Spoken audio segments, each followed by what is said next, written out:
100 centuries, the God Emperor has sat immobile upon the golden throne of Terra. He is the master of mankind, by the will of the gods, and master of a million worlds, by the might of his inexhaustible armies. He is a rotting carcass, writhing invisibly with power from the dark age of technology. He is the carrion lord of the Imperium, for whom 1,000 souls are sacrificed every day so that he may never truly die. Yet even in his deathless state, the Emperor continues his eternal vigilance. Mighty battle fleets cross the demon-infested miasma of the Warp, the only route between distant stars, their way lit by the light of the Astronomicon, the psychic manifestation of the Emperor's will. Vast armies give battle in his name on uncounted worlds. The greatest amongst his soldiers are the Adeptus Astartes, the Space Marines, bioengineered super warriors. Their comrades in arms are legion. They are the Imperial Guard and countless planetary defense forces, the ever-vigilant Inquisition, and the tech priests of the Adeptus Mechanicus, to name only a few.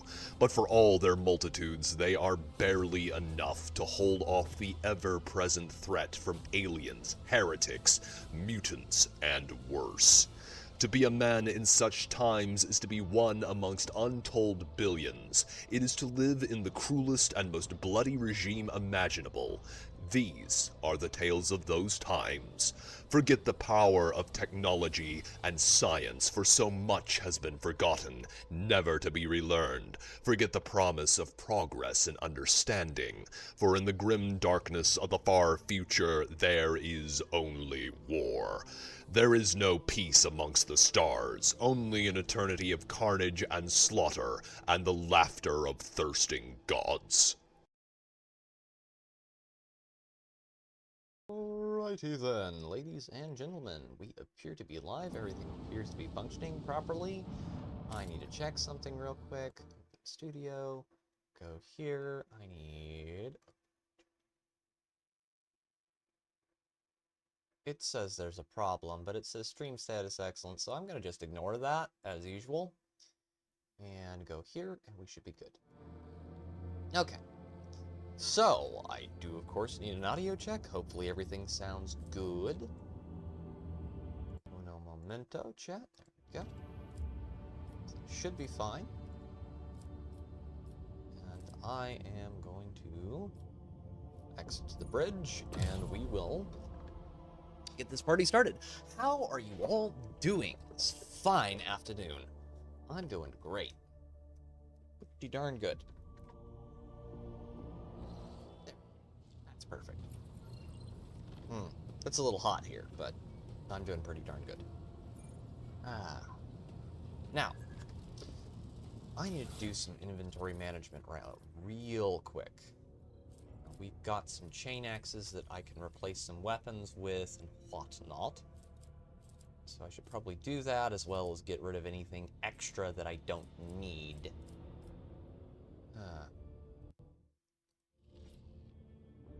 But I will be counting on you, chat, to tell me if there are any problems with the stream. So, yeah, we're just going to get right into things here. Start clearing out inventory. Stub revolvers, don't need that. I'll put that in our vault. That chainsword can go. Don't need it. Shock baton. Or honestly, that bolt pistol. We have better bolt pistols now. And Deadshot stub revolvers there. All good on audio. Thank you very much for the audio check there, Aridhale. That is amazing. Good to hear. Good to hear. I'm just going to keep ignoring that message from YouTube. It's going to bug me, but it isn't that bad. It'll be fine. Fine. Don't worry about it. Okay. I'm just gonna get started getting rid of anything we don't need. Any major problems we don't need to keep around. I don't think we have a whole lot.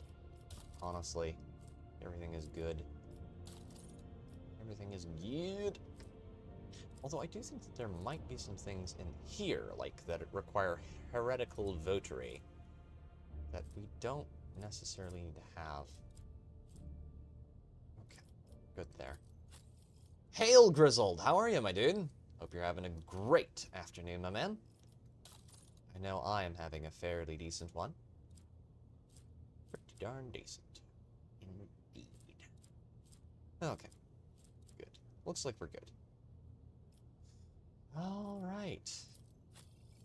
Okay. So let's go have a word with old Jay Hadari.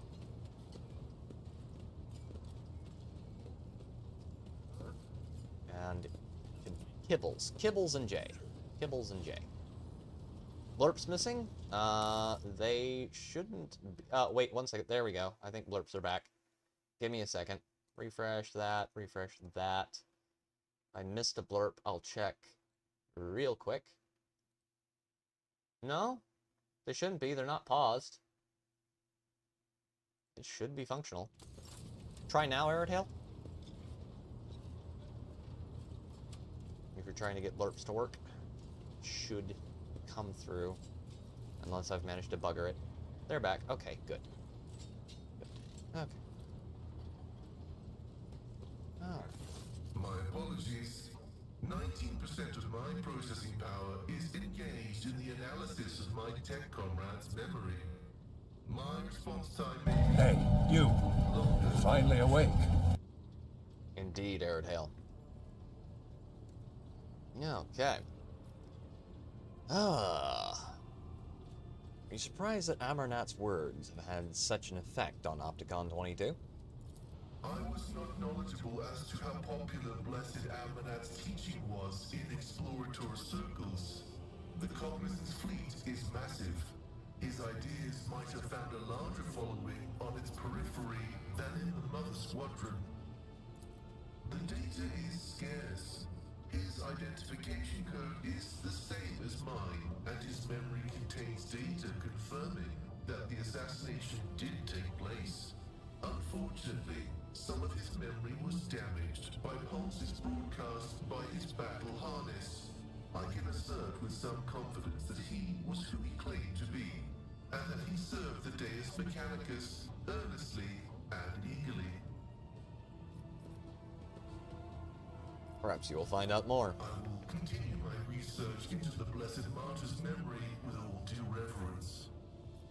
Have you studied Demence Neural Augmetic yet? I have destroyed it. Perception test succeeded. A slight telltale rattle in Pascal's voice makes him sound unconvincing. You're lying.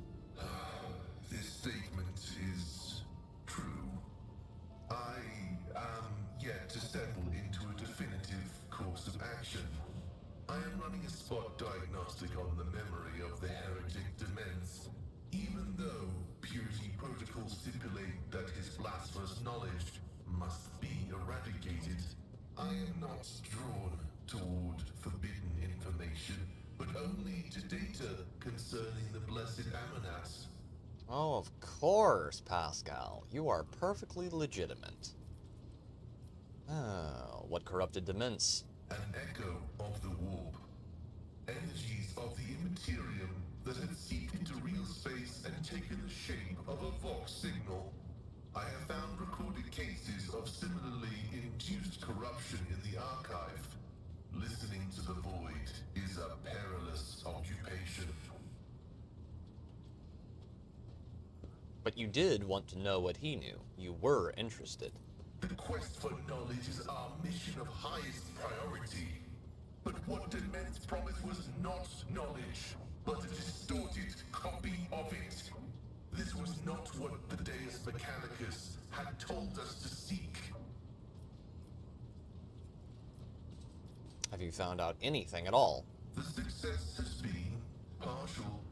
Demence Haneman's identity has been confirmed. The widespread influence of paranoid motivations is observable in his cognitive processes, which is what seems to have caused him to break his vows. However, my study of the minds of the tech comrades, Abel, Tarsus, and Demence, has revealed an anomalous similarity between the patterns of damage their memories sustained, What I attributed to cognitive idiosyncrasies, synaptic damage, and the distorted action of scrap code may be the result of a different kind of influence. The undecryptable data fragments in their memory arrays are mysteriously symmetrical. Any information on Archmagos Amarnat? The data discovered is unreadable. It is encrypted, albeit only partially, and I hypothesize that the heretic Demence was attempting to decrypt it. I will take every effort to extract a larger volume of data. Information pointing to the unit referred to as the Maimed Hunter is alleged to be of critical significance.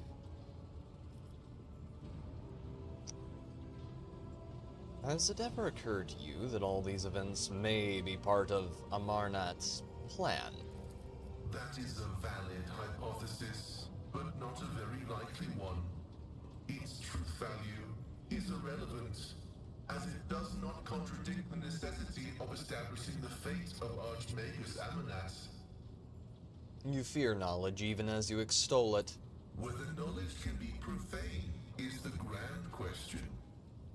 Lay people find comfort in the delusion that knowledge is merely information, that in and of itself it is harmless, and only turns dangerous when it falls into the hands of the wicked.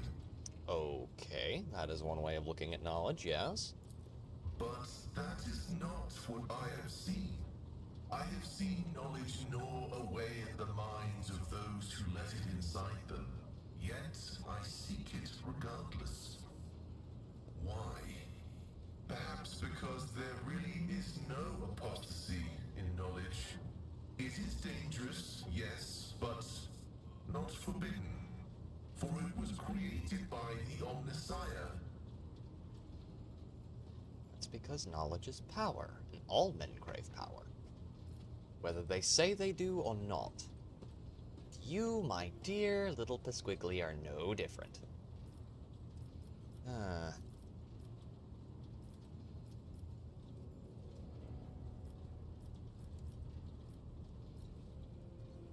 This is true in 40k. Not all knowledge is good. Some knowledge is very evil. Some knowledge will absolutely corrupt you the moment you try to use it. Because that is the nature of chaos. There is a threat in everything. A lasgun once exploded in its owner's hands for the first time. A cyclonic torpedo once fell on a virtuous world for the first time. Heresy was once uttered in the sacred binary language for the first time. No thing of great power is ever safe. But not all that is dangerous is evil. Few will dare say it in so many words. But some of our knowledge was obtained from corrupted sources. By studying the creations of Xenos, we grasp profound secrets of the universe that they had discovered, and we had not.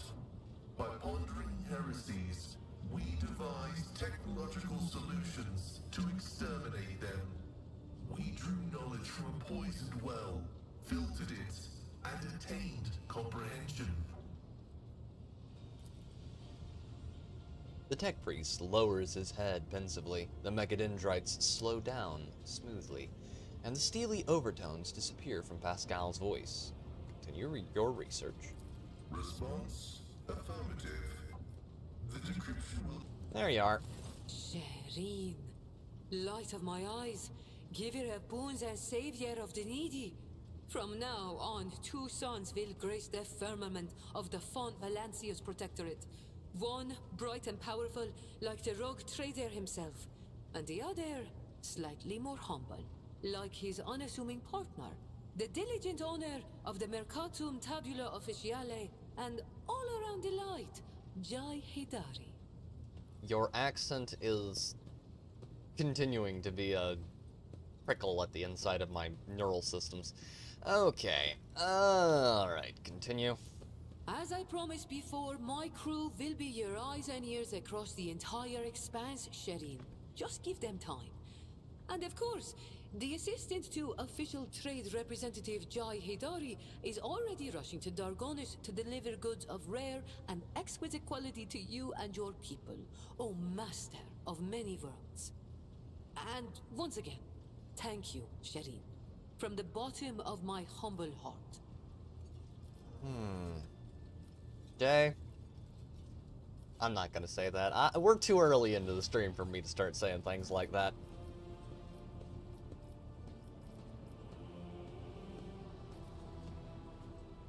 Enjoy freedom, Jay, as you have found it much to your taste. And what is the extent of your gratitude? Let's go with the good old pragmatic version, because I like characters with a self-preservation instinct. I actually have something else for you, Shireen.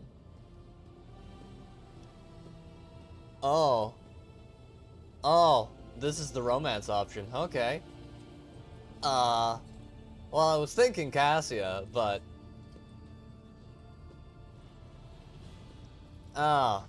Oh, putting it down. Yeah. Putting her down that hard would be kind of cruel. Yeah. I am tempted. Do we bang the space pirate, chat? We could do it. We could bang the space pirate. But the elf and the... Ew. That is interesting. I have said many times that we're going for Cassia, but that is interesting.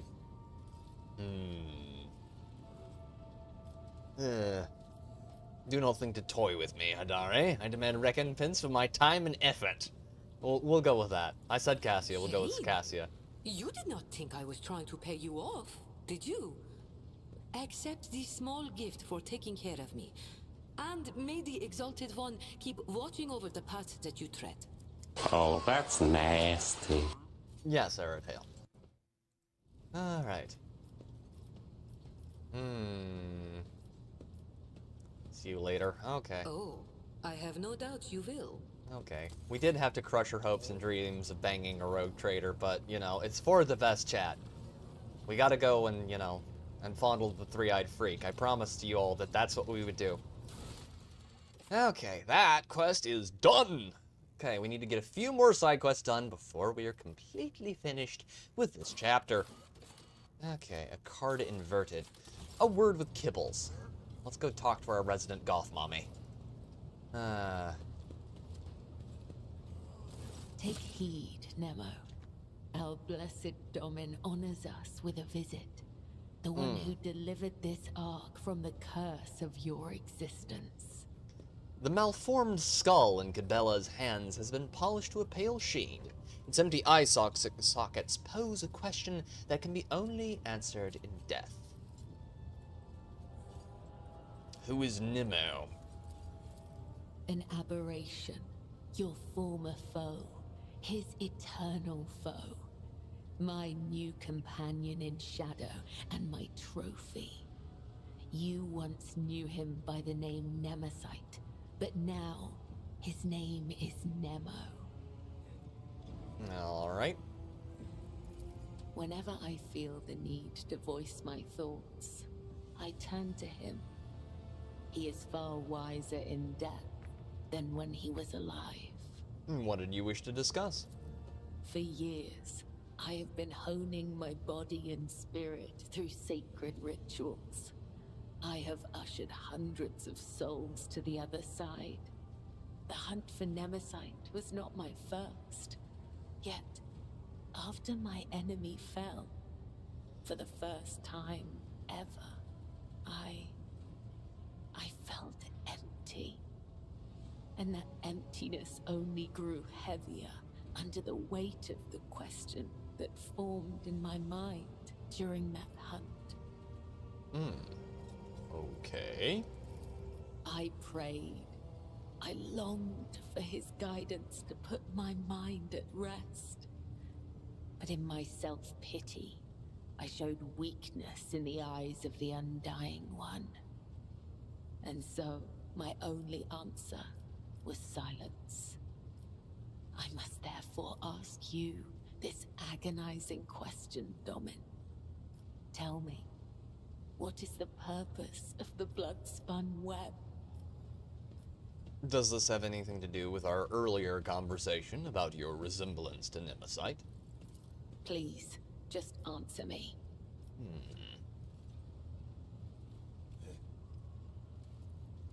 You serve the Undying Emperor, yet you also serve his faithful. You're the givers of his peace. Let's go with that. That sounds sufficiently 40k-ish enough.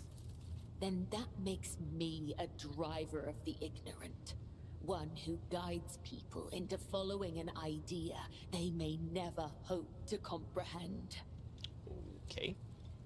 All my life, I have walked the road that was prescribed for me. I did as I was told. I searched for the truth in other people's words, then repeated them in my own voice. And I never once questioned my destiny. Until you came along, Nemo. The way Cabela drags her metal claws across the skull in her hand seems almost affectionate. I might just as easily have met Nemesite's fate, and he mine. All it would have taken is a different pattern of threads. The only distinction lies in our ideas. Cabela's gaze has grown pensive. Thank you for this conversation, Domin. It has satiated the void that gnaws at my soul, if only for a time. As for how to seal this chasm for good, that I have yet to find out. May the tenets of the web guide me to the truth. Indeed, I hope they shall. Gained a bunch of experience there as well. Now, we are probably gonna need to go get into a fight. However, before we do so, I need to go and make sure that everyone is decked out in the proper gear. All the things needed to keep a growing boy happy. A lot of very angry, problematic heretics dead. Okay, so that's all good there. I really should probably start junking a lot of these sniper rifles. Add that to cargo.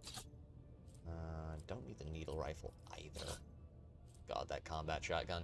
I want that combat shotgun for the normal characters in Darktide. That would be so much fun. Okay.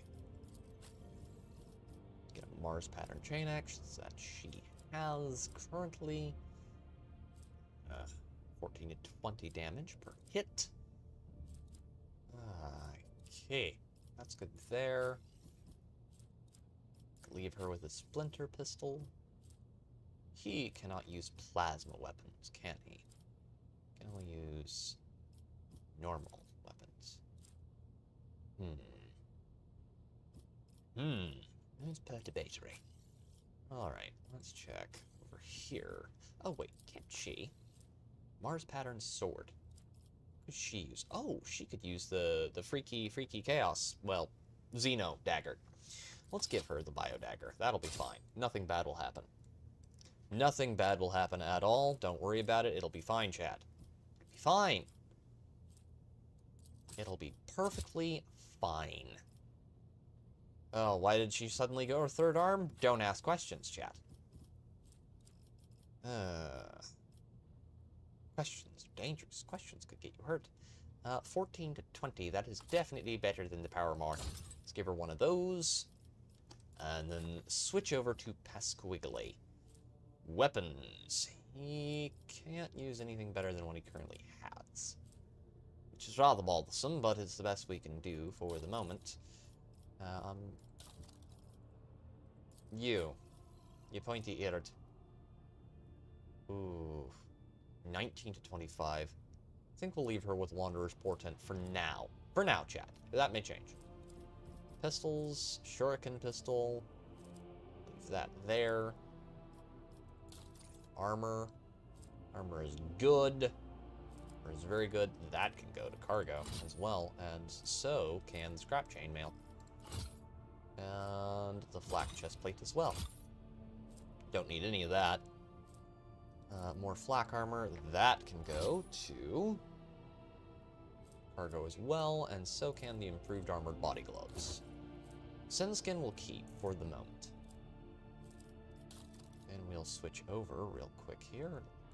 Through here, here. think everyone's set. Right. Check and see if I need to speak to anyone else on the bridge. Jay Hadari is. Okay, that one needs to be done too. Incident. That one will present itself in time. The Emperor in my right. Haunting of Zachary Wise. Now, before we... let's go do that. Let's go do that quest first. Okay, Astropathic Chapel. We're gonna bring... Not Jay. We're gonna bring Cassia. Henrix. Gabella. Actually, let's leave Argentia there. We'll bring Pascal. That's a good build there. Good team build. Good team composition. And thank you all very much for being here tonight. Hope you're all doing alright, chat. This fine Wednesday afternoon. That's not bad. Not bad at all. Zachary? An unpleasant heaviness grows in your mind, as if a vice were slowly tightening its grip on your mind. The choirmaster is kneeling, his burnt-out eyes peering into the void. He raises his head, and you see a weary old man, weak and frightened. He whispers, "She is here. Adeline has returned. She is asking me for help, but you scare her. She is hiding from you. You will not harm her, will you?" How you doing, Mama J? How you doing, Birdie? Good, Erdhale. From every direction, every shadow, comes playful, girlish laughter. At times it transforms into an old man's rueful weeping. At other times into a deep growl of annoyance. The sounds form cold, malicious words. The sorrow will be eternal. Damage taken. Drake. Every member of our party. Okay. His is such a terribly wounded soul. It is all but sunk beneath the blue-grey blisters of guilt, and they are swelling ever so rapidly. The last silvery speck of hope could fade at any moment. Choirmaster, what is going on here? Wise says nothing. His otherworldly gaze is directed through you and past you to a spot further inside the chapel. His lips silently whisper a name over and over. How do I will find your Adeline and bring her out into the light. The shadows croak hoarsely in the old man's voice. Why do you seek his redemption? He was always a terrible leader and a talentless mentor. He doomed everyone. The indignant tremble grows into a roar of righteous condemnation. He was arrogant, having no notion of his own wretchedness. God. What happened to your eyes? Where we're going, we will need eyes to see. He looked into the warp. That's generally what happens when you look into the warp too long and not carefully enough. Or you do a really foolish ritual at the behest of your Lord Captain, because he wants to make sure that there are no Tyranids on board his ship. He did not put faith in the Emperor, but instead believed in himself to be invincible. The voice grows weaker. It is now a young man's voice, soft and full of anguish. And he paid for his mistake with our lives. It was cruel and painful. Thank you very much for the blurb there, Airedale. And blurps are enabled, chat, so if you would like to play them, the universal extinction is available and those are free. So, make free with the blurps as you will. Or don't. It's up to you. The voice grows heavy with metallic clang. We begged him to reconsider, but he took our minds away as punishment. The shadow's speech is now gentler and more feminine, but we were loyal to him regardless. We tried to save him, even though he had not saved us. The voice becomes cold, resonating with sorrow from beyond this world. He is guilty. Yeah.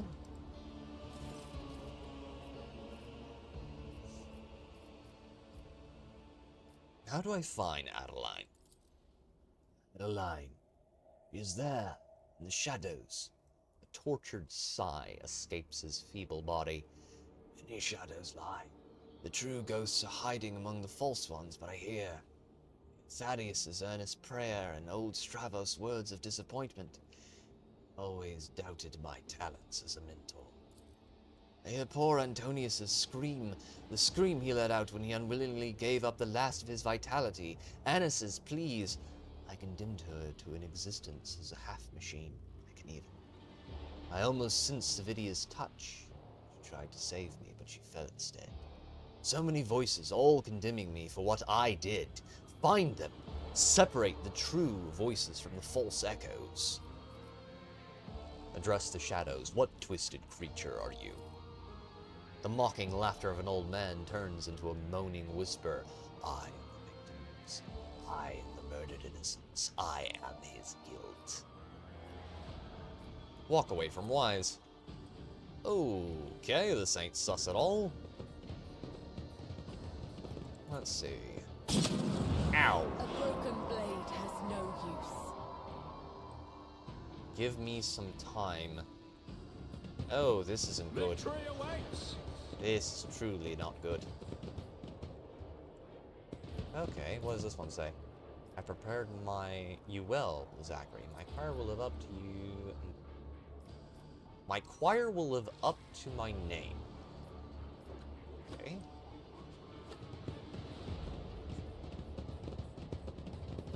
Let's check there.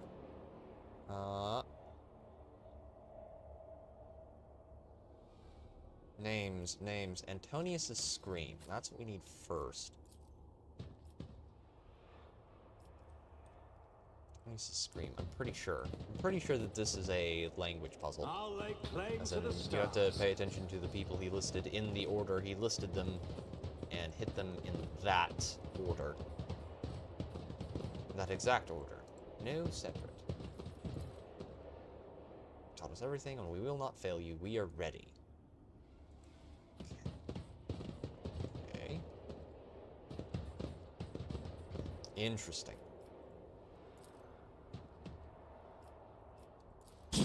Yep, not that one. Definitely not that one.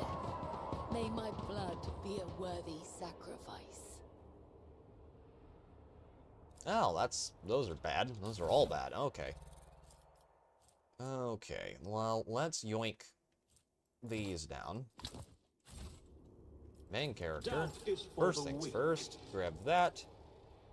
And heal yourself. Thank you. Now, where were we?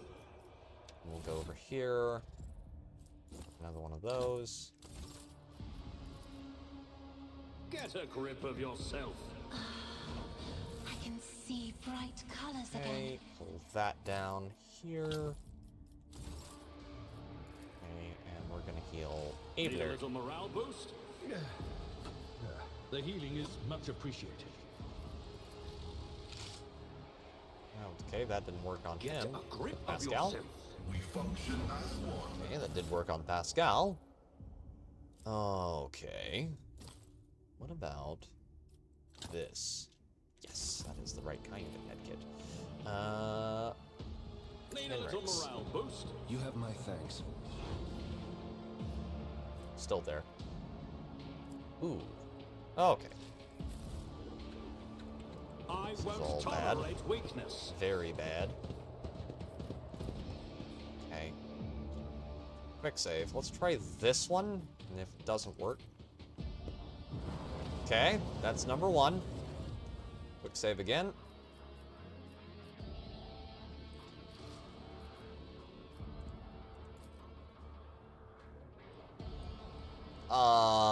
What? I call to you, O Prince of Pleasure. I entrust you with my puny soul, and beseech you from your protection. No. No. No. Nope. Nope, that didn't work.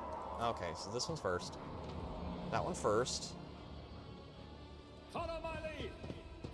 Round this way.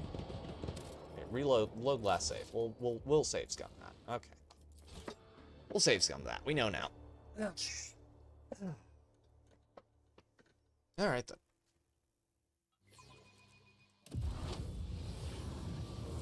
Okay. That one's down. Thaddeus is not the next one we need to hit. A new challenge for me?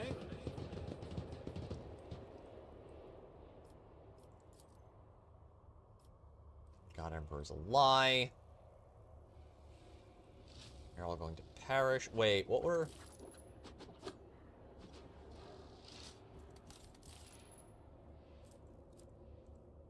Okay. Words. Okay. Thaddeus, Thaddeus, Thaddeus. A word, dear man. Okay, we have to find which one of these ghosts is the right ghost. And get rid of the fake one and keep the real one.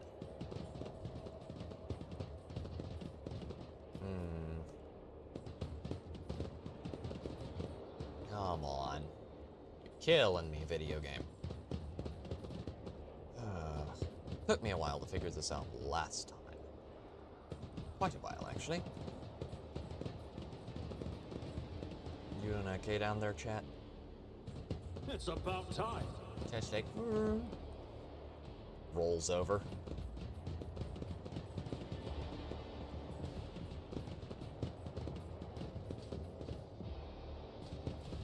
Half of them are trying to fall asleep right now. Okay. I think it's this one. Try hitting that, and then... Yes! That was real. Okay. Thaddeus down. Okay. Let's try talking to Wise real quick. I won't tolerate weakness.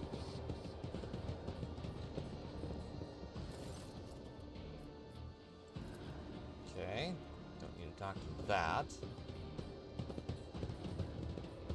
Okay. Is there anyone up here we need to talk to? So that's clear. That's clear. Where would he be? I wonder. You requested a psycho, my lord. What do you require? I require about, 25 gallons of coffee and, Follow my lead. the heads of my enemies. At this exact moment. That's about it. Yeah. What be this? Antonius. Antonius. Okay. Quick save here. Oh, sweet. No, that's not what he would have said. That's Zachary. Let's go over to this side. I'm pretty sure it's one of these.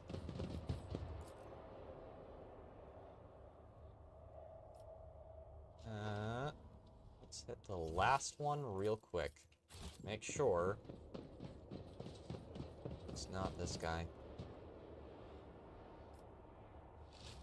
This is about getting rid of his guilt. Nope.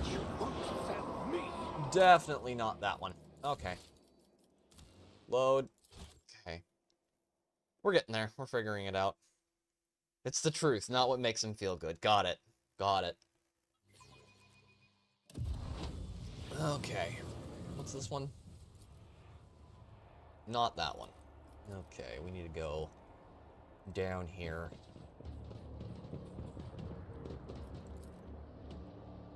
Okay, the truth. Seek the truth. Not the lie, the truth. Always the truth. The whole truth. The truth and nothing but the truth. Is this it? No. No, it is not that one. Okay. It is not that one. This will require a lot of investigation and trial and error. Ah.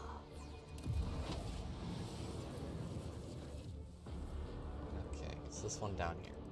This one down here. A word, Antonius.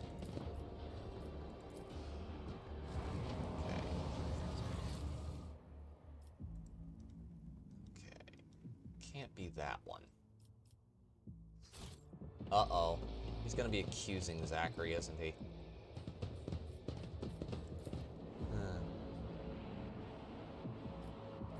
Yep. Yep, it's bet you would it would be this one. Let's try. Okay. Oh, that's a lot of those. Okay. No, that's not Savidia.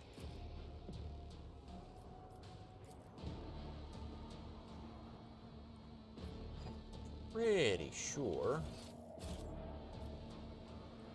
Okay, this one is... Yes. There we go. Yep. Okay. Adeline. The ghost stares at Wise mournfully. The muffled sobs coming from the apparition almost seem to take physical form as it drifts towards the choirmaster and envelops him. Wise blocks your path, extending his arms in a gesture that both calls for restraint and pleads for mercy. Do not harm her, please. The poor girl is frightened to death. Let me talk to her. I cannot fail her again.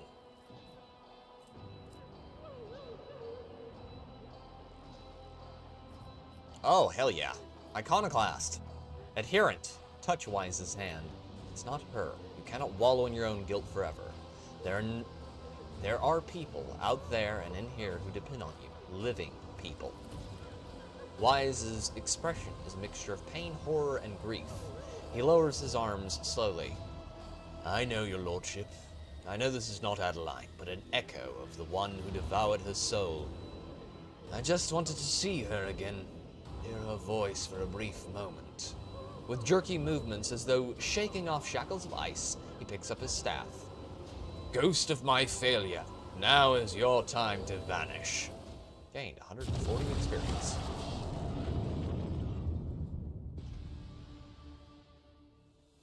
Wise's breathing is labored. Thank you, your lordship.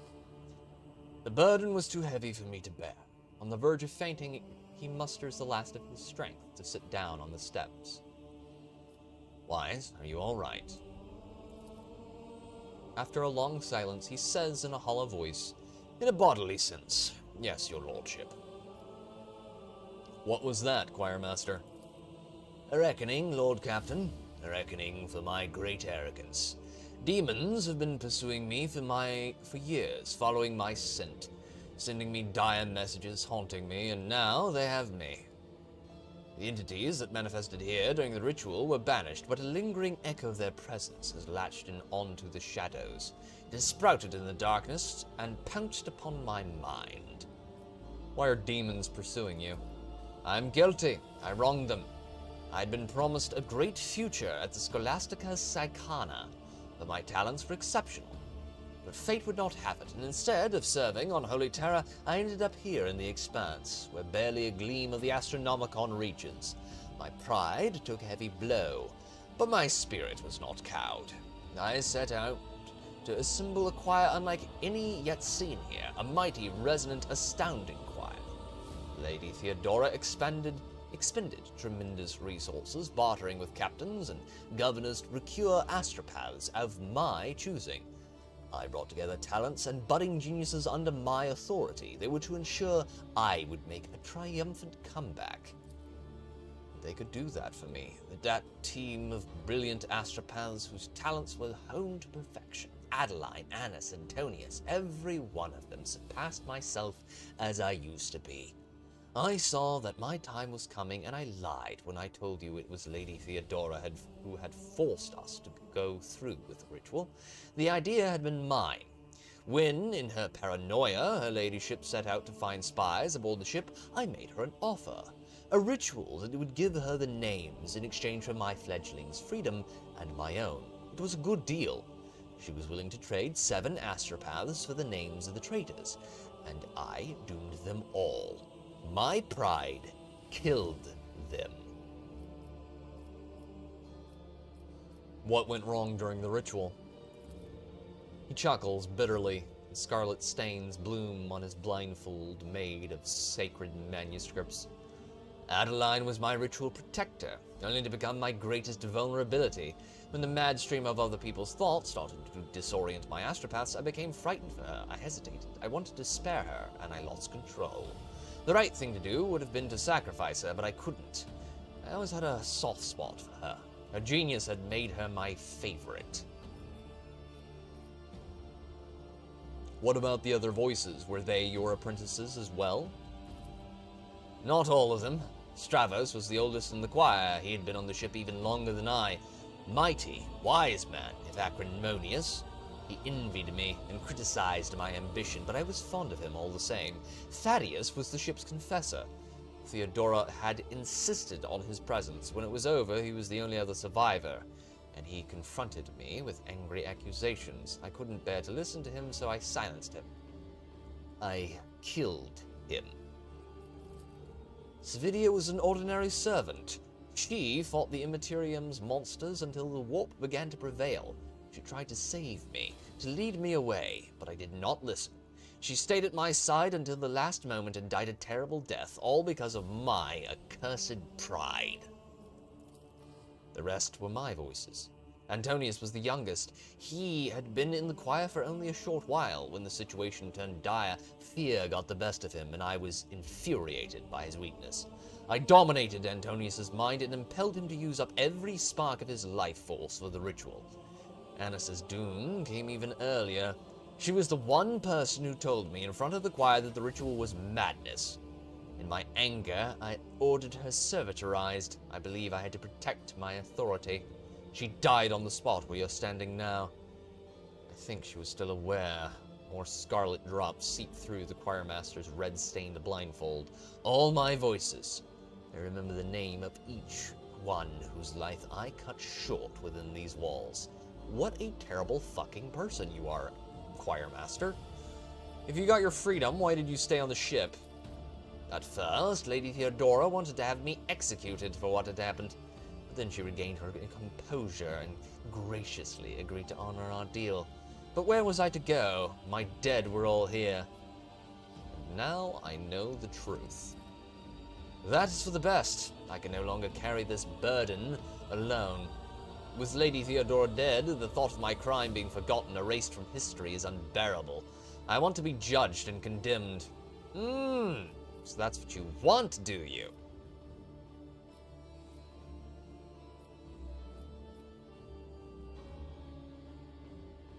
Oh. On the one hand, this is true. On the other, if I kill him, I'll give him what he wants. And you do not deserve absolution. I don't want a mentally unstable person, which is why this is tempting me. Ah, this is better. Best option right here.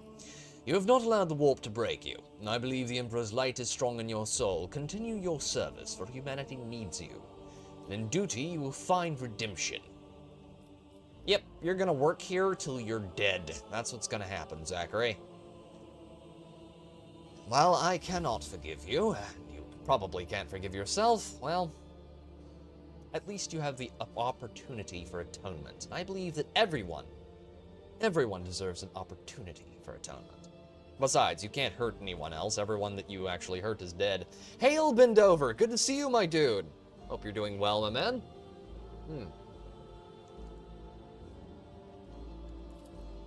The choirmaster grips the Aquila on his belt so tightly that the gold wings draw blood from his fist. You are right, your lordship. Wishing to abandon my post is cowardice and an offense against him. After a moment's hesitation, the old man holds out his staff to you. Please, take it.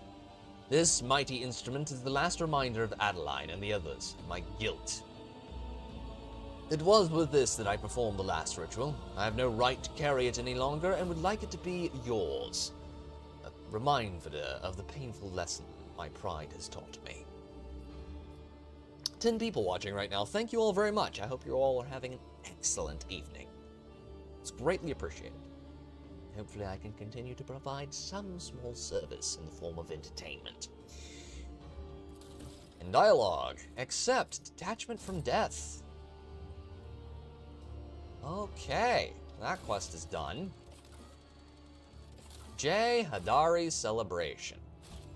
None shall stand in my way. To another compartment. We shall go forth and fear no darkness. we're going to the Void Ship's Bridge. And then we're going to go jump to Footfall. And then we'll go fondle... I do need to talk to the dear lady. Lady Cassia. Alright, Cassia. Cassia! Cassie. Cassie. Cassie, dearest. A word, dear. Words cannot describe how boring the bridge is without our stimulating conversations. I'm gonna keep that thought to myself. Okay. Tell me about House Orselio. As the only voice of our family on this vessel, it is an honor. As long as your questions are courteous, I will answer every one of them. Lore, Imperium succeeded. Is this...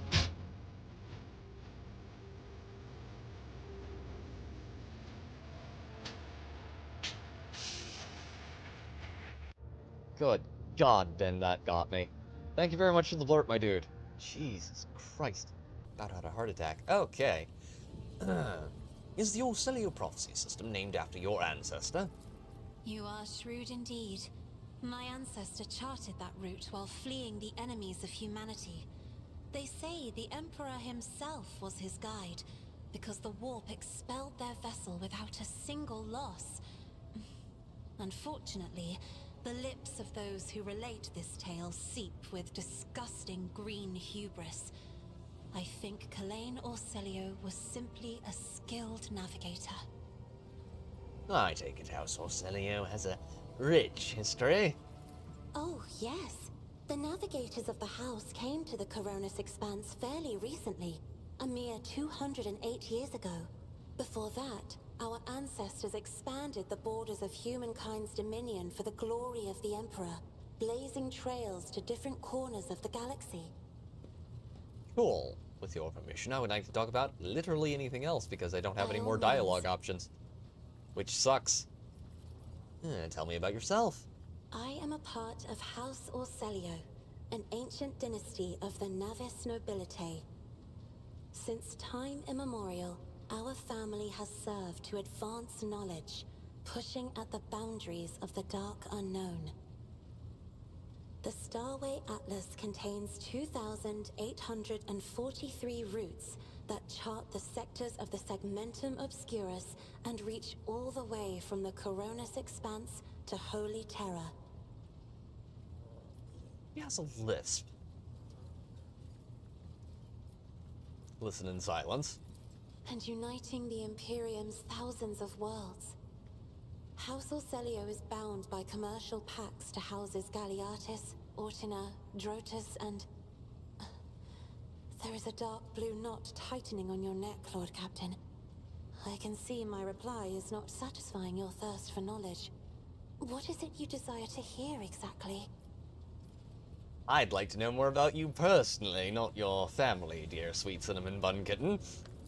You wish to know about me? I suppose I can help you with that. What would you like to know? So you've never lived anywhere other than Yorick 5? Hardly. According to the chronicles of the house, I was born on one of the Orselio worlds. Oh, what was it? Please forgive me, Lord Captain. My childhood memories are too vague. Sometimes I dream about the colorful birds that built their nests in the garden, or the servants dressed in purple livery, or the blue fog that rolled over the lowlands behind the palace. But everything is covered in a rosy haze. Perhaps it is my imagination, not my memory, that is painting these pictures. Tell me about your life on the station.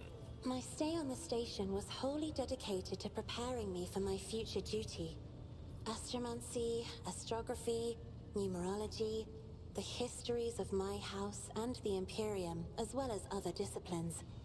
For many years, dozens of instructors tirelessly prepared me for my destiny. And once a year, Great Regent Alronto would come to the station.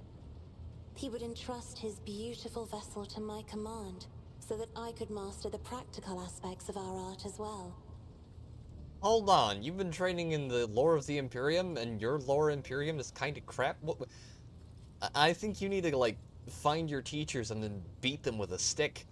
Okay, did you have friends? Someone you could turn to for a simple conversation, not a discussion, or yet another lecture? The Regent gave me a bird from a sunlit planet once. Dear. I tried to befriend it and make it sing, but for some reason, it refused, and died soon after. The instructors were too respectful of my duty to my house to waste precious time on idle chatter. Aside from them, there were only servants on the station, and you know they have their vocal cords removed, so they cannot break their vow of silence. Uh-huh. Oh, you've basically been starved of all human interaction for too long.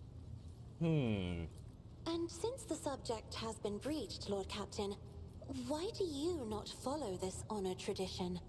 Your decks are so garish. Apologies, I meant noisy. The rabble don't just chatter. Sometimes they shout and even sing. Why do you allow such a lack of restraint? Rogue traders are highborn, are they not? You may find it difficult to believe, but the practice of depriving servants of their voice is not particularly widespread outside of House Orcelia, my dearest lady. Please forgive me, Lord Captain. I was sure it was a sacred tradition made sacrosanct by the ancient vows of obedience.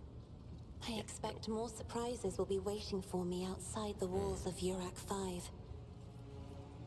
What does it feel like to guide a vessel through the warp? It may be difficult to describe.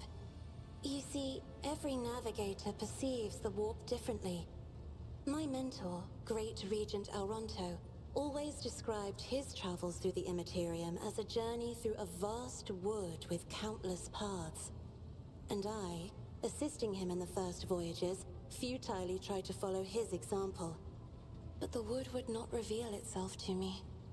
C.S. Lewis reference? Okay. But everything changed when I found my own key to this mystery. You see, I've always brightened up my rare moments of leisure time by painting. You may recall there was a workshop in my chambers. As soon as I imagined the warp as a blank canvas, an indescribable feeling came over me. I moved the brush, going deeper and deeper into my own painting. Visions were hidden within the vibrant colors of my palette, and something inside me knew which should be brought out and which should be left behind. I woke up several days later, after the voyage was safely complete. I noticed that your love of painting is reflected in your speech as well. Your associate has so many hues. You associate so many hues, so many images with hues and colors. Ah, words are hard. I do apologize for that one, chat. The Emperor graced me with a gift. I can see inner life in addition to the mundane. You cannot know that a fruit has rotten from the inside until a blade slices it in two. I can see the rot from far away. It roils like swamp mud, oozing through the bright peel. Anger and boredom, sadness and joy. Everything that people shut away inside themselves is revealed to me like colors on the canvas of my world.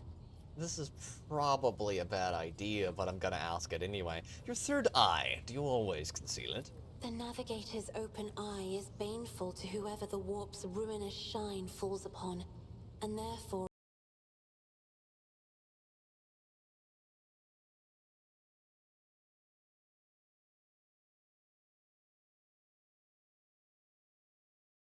our eye, even from wayward glances that may bear evil.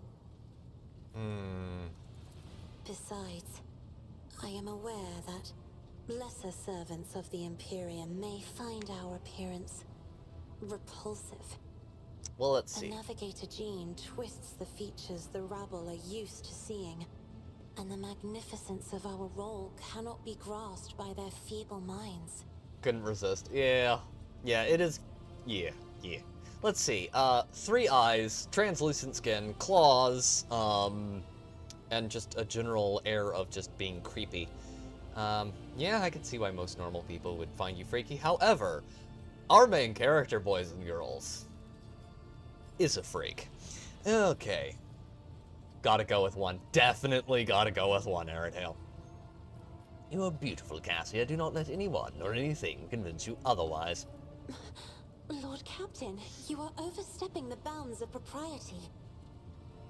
I would not dare to make fun of a lady's feelings, especially not one who is captivated. Oh, we go.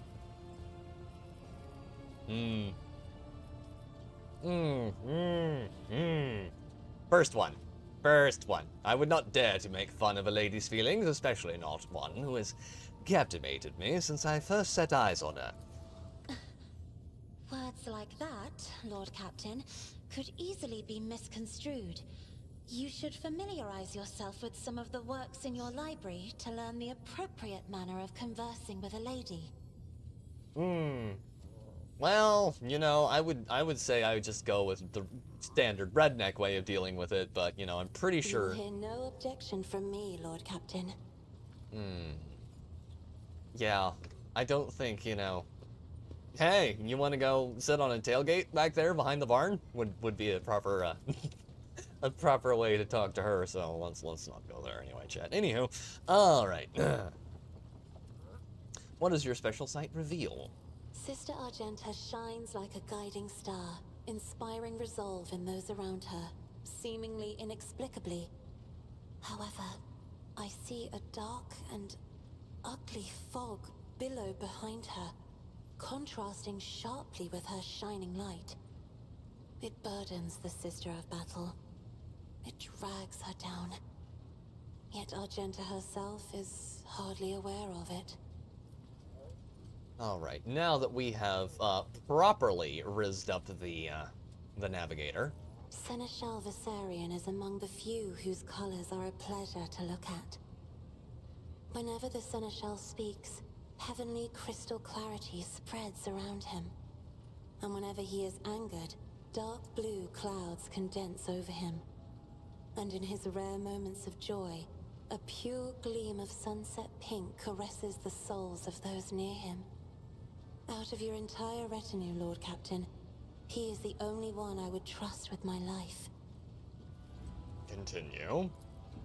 Reading Xenos' colors has always been a grueling challenge for me. The boundless palette of colors Iliad emanates is too painful to look at. Her hues are bright, blinding, unnatural, and very, very dangerous, Lord Captain. I would never entrust my safety to a being that screams so loudly and clearly of its alienness to human perception. Yeah, tell that to the Lord Primer, because I'm pretty sure that he's tugged some knife ears in his time. Jai is like a gem. The brighter people shine around her, the clearer her faces reflect a myriad of colorful gleams. They are all parts of Jai, but no single one of them is her. I cannot discern her true colors through the veil of her motley shawls. I peel off hue after hue, only to find a different color underneath every time. Yeah, you gotta be careful about peeling things back from Jay. You'll get an eyeful, sweetheart. The colorful shards of stained glass have risen up and enveloped Magos Haneman in a swirl of speculations. The silvery glint of metal no longer conceals his anxiety, nor does his scarlet robe conceal his doubts.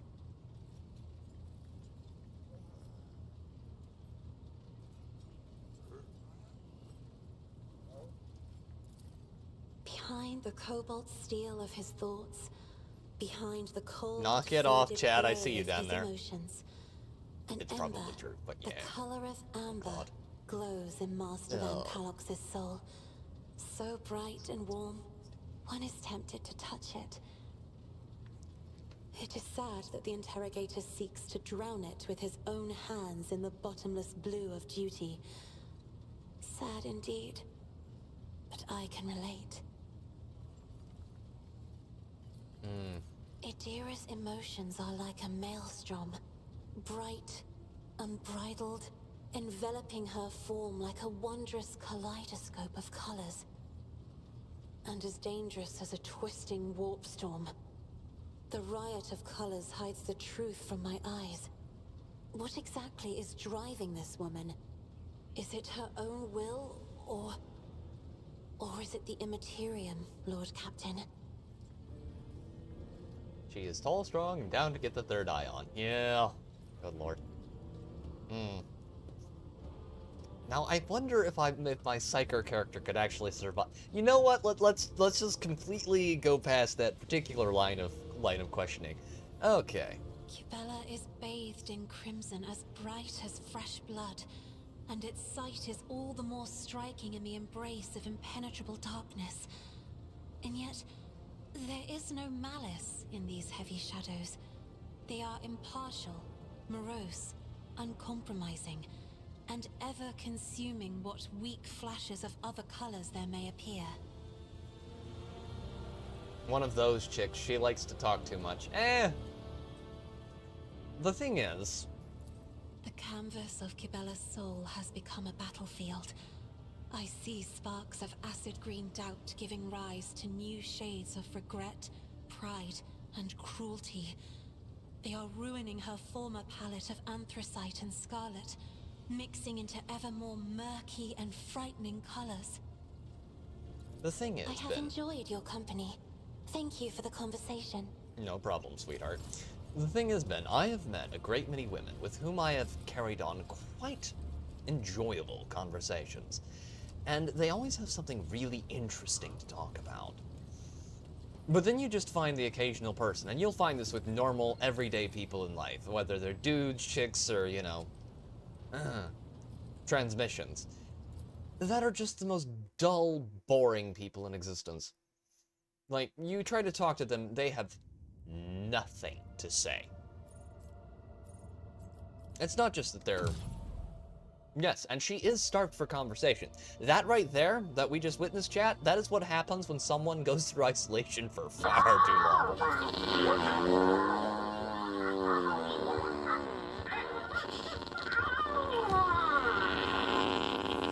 And that's what I was doing right before stream. Thank you for the blurb there, Bendover. A bit pent up, one might say. Yes. Yes, Saratail. Quite. Oh. Well, let's reduce that warp difficulty, because we got plenty. The Totem's Passage. Oh. Drop dust. Apologies for disturbing you, Lord Captain. I just thought you should know. The Lady Navigator has successfully guided the ship out of the warp's hold and left the Sanctum Navis, but instead of going to her chambers as usual, she is headed for yours. Now is the Vow Chicka Wow Wow time, chat. She is headed for yours. Perhaps you will want to prepare for this meeting. Yeah, this is where... No, plugging the toilet, Ben.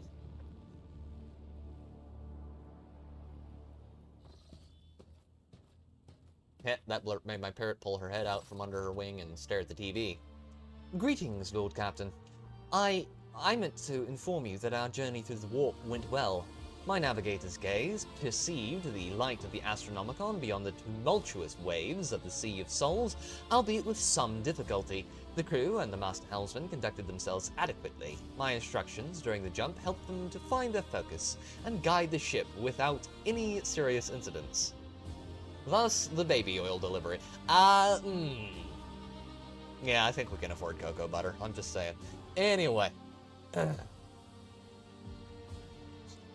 You know, I'm not gonna ask that question. There's actually a really funny video on YouTube. Did he detect it? Yes. Yes, Ben. Besides, we're not cheap around here, chat. At least Cassia is not like, what's it called? The head enforcer chick. She is, you know the scene in Indiana Jones and the Last Crusade, where the two of them are arguing about how, you know, well, I'm not easy. Yeah, all you have to do is at the near the final mission, you just have a conversation with her, and she basically, you know, falls over herself to jump your bones. It's like, the enforcer has really low self-esteem. What are you trying to say here, video game? I did that completely by accident the first time.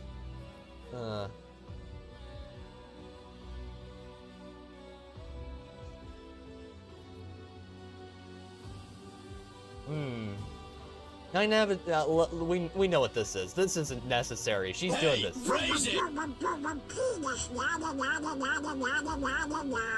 That is an awkward mixture of blurbs there.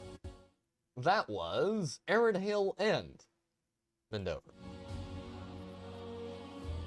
I never doubted your abilities as a navigator, Lady Cassia. My crew is fortunate to have you. This is we shower compliments on the lady time. Cassia's expression changes subtly, and she gives a reserved nod. It pleases me to hear this, Lord Captain. I'm equally satisfied with your manner of command. Well, I'm glad to know that, you know, me running my ship required your approval.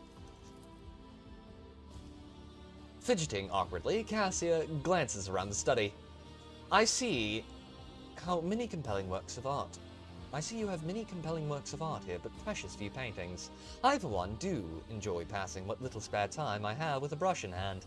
Why, just recently I created a beautiful voidscape inspired by our travels together. I cannot show it to you quite yet, as it still only exists in my mind's eye, but the imagery, oh, if you could only see.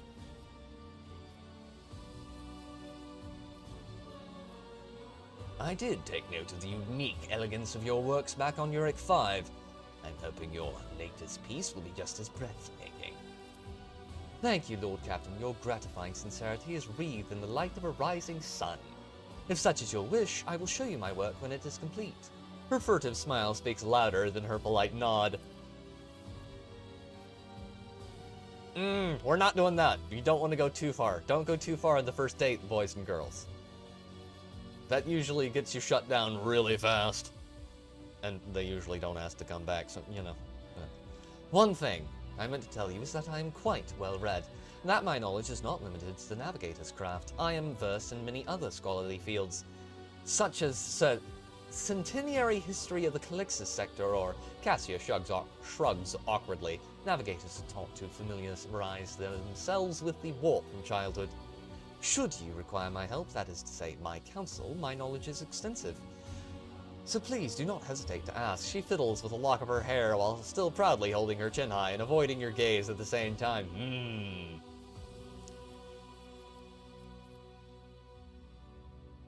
Let me show you my paintings, lol. Cassia, do you want me to help, do you want to help me, polish my frigate? Okay. That's bad, I'll stop. Okay.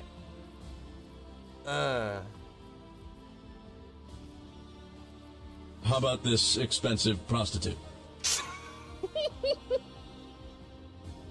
Thank you for the blurb, Arid Hail. You do not need to prove your worth to me, Cassia. With each passing day, I learn about new sides of you, and you amaze me every time. Ask her if she does nudes. Oh. I could have offered to be a model there. Let's just hope that my character is as well endowed in game as I am in real life. Okay. Alright. You do not need to... Yeah, let's go with the first one. You are too kind, Lord Captain. Cassia looks away, but before she does, you catch a strange, fleeting expression on her face. Could it be joy? I apologize. I must be distracting you from important matters. With this, please permit me to leave your presence, Lord Captain. Cassia gives you a courteous nod, graciously picks up her cloak, and takes her leave. Alright, what do we got here? Oh, I want... Oh, hello. Alright. Time to store some junk. I have a few things that don't need to be in here. No, we're gonna take that, drop it into the vault. This is gonna go into the vault as well. All the special, early game weapons, I'm not gonna get rid of. Fading Valor. Spinner's Blades. Don't need those. We don't need those. That's a lot of staves. That is a lot of staves, Chad. Okay. These and these. I'd say charisma check successful. Yes. I would say so as well. Okay.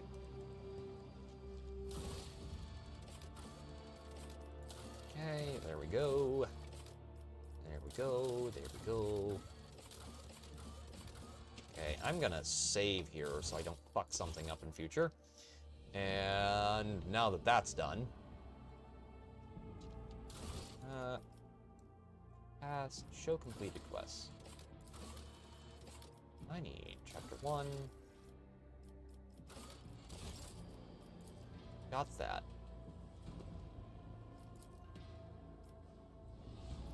What does this one say? Okay. Info. Read this. Oh, that's important. That's the, okay, does that... Let me make sure,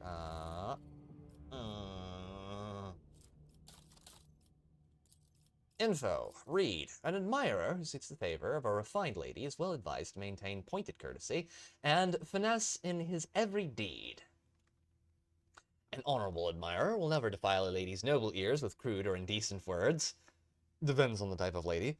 And neither will he allow himself conduct that would and could besmirch her honor and dignity. Above all, the admirer should remember that a relationship begins with the right choice of words. Shower your lady with compliments, I would say we succeeded there, that will accentuate her finest qualities without putting her in a position of discomfort. Well, hopefully we succeeded there. A word chosen elegantly and spoken with genuine warmth may bring about a change in the lady's eyes as she looks upon you. Once your interactions have grown more intimate, always be sure to remember the simple rules of equity.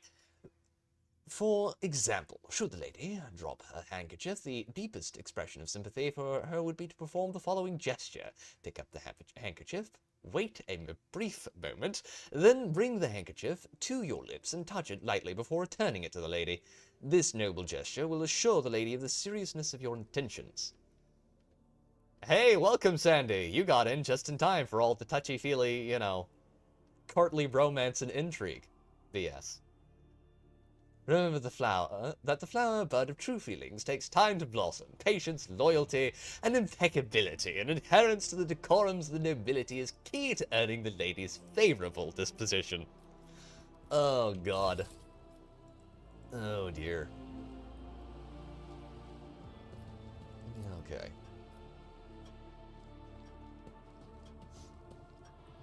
Welcome, Sandy. You arrived just in time for a bunch of super gushy, yeah, noble relationship stuff. Hope you're having a good evening. Good afternoon, whatever it may be, wherever you are. Let's check over here. Alright. That's all done. Okay.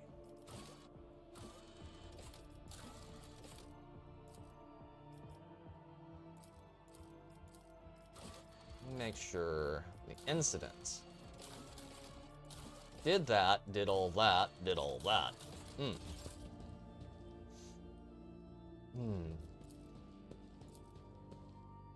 It's gonna be cool to see you all in Film Club talk about Lord of the Rings. That is gonna be amazing.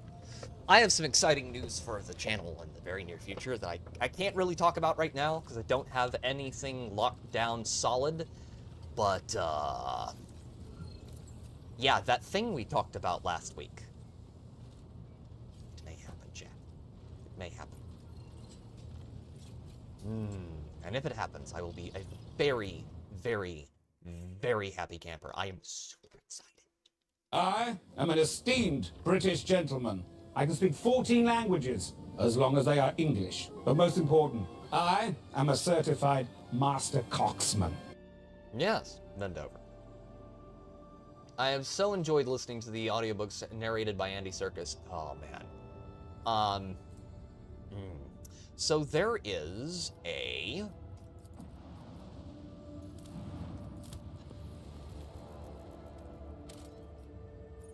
Unidentified ruins. There is a copy of the Ride of the Rohirrim. You can find it on YouTube. That is read by J.R.R. Tolkien. It is amazing. You should read it. I am rating the books a perfect spoiler. I am rating the books a 10. My first and only 10. Will I rate the films? If you're talking about accuracy to the books, probably about a 4. If you're talking about as far as being good movies, they're a 9. They're a 9.5 for me. They're really good films. They're just very, not the best adaptations. I really like the Lord of the Rings movies. Not, as far as adaptations go, if you actually read the books, they are horrible adaptations. The Lone Mountain Chain is composed entirely of a mineral with a shiny, mirror-like surface. The mineral itself has no particular value for production, but its properties make this place incredibly beautiful. The sky is brilliantly reflected in the many surfaces of the plateaus, oddly shaped rocks, stone arches, and columns. The view is especially stunning on a clear, starry night, or when aurora trails dance in the night sky. The enraptured crew have asked the Lord Captain's permission to visit this remarkable place. Grand Shore Leave. The shore leave passed without incident, and the ship's officers talked about it for weeks. The place made a particular impression on Lady Hadari, and she could be heard saying over and over, "This would make a fine spot for a palace, and pity you can't bring highborns here on tours." Ah, Jay has got an angle. Yeah, I love the Lord of the Rings movies, but as far as being accurate to the books, I am the lore purist, so I absolutely spurg over that stuff. I require religious adherence to the lore when it comes to Tolkien. The highest ratings we've ever given are 9s, all 3 of us. For The Godfather, of course, we shall see it. It will be a very long stream, I think. Thanks for mentioning. Yes. Chat, if you don't know, Sandy does Film Club every Sunday. And she does it over on Stasis Geek channel with a friend of the channel, Nerd Takes. Y'all should check it out. Don't be afraid to drop the link for that in chat, Sandy. As soon as you draw close to the unknown ships, it points its loaded cannons directly at you. Several other ships emerge from the shadows of drifting asteroids, tightly encircling you. Captain Xantha Labouche offers a mocking greeting and a proposition. You can buy your way out of this, but the price must be to her soul's satisfaction. The outrageous suggestion sends your crew into a fury. You are in a no-win scenario. You can enter an uneven fight and lose everything, or shamefully pay to save your skin, sacrificing only your pride.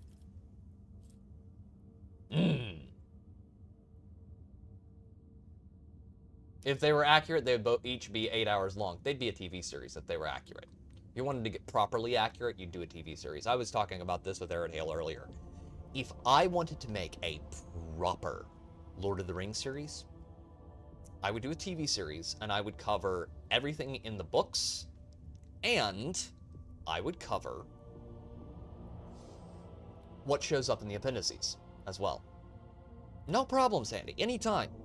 And if any friends of the channel stop by and want to drop links for stuff they've done recently, feel free to do so.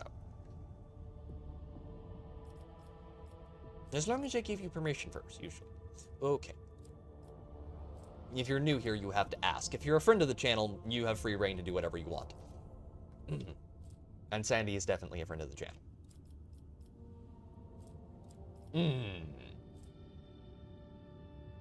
Persuasion 107. Lie that you have nothing to pay with.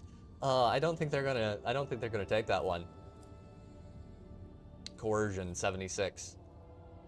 Inform the pirates that daring to threaten a rogue trader will not go unpunished. Coercion test succeeded. Captain Labouche makes her displeasure quite apparent, but acknowledges that it would not be in her interest to cross the rogue trader. The nameless ships swiftly retreat into the warp, leaving you alone. 640 experience gained. Hell yeah. Hell yeah, brother.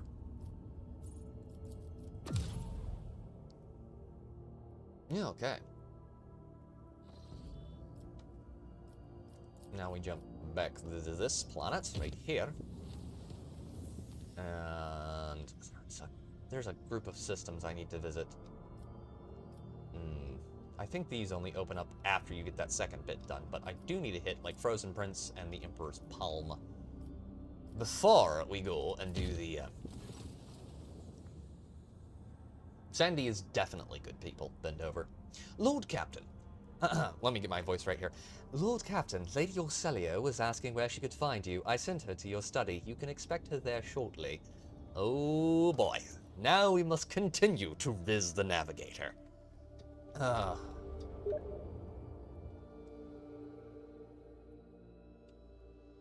No, I have just been... 1 second, chat. I need to answer this. I have a message from a friend I need to get on.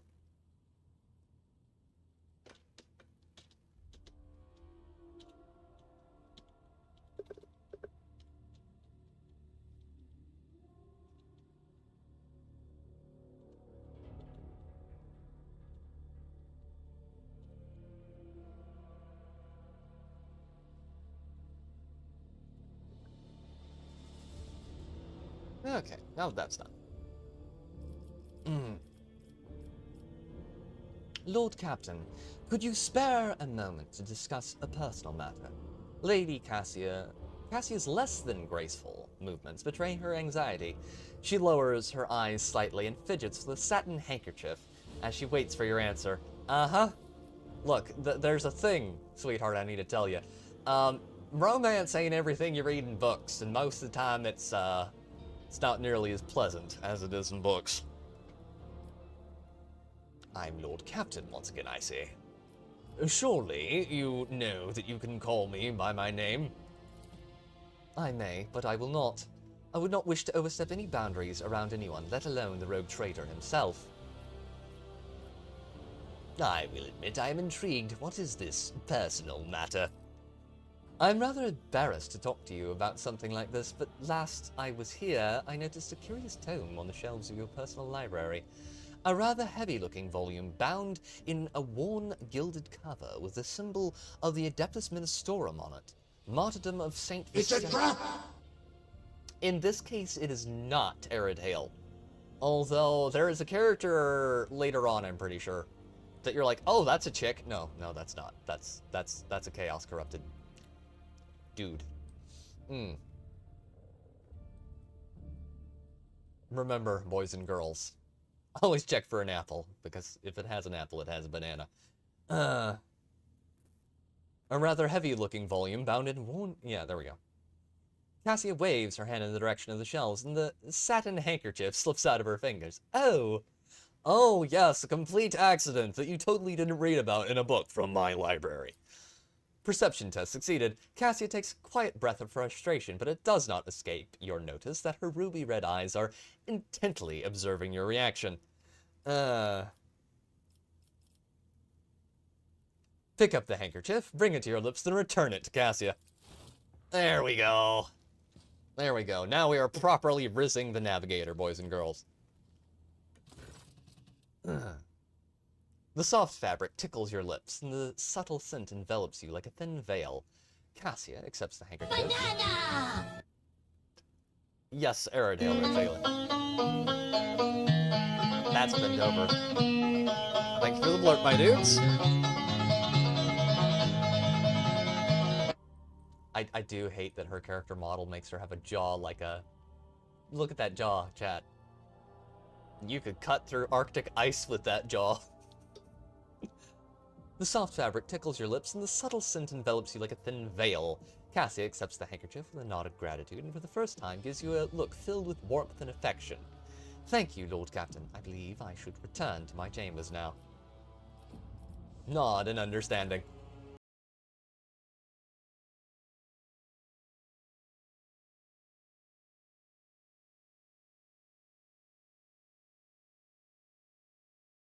Alright, now that we are beginning the path properly to Knoodle the Navigator, we should get on things properly. I forgot that this was the part of the things where you really do have to commit to a romance option, or not at all. I did go through an entire playthrough of this game with my character aversion, so, you know, like me in real life. Okay. There we go.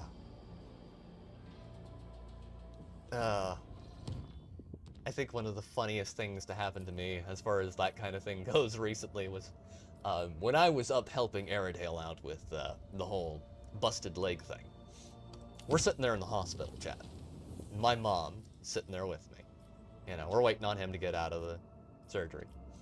And this very nice little skinny security guard walks by, and she sees me, locks eyes, and goes, "Hello." And me being me, I know what's going on here, and I immediately go, I put on my standard look, and I go, "Hello." And, she, you know, the deadpan look that I give when I want to be left alone.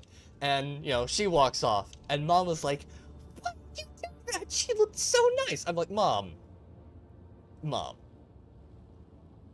Lady, look at me.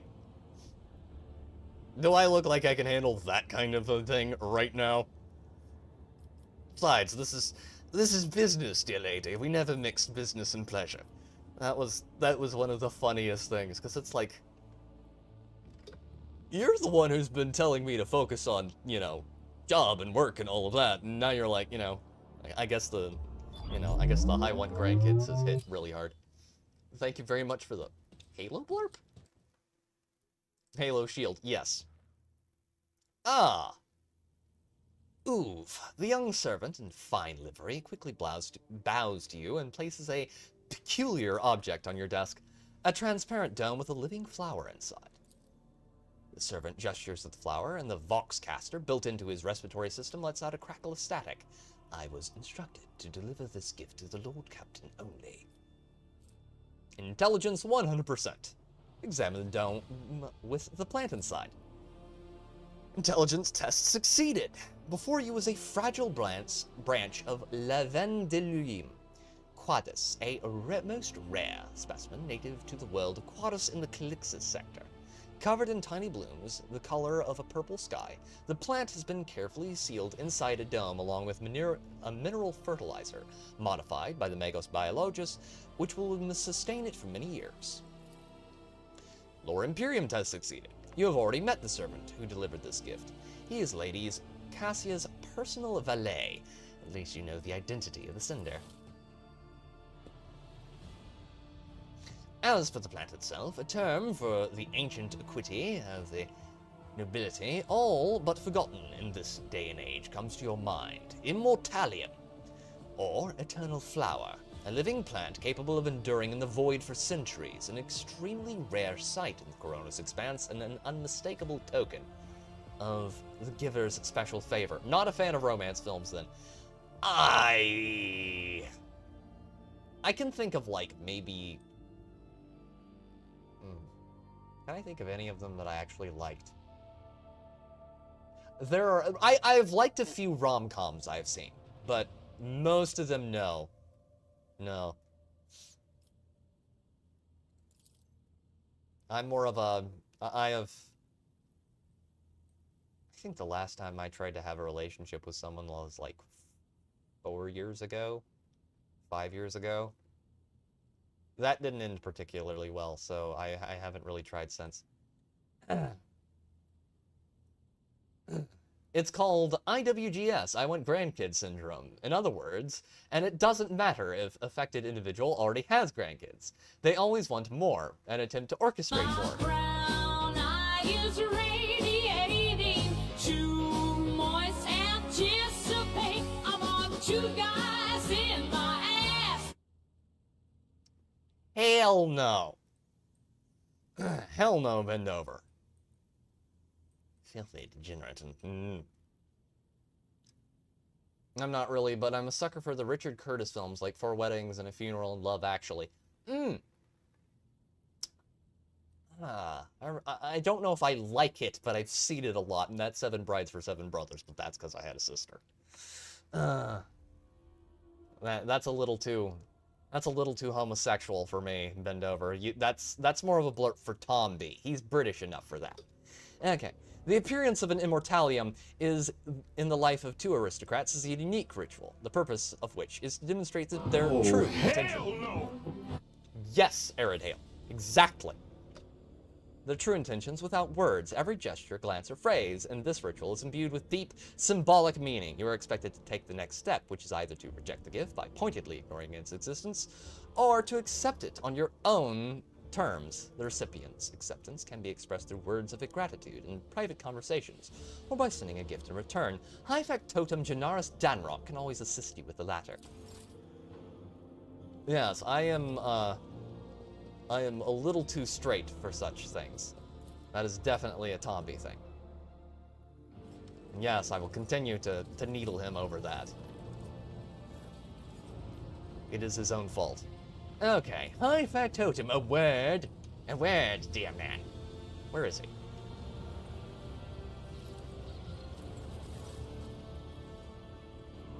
The High Factotum greets you with a cool smile and the merest hint of a bow. Pleasure to see you, Lord Captain. How may I be of assistance? I have been given an immortalium, and I need to arrange a reciprocal gift. An immortalium? Gennaro shoots you an intrigued look through the lens of his implant. May I ask what exactly I should arrange for Lady Cassia? As is the custom, the internet never forgets. Correct, Archon. Look, he can only make so many jokes about him, you know, Abe and Stasis Geek before questions have to be asked.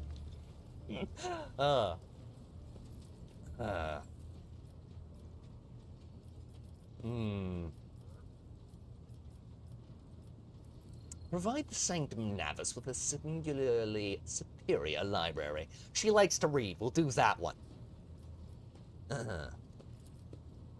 Your will be done, your lordship. Give me some time, and I will make sure your order is carried out to the letter.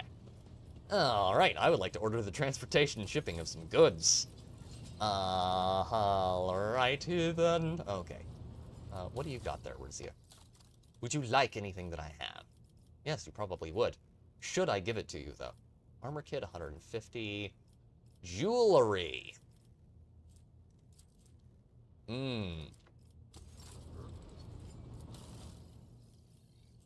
Heavy Flamer. Let's buy the Heavy Flamer and Silent Death.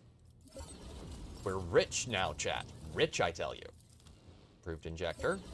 Stun Grenade. Deadly Repeater.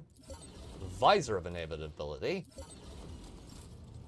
Okay. Make sure you get all the loot in this section. I'm not going to say why, but it's important, chat.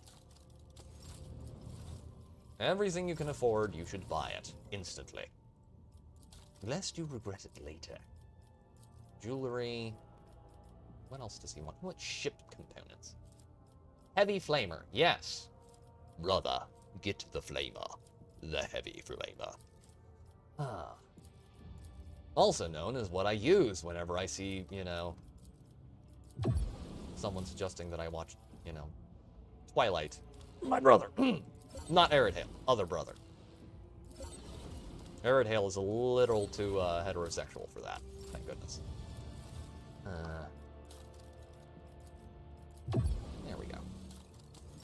Hate those films, and I hate what those books did to fandom. Twilight is the cancer AIDS of fictional IPs. Everything it touches, it corrupts and destroys. So basically, it's, you know, a tyrannid disease. Frozen Prince. Twilight was so bad. Twilight has what I like to refer to as,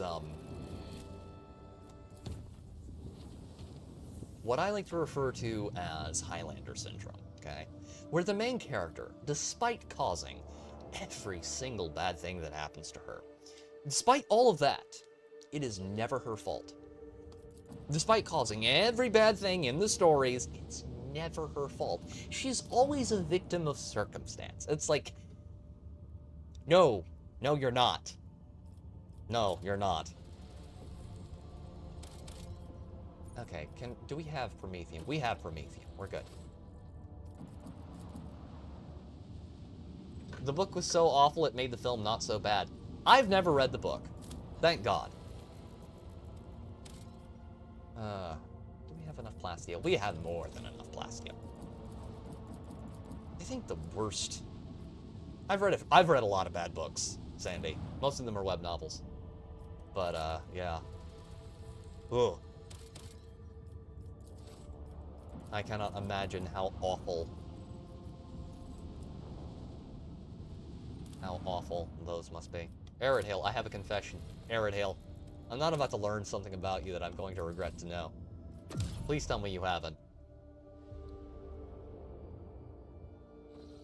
Please tell me you haven't read Twilight, my dude. Please tell me I'm not about to learn something about my mod that is gonna make me, you know, sad. Years ago, when I worked as an assistant librarian, I made it halfway through the first Twilight book. Okay! Okay, Aridhale. Oh dear. Oh dear. Halfway through. Well, you know, I made it halfway through the second Dune book, so... And it was bad for you, too. It was spectacularly bad. Okay. Aridhale gets to keep his man card. Okay, for the moment. Now, if he says he likes something like Vampire Diaries, then we're gonna have problems. God, my sister... That reminds me, my sister fucking marathoned that series. Ugh. That's like Twilight, but with AIDS.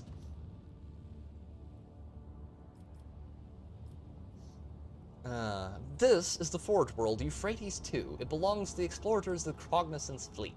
They colonized it centuries ago. Unfortunately, we do not possess the privilege of landing here. And why can I not go down to the surface of this planet? This world is declared off-limits to the laity due to the sacred rites of the Adeptus Mechanicus being performed upon its surface. I'm afraid that restrictions apply even to your lordship.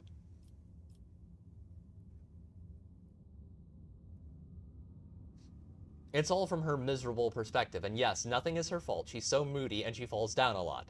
If she says one more time that she falls down a lot, yes, you will probably boot her with, you know, a steel-toed boot into the sun, as she deserves. I put it down and started reading the collection of Chilton's manuals they had just to get my brain to reset. Yeah. I think the worst book I ever read was, there was this one book I found at the library. It was this history book. And I got about, like, the first chapter in, and it was just the most pure, unrefined, you know, propagandistic drivel on the Civil War. And I couldn't finish it. It was basically like, oh yeah, Sherman did nothing wrong. The March to the Sea was completely necessary. And you're just sitting there going, you do know that's one of the worst war crimes. Well, it is the worst war crime ever perpetrated against United States civilians. Yeah. No. Sherman's March to the Sea was not justified in any way, shape, or form. It was a bad example of total warfare. Fuck you. I also didn't like kids calling their parents by their first names. Oh, God, no. No, never, ever call your parents by their first name, chat. Just friendly advice, don't do that. They don't like it. And also, it's extremely rude and disrespectful. Always respect your parents. Unless they don't deserve it. I've met a few who don't deserve it. But yeah, even then, still call them, you know, mom or dad, or, you know, mother, father, whatever works for your folks. Yeah. What kind of secrets are they hiding? Rumors say that the servants of the Omnissiah are calculating the formula of ultimate destruction in the secluded tech crypts of this world, seeking to confine it to a rigid system of previously unseen weapons. Weapon primers. Other whispers that the local denizens have dedicated their lives to the restoration of a ruined divine weapon from the dark age of technology, whose power and technological perfection is so holy that a mere glance from a layman would be an affront to the Omnissiah. Let us not disturb the tech priests. Get ready to depart. Second worst book I've read this year, after Twilight and Neuromancer. I cannot believe that The Matrix was born out of that awful book. Neuromancer, that's Philip K. Dick, isn't it? I haven't read that one, I don't think. Pretty sure I haven't. The Rogue Trader's Void Ship is facing several Eldari scout ships. The Xenos are in no hurry to attack, and time seems to have slowed down. One wrong move and carnage will ensue. Cargo torpedoes, cargo artifacts. Persuasion 100. Ask Urilet to help with the negotiations. Persuasion test succeeded. Urilet's speech is met with a torrent of Eldari abuse that is too much for even the Rogue Trader's elucidator. The Xenos accuse her of betraying her kind by conspiring with the Monkai and unceremoniously cut the connection, yet their ships are no longer blocking the way. Yeah, that's his log. William Gibson. Yeah, that's what I was thinking. Why did I say Philip K. Dick? He did, oh, what's the Metal Hurlant story? He did a story in Metal Hurlant that they based Blade Runner on a lot. I do not recommend it. I read that about the same time as I was reading Greg Bear's Blood Music. It's a shame that the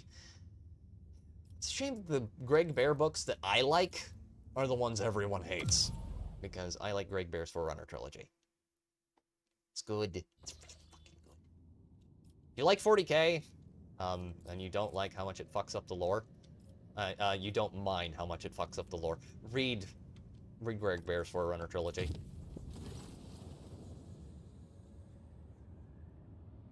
The Lord Captain retires to his study to ponder what the future holds. A while later, his thoughts are interrupted by a timid knock on the door. Oh boy.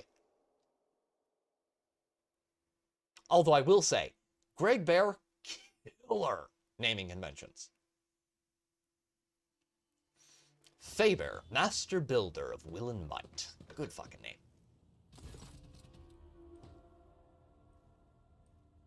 The Lady Navigator's valet greets you with a deep bow and humbly delivers a tasteful scroll inviting you to a private meeting. Oh boy. I really like No Country for Old Men. Jay recommended it, and I liked it so much that I brought a first edition. I have not read the book. I've seen the movie. The movie's really good, but also fucking dark. And, oh, what's the murder hobo in there's name? Loved his fucking performance. Really good actor. We have arrived at the Lady Navigator's invitation. Cassia is completely absorbed in admiring the shelves of her new personal library, which are all but buckling under the weight of gilded and leather-bound tomes. Upon noticing you, she smiles, barely able to stop herself from rushing to meet you. Drake, how did you procure all these works? By the throne, even your personal collection doesn't have them. I would have remembered so many unexplored worlds and stories, dozens of unstudied essays. I am utterly astounded. Thank you. I could not have dreamt of a better gift. Hobo? Well, Javier Bardem, yes. Anton Chigurh, yes. Yeah, that is a fucking good movie.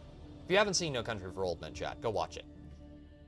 And then go watch something light and airy like Bruce Almighty and that's funny afterwards. Because, yeah, you're gonna need a palate cleanser after that one. Her ruby eyes demurely hide behind her lowered lashes. I was not certain if engaging in this long-forgotten noble ritual was prudent of me, and yet you did everything in accordance with customs of equity. I must admit, I rather enjoyed this game. I hope you did too.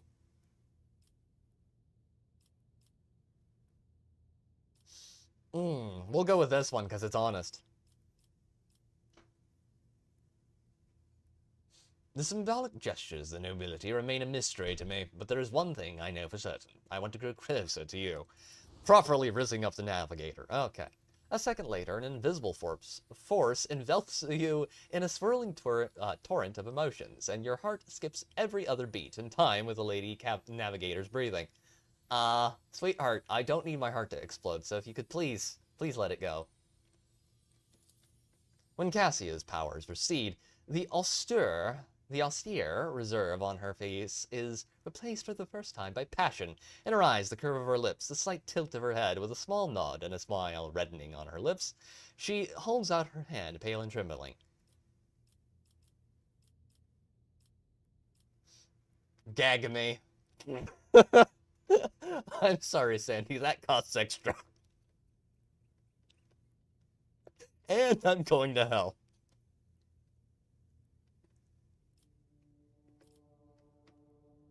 Oh, God.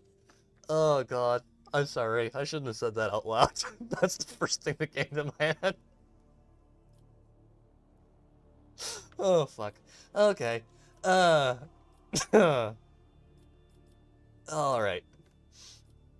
I did not dare hope. Tenderly squeeze her outstretched hand. At last we have become a little bit closer. There we go. Oh, God.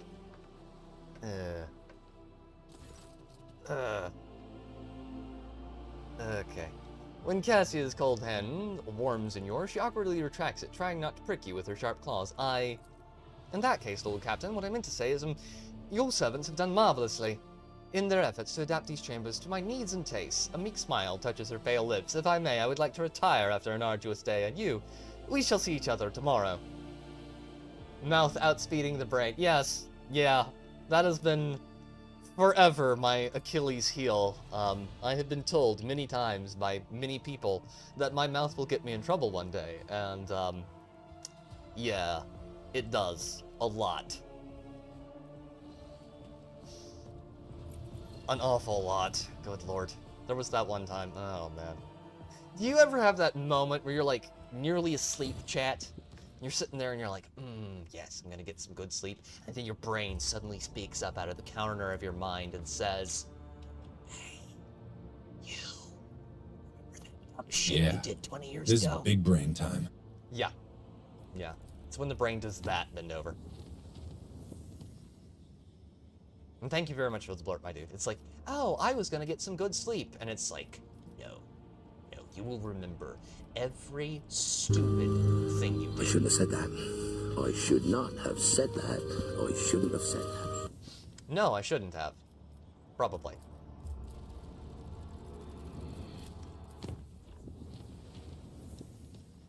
If I wait, chat, if you don't see me tomorrow, it's because Sandy found me and stuck a knife between into my kidneys. That's probably what happened. All right. And after that joke, I probably deserved it. My sense of humor is A, fucked up, and B, pretty dark.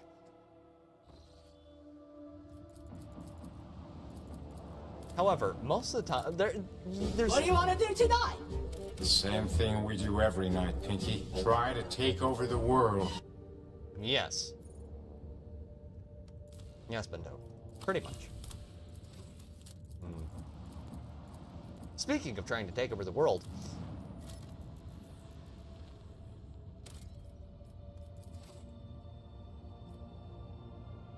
Never, it made me laugh out loud, woke the kids up. Oh, dear. Oh, dear. Oh, God. Pleased that I actually have an audience with a good sense of humor. A small planet gently wrapped in amber forest greets you with a ruby-colored dawn.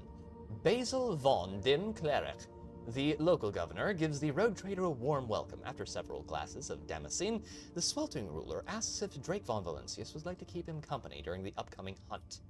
Accept the offer. After several hours of riding the local peculiar animals, you make camp in the middle of a golden forest. Basil the governor points at the sky. A flat disk rises over the horizon. Constantly morphing its color and shape, the forest grows silent and empty. You can no longer hear the singing of birds or even the rustle of wind. The governor nods with satisfaction, and a few shapes step into the clearing. Their bodies are twisted by an unknown phenomenon, and you watch the freaks with astonishment as they began to dance to the throaty cackling of their brethren, turning the bony growths and pulsating flesh of their scaly hands towards the unnatural thing in the sky. Kill the mutants. Order your men to eliminate the mutants. Having armed themselves with flamers and chainsword, your party cleared out several acres of the nearby forest.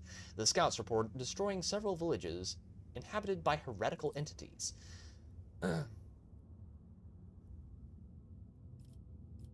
The governor excitedly explains that the creatures you saw are the children of the great king of distortion. It is he who is the true god and patron of these fertile lands. Once every cycle, his chariot shines its light upon this world and bestows transformations upon his most ardent followers. The rogue trader may become one of his heralds. Execute the governor on the spot for heresy. The governor's head separates from his neck with a distinctive squelch.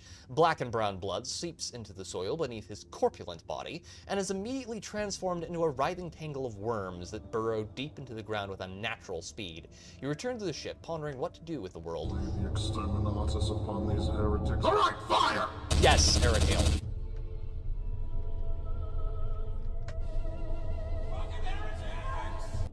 Fucking heretics! Yeah. You return to the ship, pondering what to do with the world, and more importantly, what to do with the King of Distortion. Order that the crew chart a course to the anomaly known as the King of Distortion. The senior officers observe suspicious activity emanating from the twisted celestial body at the heart of the system. The chaplain advises you to get ready for a potential encounter with a spawn of the arch-enemy. So it may be wise to reconsider unless you have holy relics, sacred wards, or blessed effigies of the Emperor. In dialogue. Aflame with plethora of colors, the distorted celestial disk trembles slightly. Beyond the endless windows on the captain's bridge, as the rogue trader's ship approaches its center, an otherworldly voice, cold and enveloping, enters your mind. What could this puny wretch possibly offer a king? Oh, hell no, that's some seriously Lovecraftian BS. Yes. Purge the heretics. Exactly, bend over. We've got it. Nuke it from orbit, chat. The officers on the bridge look around, perplexed. Their eyes are full of terror and confusion. Many clutch their heads and let out long howls of pain. Some empty their stomachs, but most, pale and exhausted though they are, have joined the Lord Captain in resisting the entity's influence.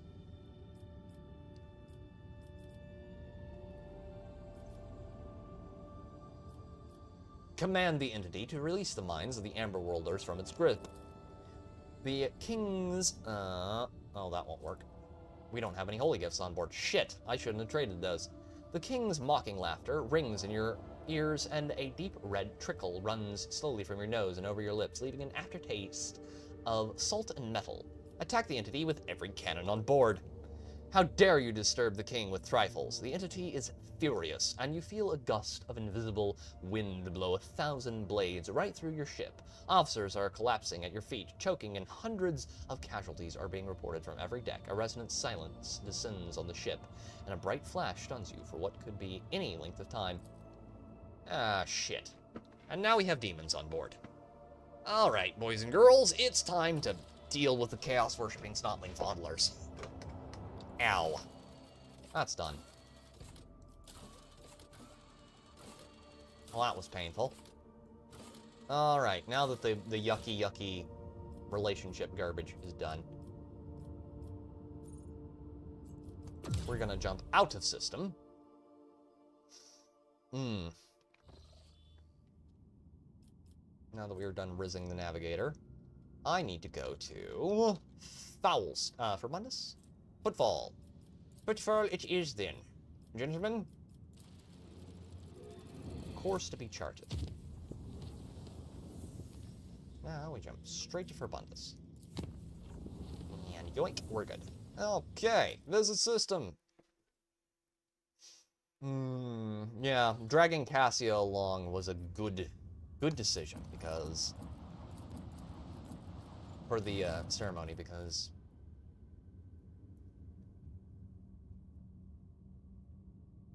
she gave us a ton of navigator's insight. Shireen, if you find a spare minute on Footfall when you are not deciding our lackluster fates, I would be delighted to see you at my Amacar in the Amescus. I'll tell Octi to set aside some decent wine in case you decide to grace our humble party with your luminous presence. Amacar? Is that some kind of celebration? It is an occasion celebrated on my world, Efreet. Why is she calling me a fire spirit? That's a little weird, Chad. Just a little strange. It is the day when a person shows by their actions that they have reached maturity, that their spirit is ennobled. Among the Efreetian nobility, this day is considered more important than any other symbolic events, such as the first cry or the day of repose. And by a wonderful coincidence, my Americar happens to fall on the day when I also wish to celebrate my acquisition of the Mercatium Tabula Officiat. It would be my pleasure to attend your party. I don't have to ask this, I know what I'm dealing with. The lowly regulars of the Amescus will be telling their great-grandchildren about the day they had the honor of witnessing your dazzling visit to that unworthy dive, Shireen. That is, of course, if they live long enough to see their great-grandchildren. This is true. Okay. Who would be fun at parties? Probably not Kibbles. Definitely Adira. I don't think Henrix would be the best person to bring, but we'll bring him. It'll be funny to watch everyone tremble in fear at the sight of an Inquisitor. well, an inquisitorial agent.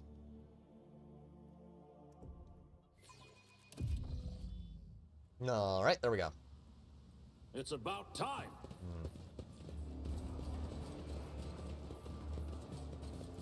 What do we got here? Okay, that's just the thing we read out the other time. Okay, we're good there. Good. Hope everyone has a good evening. Sleep well, catch you Sunday, Pete, and there's the right lightning right on time. Bye! Good night, Sandy. I hope you get good sleep. Hopefully I'm able to catch y'all for Film Club. Hopefully. At least the first section of it. Maybe. I'll lay claim to the stars.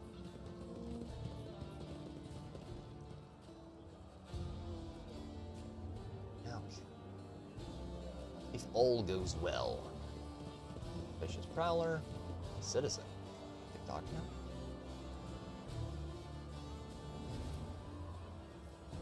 Okay.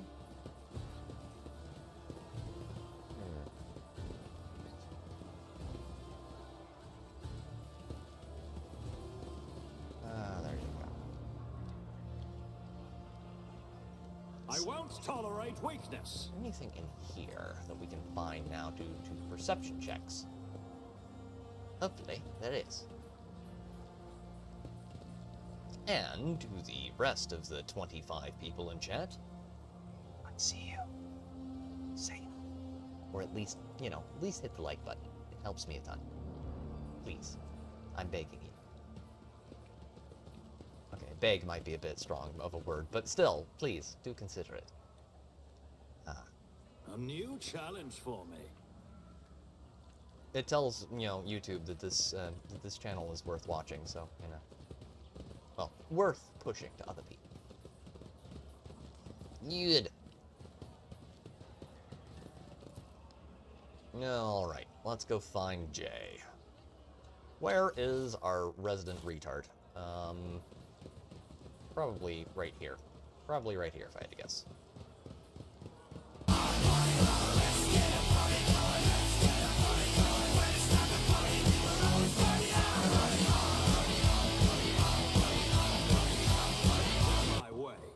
Jesus.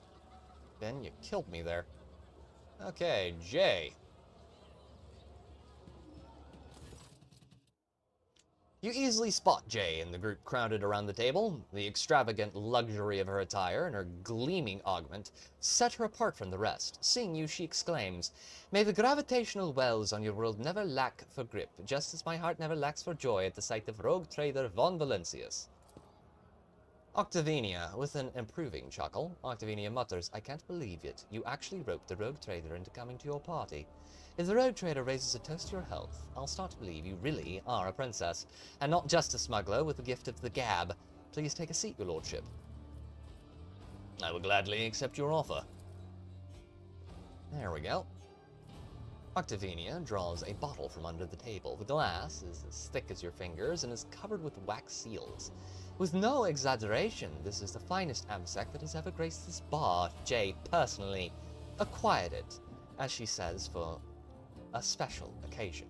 It seems that you are the special occasion, your lordship. The crowd around the table falls silent, exchanging awkward looks. It would appear that they're unaccustomed to drinking in the presence of lofty individuals such as you. Brown knows much? Yeah. Well, let's see. She's a barkeep with, you know, a dude with the potential to spend more money here than God. I'd brown nose a little too, probably.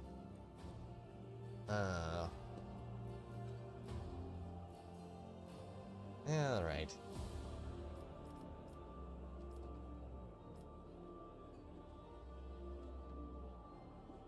Octavinia, you and Jay are friends.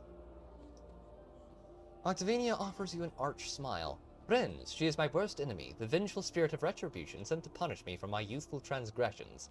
Mistress Hadari has a special gift for knocking me off balance and dragging me into difficulty. I would have barred her from the Amescus long ago if it weren't for her habit of tossing money around like confetti, and of paying triple for everything she breaks. Do you see, Shireen? Do you see the petty, miserly, callous, unforgiving friends the Exalted One has sent me? Look around at the other people at the table. So these are your associates. The precious roses in the gardens of my soul, and the little bees that bring honeyed riches to my treasure house. Yes, this is my crew of gold traders. The two identical ones are the Trickster twins, my closest associates, Kor, our resident hotheads, and his much wiser sister, Tora. Don't let her fool you, your lordship. She's only calling me a precious rose because you're here. When it's just us, I'm lucky if I get that arsehole with the gun. Kor chuckles good-naturedly. Because you are the arsehole with the gun. If I dragged you out of as many scraps as Jay has, that's not the name I'd be using for you. I can tell you that much. Kor's sister rolls her eyes. Pay no attention to him, your lordship. Kor has nobody to blame but himself for that nickname. What were you talking about before I arrived? Business. My dear Tora, whose mind never strays from the chilly peaks of the mountains of money she's made, was telling me the latest trade news. Exciting times are upon us. We're not the only ones being tested for weak spots. Vladim's set on putting the Ultraquisitors out of business, and it looks like he's got Mercy's blessings to do it. The big beasts are picking off the small ones. I think things are only going to get more interesting from here on out. I smell chaos, chat. By which I mean opportunity. Not, not tentacles coming out of every orifice chaos. Chaos as in chaos, the business kind of chaos. Not the other kind. That means it's time for us to step up and become major players, eh? Kor winks at Jay. I know a couple of Shaganars from the Ultraquisitors. They're dry as you like. We could tell them to cool their heels with us, and they'll be more than willing at the other altars. We could take on Falco and even blow Vladim out the airlock too. Kor, my sweet, before you go chewing face lane with Shaganars, you need to clear the altar and hide the pulses. If Vladim's paying all the lines, he won't touch me, but I don't want to shift the risk onto you. There's chatter about the commission. The conversation quickly turns into an impenetrable mismatch of terms from the secret argot of cold traders. Oh, this is gonna end well. He's got a blast pistol. Someone's gonna get killed. The man, who has just approached the table, is hideous by anyone's standards. A repulsive face, greasy hair, and bulging veins at his temples. His attempts at an amiable smile is so transparently false and off-putting that your fingers itch to reach for your weapon. With a surprised look askance at you, he says, Mistress Hadari, allow me to wish you a happy Amarkar. Master Mercy could not let such an occasion go unmarked. He sends his warm wishes and a gift. Items received. Mercy's gift. While in combat, the wearer of this cloak gains a 15 bonus to fellowship whenever there are no enemies in a 4-cell radius. Oh, Falco, I'm much obliged and touched by your presence. May the fire in your hearth burn forever bright and hot like the stars of the Grimnor system. Tell Mercy that this show of his precious attention towards my humble self brought dew to my eyes and a song to my heart. Speaking of brown-nosing.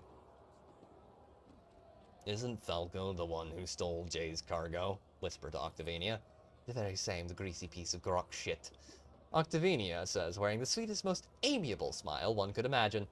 But the stars of the Grimnor system all died around 100,000 years ago, and the systems around them are true breeding grounds of death. Okay, so Jay was basically telling him to go fuck himself. Got it.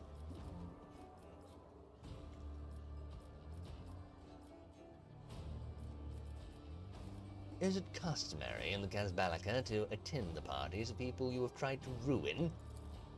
After you got involved in their turf war, they all decided that a peaceful resolution would be for the best. This here is a symbolic confirmation of the ceasefire. Who is this Mercy?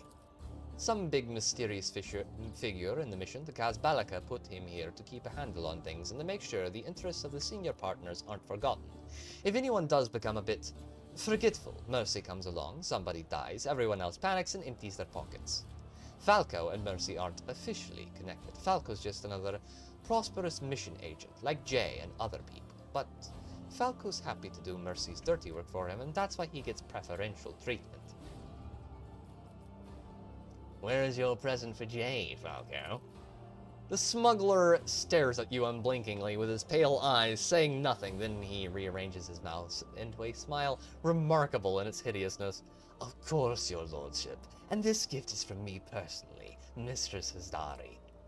Exotic Venom Blade. 14 to 21 damage per hit. Yiggity.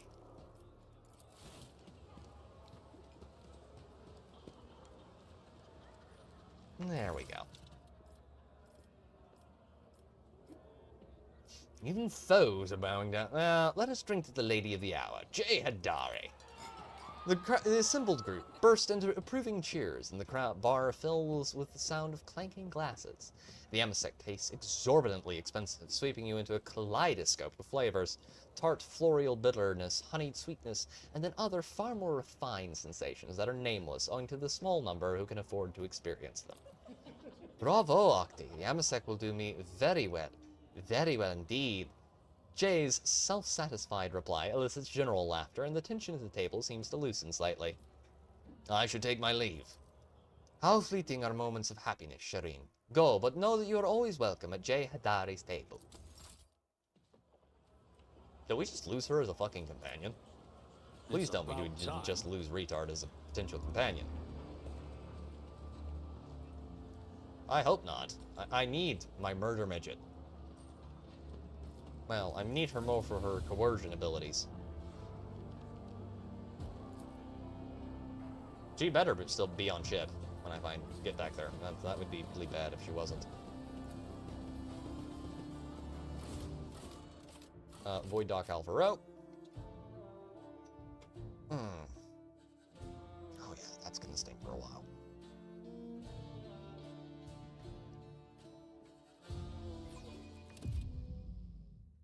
Alright, I think that is most of our side quests complete. Canyon quests. Haven't missed anything important. Card inverted. Errands. Rumors. Follow my lead! As far as I knew, there are no ways to fuck up and miss the main quest, so we should be safer there. Dockyard is a blessed wonder of the all-powerful Omnissiah. The rest of the station is extraneous, a superfluous appendage. Interesting. Excellence matters. Goods. Loot, chat. We found loot. Wait, the loot refreshes here? Hold up. I'll lay claim to the stars. Hold up, chat. Did I just find a way to farm things?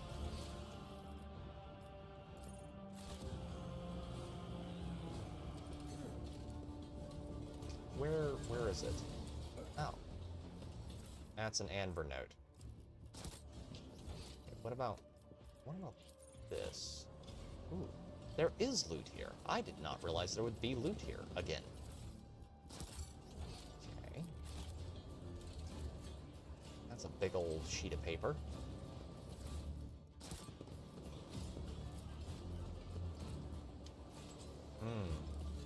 I won't tolerate weakness.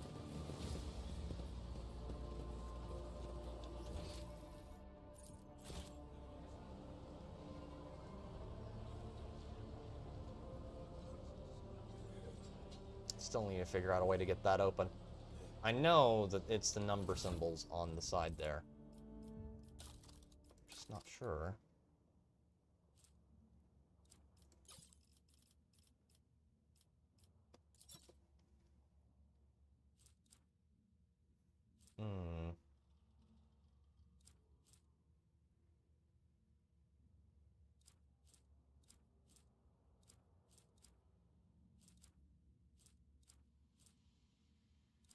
Interesting. What about this? None here? shall stand in my way. What is this? Commerce. I rise to the occasion.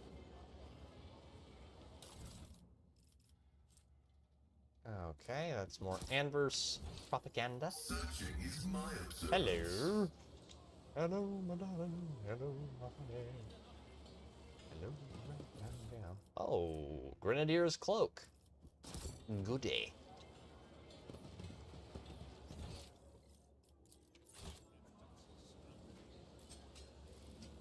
It's about time. There is plenty of loot here. Well, we will grab all of this. Back to the ship. Ooh, boy. The rest of Footfall. Yabagama. Yabagama, what are you doing here? What are you doing here? Back to the ship. Back to the ship. Time to go and do a bit of murder hoboery. Hoboery. Pronounce it right the first time or the second time? I don't know. Probably borked both of them, if I'm being quite honest. Ah, yes. 2 hours and 15 minutes. Ah, I love this game, chat. I cannot wait for Dark Heresy. It's gonna be awesome. Little Kepri, got twins. North weekend. Not just Trinitos. Trinitos is unimportant. Why? Why'd you do that, video game?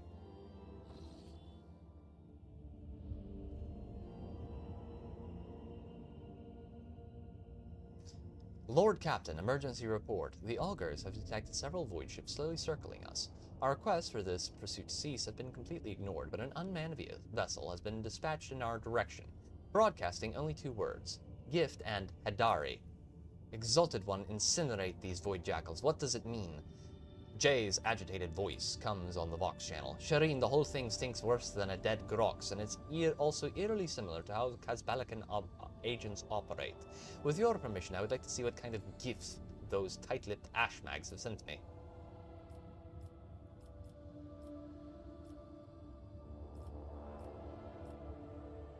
I wish to contact the pursuer's flagship.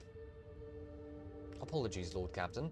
Our attempted calls to the unknown pursuer's ships are automatically relayed to the beacon on the pilotless vessel. What ships are they? A frigate and 4 raiders? No identifying marks, so they're probably pirates, although the Augur Master reports that they are well coordinated, more so than your typical void rabble.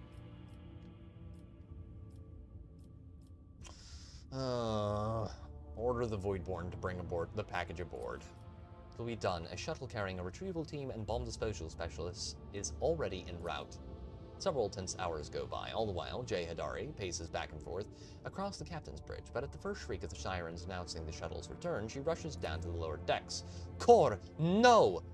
Jay's outburst blares from the comm bead, momentarily deafening you, and a third of the officers on the bridge listening on the Vox channel. No, no, no!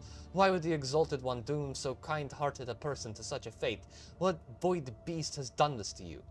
The Voxcaster picks up a quiet sob, the whining screech of an augment on the bulkhead panels, the crunching of metal fingers, and Jay cuts the Vox connection. Ahem. Lord Captain, the returning Voidborn report that the package for Jay Hadari was the head of a young man. Vigdis typed swiftly at the cogitator keys. According to her archives, he was a member of her trade network on Footfall. The deceased is Trickster Kor, one of the Trickster twins, who engage in suspect commercial activity on the station's asteroids with Mistress Hadari.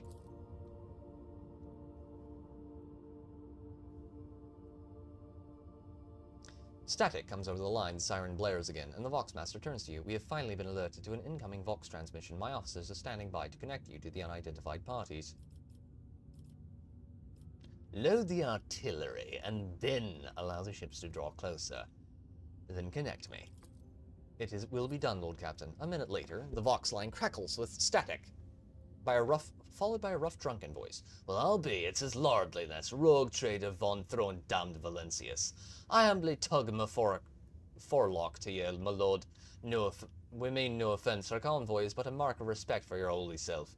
You wouldn't have stopped to talk to us, would you, if we hadn't been giving your officers a good scare? Where are my manners? I forgot to introduce myself. Tuto the Vulture, at your most noble service. Your gift. What did you mean by it? Oh, that. Toto the Vulture laughs, and it sounds like the giggling of an innocent little boy, a little boy with a frog in his throat.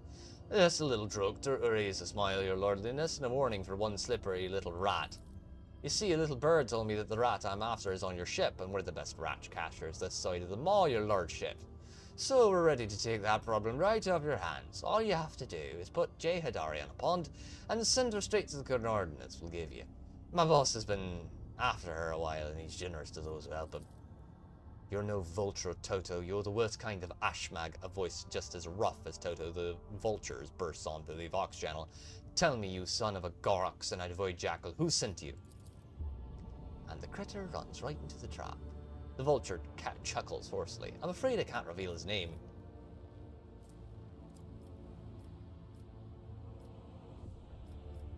That's it. Threaten my retinue and you threaten me. So the answer's no then. Ah, that's probably for the best, your lord in this. I make a bad negotiator, but a damn fine pirate. Before the Vox transmission cuts off, you hear a rasping shout. Falco says hello, Jay Hadari, and screw you. Well, fuck you too, buddy. With a rusty rasp. What do we do to those? What do we do to aliens? We hate mace them. Yes, we hate mace them. We give them a hate mace enema. No lube. No lube.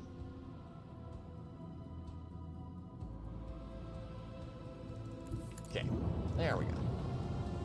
What has he got out there? Aw, he's got a little Viper-class destroyer. Isn't he adorable? Okay. He has the same kind of ship as I do, except mine is better in every way, shape, and form. Now I shall launch Starhawks.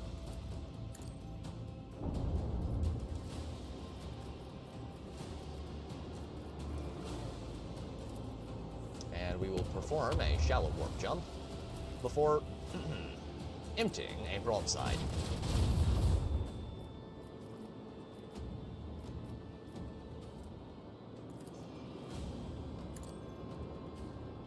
That was probably not the right move. Okay, we're going to strengthen shields on that side, and there we go. Starhawks, dead ahead. Fire directly into him.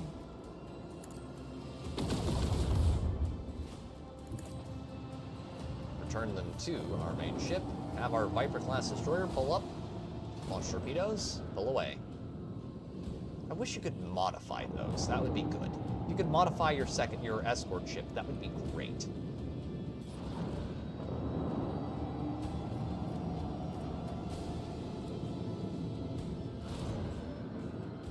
And of course they're doing torpedo spam.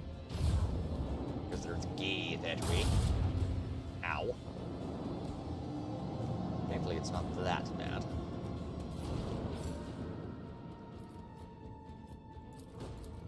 Okay, well, of course we're going to drop these. And we're gonna blow him right up.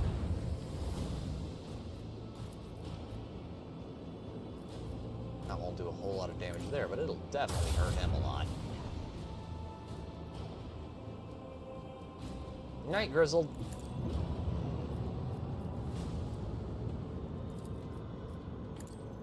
Stop here. No, I'm toddling off to bed about this hour. It's most sad to be older now. I'm not for them yet. None shall stand against right. the Imperial's fury.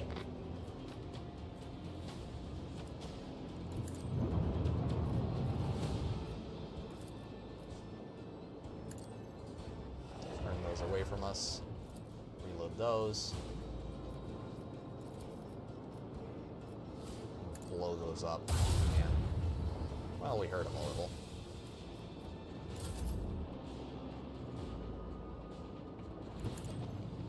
Let's put that over there.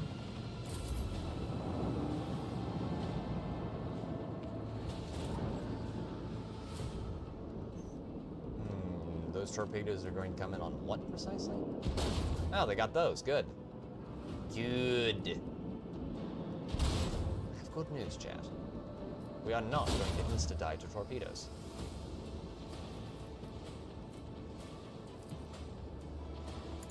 Swing run.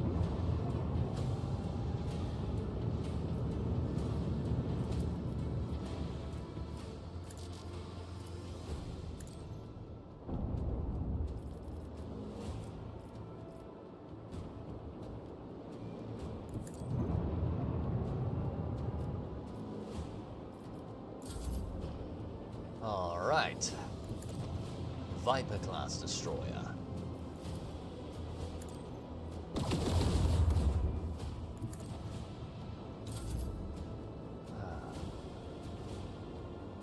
Out of there, we have one enemy ship left. We can take him out pretty quickly.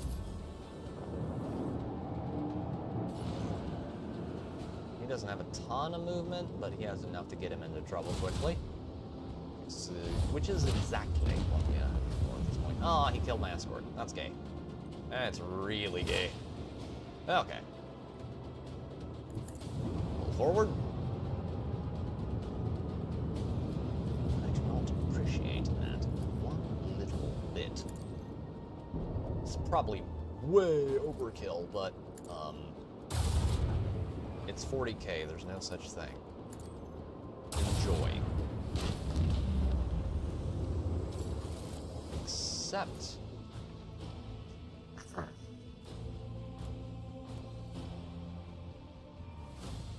Success. Let's repair the ship. And then we need to check void ship management. Upgrade the RAM.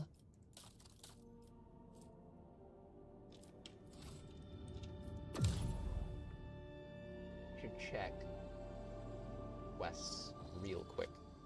J. Actually, I'm gonna take a moment right here. And I'm gonna go grab some water real quick, chat, because I have not had any for a bit, and I need to go pee as well. So I will be right back. Uno momento, chat.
Oh, much better. Okay. Okay, there we go. Now that my voice isn't slowly trying to claw its way out of my throat, I will be much more capable of continuing to provide you with an excellently dulcet and deep voice. Now, where is that? Where's Jay? Where is she? Assume we should probably go have a chat with her. You are spoiling me with the splendor of your presence again, Shireen. Have you decided to treat your soul to the fruits of my eloquence? Or do you wish to discuss business with the newly appointed owner of a Mercatum Tabula Officiale? Seems like you and Trickster Core were close. Shame he lost his head. My gang is quite the void beast, Shireen, with 3 heads stemming from a single neck. Core's untimely demise will not interfere with our mutual business. I do feel sorry for his twin, though. Tora has been getting into trouble with her brother since they were kids. Getting out of trouble too, but not this time. Damn, she's fucking cold. But why are we talking about the departed Shireen? We must save a few good words for the living. Take Falco, for example. I will impale that ashmag on a stake, Shireen. You will see. I will pick a slim one, so he has more time to appreciate it. Oh. Okay. Okay, that's just gonna be one of her little personal revenge thingies. Alright. Well, at least I don't have to present anyone's head on a platter for her. Not that I'm above doing that. I believe in, giving my employees all the proper benefits.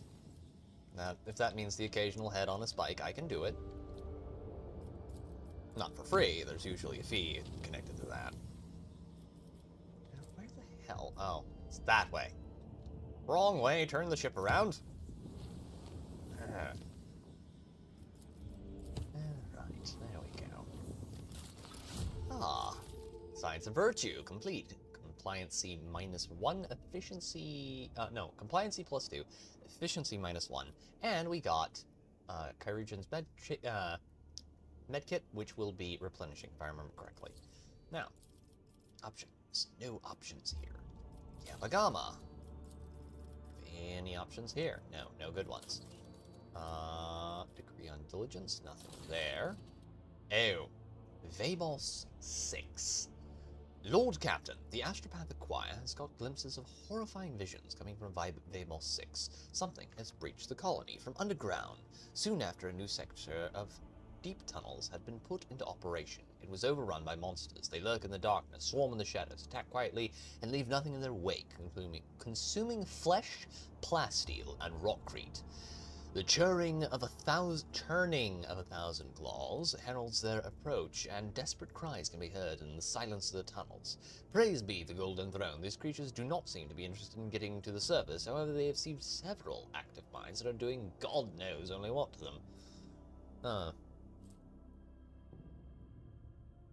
That would drop us people. What are those creatures? Few who have faced them have survived to tell the tale, so the information is scarce and hardly reliable. Their accounts, if you will, are a jumble of facts mixed with wild speculation.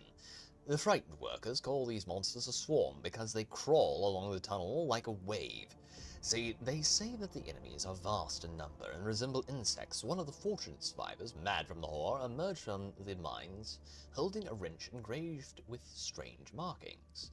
The pattern was exactly the same as those seen that the mad convicts had been etching into the walls. What think my advisors? The threat is unknown. Establishing the nature of the threat is the top priority. Collateral losses are insignificant, requesting authorization to coordinate an offensive operation to be carried out by penal battalions in order to determine the nature of the attack. Ah, Pascal, ever the scientist. We have to block off this threat and protect the people. To do this, we must blow up the tunnels, but to make sure that the plan works, it has to be done in areas currently occupied by this unknown enemy. I am sure that a dozen brave souls can be found in the colony, ones willing to accept the grace of martyrdom and carry the explosives into the darkness below. Aha.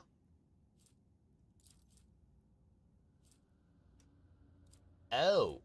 Oh. Okay.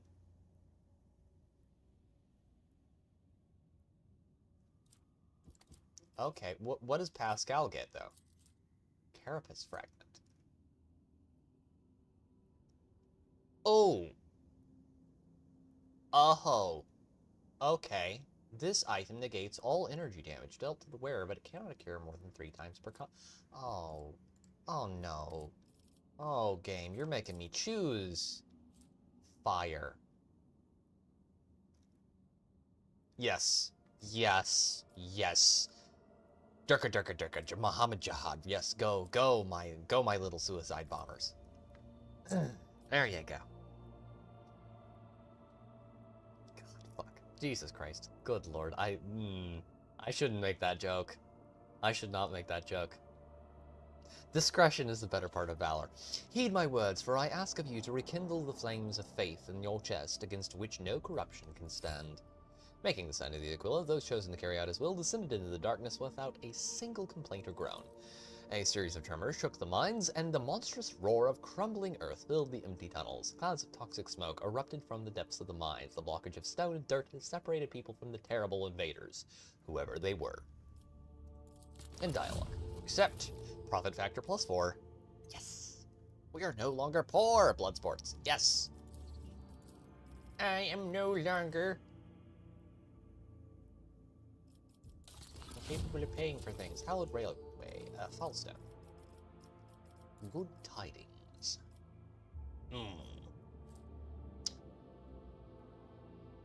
Compliancy, which we can use. That's locked. We don't have enough weapons for that.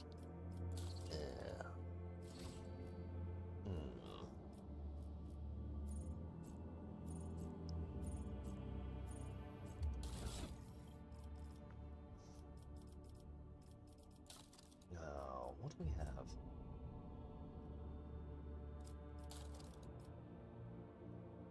Anything good? That feature is gonna be very useful in future.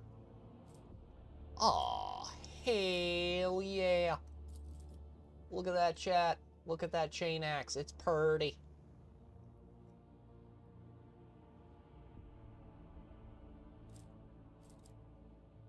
Oh, hell yeah. Hell yeah, brother. Ooh. Ooh. Yes, please. Alright. Okay. Rotate and go up north. Warp travel. Warp travel one more time to Mundus Nihilus. And we will go to visit. Now, we can finally enter chapter 2. Oh, 3? 3. I think it's 3. Chapter 3 or chapter 2? 3. I think it's 3. I think we're at 3. It's chapter 1? Oh, shit. We're only in chapter... Oh, no, we're in chapter 3. Good. Fuck. Okay. God, I completely forgot there for a second. Okay. There's nothing there.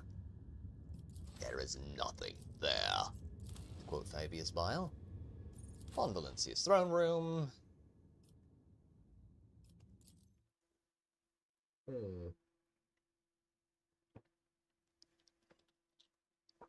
Oh shit. Yeah, we need to go do some side quests as soon as we get done with this part, because chat, we are most vulnerable at the moment. Very, very, very vulnerable.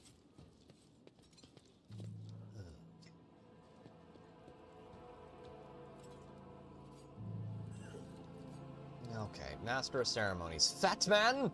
Fat Man! Let us begin. Yay! Party! A party in my honor. Yay, always what I wanted.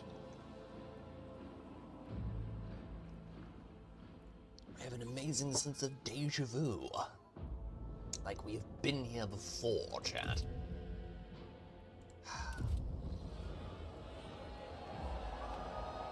Rejoice, Von Valencia's subjects. In honor of his ascension, the new rogue trader generously shows you his favor.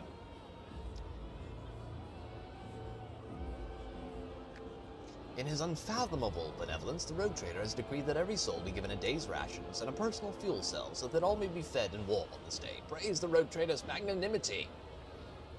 Yes, magnanimous king, Lord.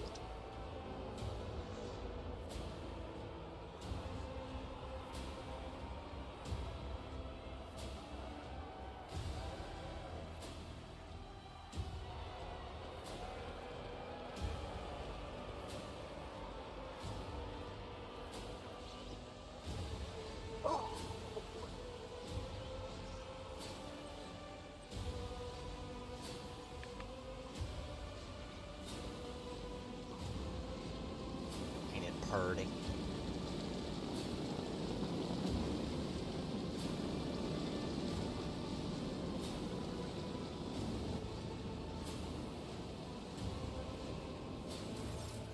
The crowd below is roiling, their electrified exultation filling the air of Dargonus. Thousands of throats chant your name. You are at the apex of this world and all others. A little bit of hubris creeping into my character there. Master of Ceremonies. Amplified by 100 voices, the voice of the Master of Ceremonies booms. Rejoice, subjects of Dargonus. You have been granted the felicity of witnessing your master. A great honor bestowed upon us by rogue traitor von Valencius, executor of heretics who eradicated the corruption of arch-enemy worshippers and cleansed Janus, gracious protector of footfall, patron of trade. A hush falls over the crowd, who gaze upon you in adoration. Many of them bear terrible scars from the recent battle of Dargonus. Like children, they await the word of their almighty father. Fear not the coming day, henceforth you are all my charges. Joyful cries carry your name upward, beyond the atmosphere of Dargonus, all the way to the Emperor's throne. Iconoclast +5. So much gold and white. Cassius stares at the crowd enraptured. It seems this massive gathering of exulting people is just as exotic and captivating to her as the sight of a bona fide navigator, a representative of the mysterious and powerful Nabis Nobilite, is to your subjects. Adequate. Dargonus is not disappointed. Abelard forces the smile of satisfaction from his face and whispers to you, "You remember the next part, yes? Your lordship has been will be asked to take the oath of office." The Master of Ceremonies bows to you with great reverence. Let the oath of the von Valencius dynasty be taken. Repeat after me, your lordship. I, Drake von Valencius, rogue trader by the grace of the Emperor, vow to be the paragon of humanity. Unbroken by adversity, to walk bravely first into darkness, to unite and reclaim what was lost, to triumph over nightmares untold, to hold boldly the reins of fate, to walk steadily the road of thorns. Through pain to greatness, you hear a rumble. It is the roar of the sea of your subjects. With jubilation and devout fear, they welcome your ascension. It is done. Alright, then.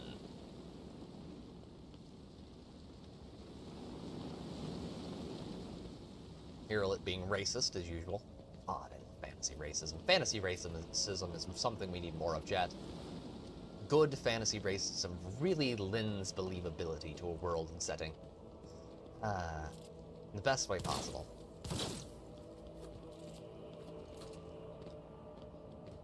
Gibbles?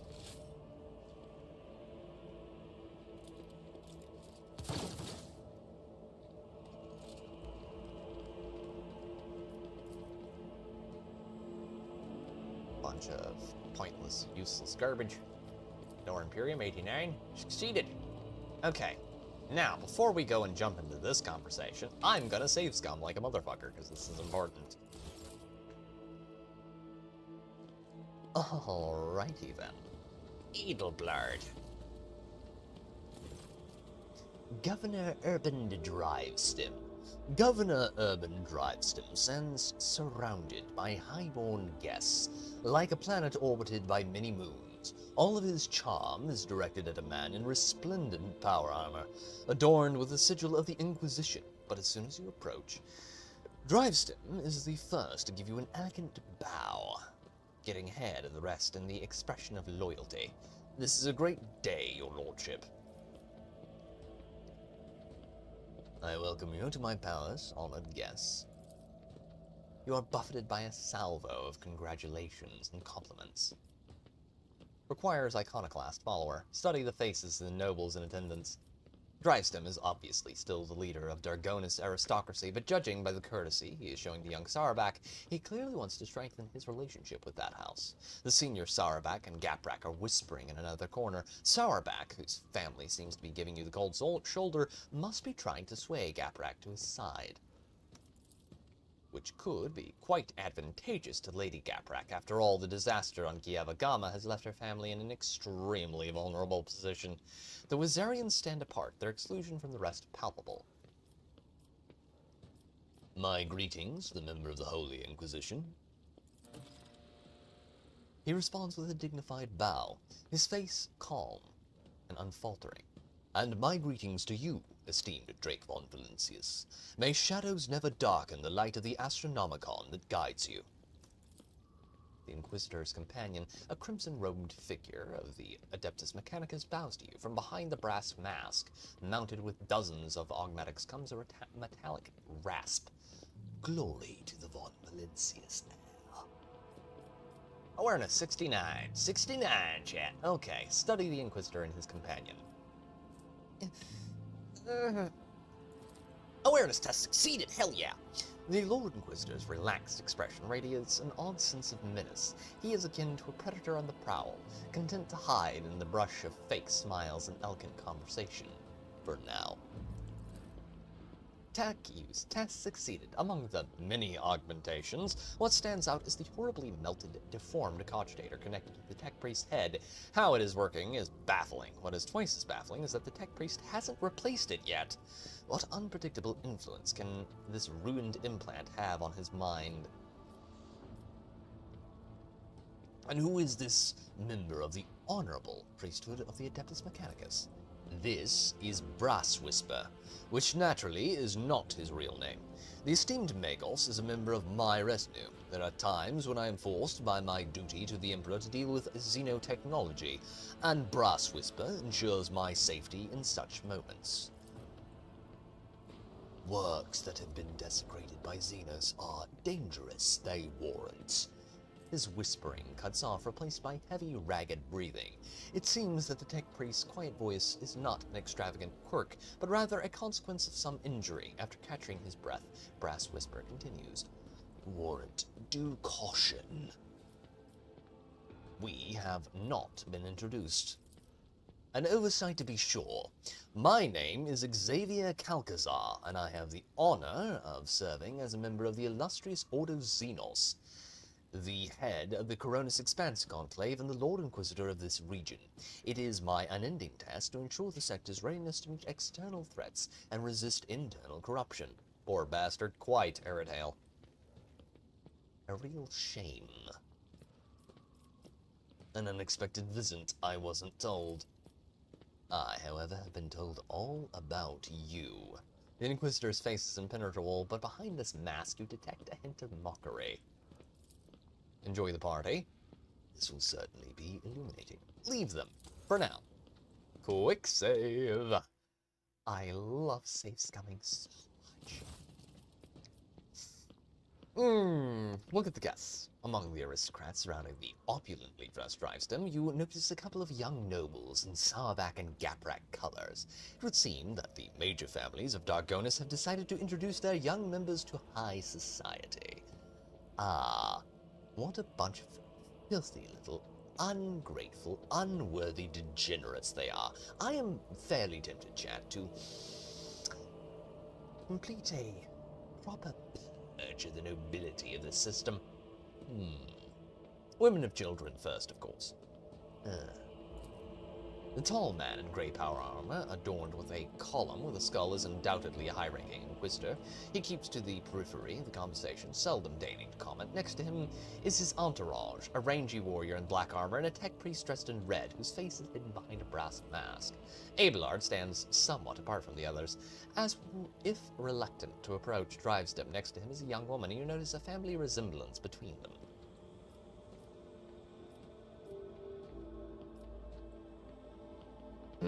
I cast the most sacred of ancient spells. Save scum. Yes, Aerodale. We shall save scum most thoroughly, so that we may be able to turn back time, so that we are able to find that which we seek, the most optimum path, to thread our way through the strands of fate. And what were we discussing just now? We were talking about the brutal Xenos raid on our fair Dargonis. So many victims, so much damage to our industries. Such a terrible shame it is that the warp currents delayed our protector's arrival. There is an acidic hint to his words, but is too faint for you to call him to account. Judging by young Sourback's unpleasant smile, it is not just your imagination. Sharing the sector with the blasted Xenos is impossible. I hope we respond to their raid on Dagonis with a punitive campaign. Young Sarabak's smile is conceited and bloodthirsty. I see you hate Xenos with all your heart. I do. This pestilence against the Emperor must be exterminated. He talks ardently and smoothly, like a commissar. He places his hand on the hilt of his finely adorned sword, his pale face ablaze with noble fury. Or they must be forced into servitude. Many Xenos are more useful alive and obedient than dead. The young man in gap-rack colors speaks with sagacity and gravity, but his opinion seems to carry little weight in the circle. Smile venomously. And how many Xenos have you killed personally, Sourback? Sourback flushes and mumbles incoherently, the Honorable Macaris forbade, but I did not let me go to battle. The Inquisitor, standing among the guests, offers a thin smile. It must be difficult for this youth to foster such bloodlust towards the enemies of the Imperium without ever having seen one at a blade's distance. Look at Abelard. Wait, hold up. Okay, hold up. Safe scum time. Okay, we're gonna get this. Look at Abelard's young relative. And what is your name, my dear? Your lordship. Allow me to introduce the daughter of Chancellor Clementia Wazarian, and my great-granddaughter, Astartes. Abelard looks solemnly upon the young woman with barely concealed pride. I am delighted to witness you, your lordship. Astartes bows, keeping her observant and intelligent eyes trained on you. Modesty forbids my esteemed forebear to say this himself, so I will. Our entire family is grateful to you for wishing to see someone of Wazarian blood at your side as you claim your inheritance. Drivestem exchanges telling glances with young Sarabak, who, judging by his face, is suddenly finding the collar of his expensive frock coat uncomfortably tight. Where are the rest of your kin, Abelard? They are in the city, preoccupied with running the festivities and watching over some of the more crucial services. No incidents can be allowed to ruin your ceremony, my liege. Astartes frowns and adds peevishly, I asked the esteemed Abelard to put me to some important task too, but he bid me to attend the reception, where I can do nothing to serve your lordship. Sourback smirks. If I had known, I too would have asked Abelard to let you miss the party. So, I hope the Wazarian family gives Abelard the credit he deserves. Absolutely, your lordship. We greatly respect him for his wisdom, and he repays us with attention and kindness, she says warmly. I am obliged, dear Astartes. It looks like Abelard is somewhat embarrassed by this turn of conversation. So you wish to become my servant as well? Astartes flushes and starts talking quickly and with fire in her voice. It would seem that she finds work-related conversations far more entertaining than court gossip. Of course, I've been working on a project for the last 4 years we could set up. Enough, Astartes. I highly doubt that his lordship is interested in listening to the fantasies of a young woman about how to run his protectorate. Coercion 96. Fuck yeah. Good thing that I got coercion up. Now, just before the end of the stream, we have to make sure we get our, have to get that willpower up there, chat, because, reasons. Abelard shoots Drivestem and looks so dark and bloodthirsty that the latter instinctively starts looking for the nearest warden. Hold your tongue, Ervand. I decide who may speak and who may not. Please continue, Astartes. Coercion test succeeded. Heartened, Astartes continues in the tone of a seasoned administratum clerk. Our suggestion is to set up a chain of stations in the void. Plasma beacons that would signal the passing ships. By placing them in logistically sound locations, we could amplify our ships' routes so that they may split long warp jumps into a series of safer, shorter jumps from one beacon to another. That would have a positive effect on the overall safety of journeys and the accessibility of colonies. More and more technical terms and percentages creep into her speech. She quotes Lex mechanic reports and accounts of starship captains. Astartes' rigor and vigor and sharp mind are enough to silence even the most venomous of commentators. They all stand there in silence, trying to digest what she is saying. Abelard surveys the quiet nobles with triumph and then looks at his great-granddaughter with pride. How are you finding the reception? It is difficult to put into words, your lordship. Never before have I seen such a grand and striking ceremony. Astartes' voice sounds passionate and inspired, and her eyes shine with barely contained excitement. But I was so much more amazed by your generosity. The provisions that are being handed out in the streets of the capital will make the difference between life and death for many of those who lost everything in the Xenos attack. The young Gaprak keeps staring at Astartes curiously and a little bashfully. It seems the boy likes her. Perception test succeeded. Oh. Leave them. Yeah.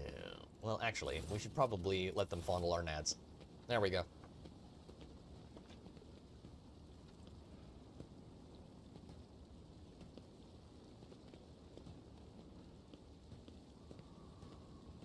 Come on. Hurry up. Move on.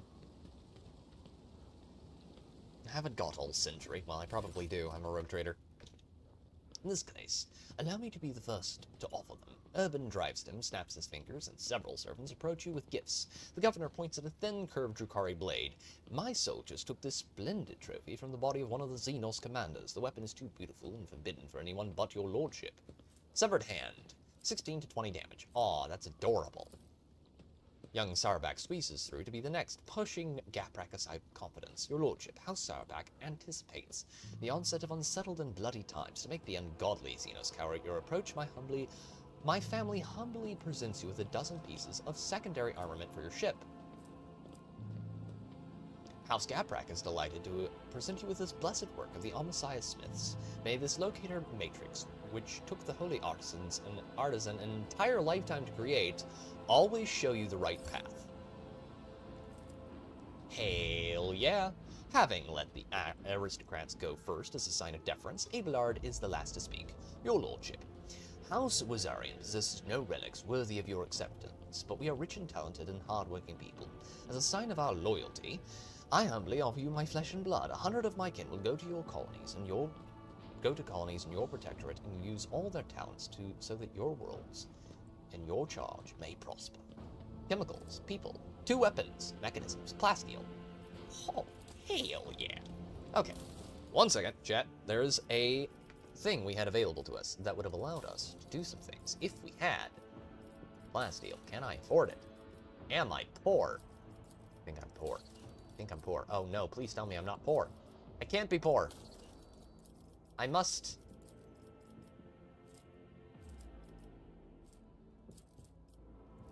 Oh, I am poor. That is sad. I prefer to be very rich in my video games. Instead, I have to...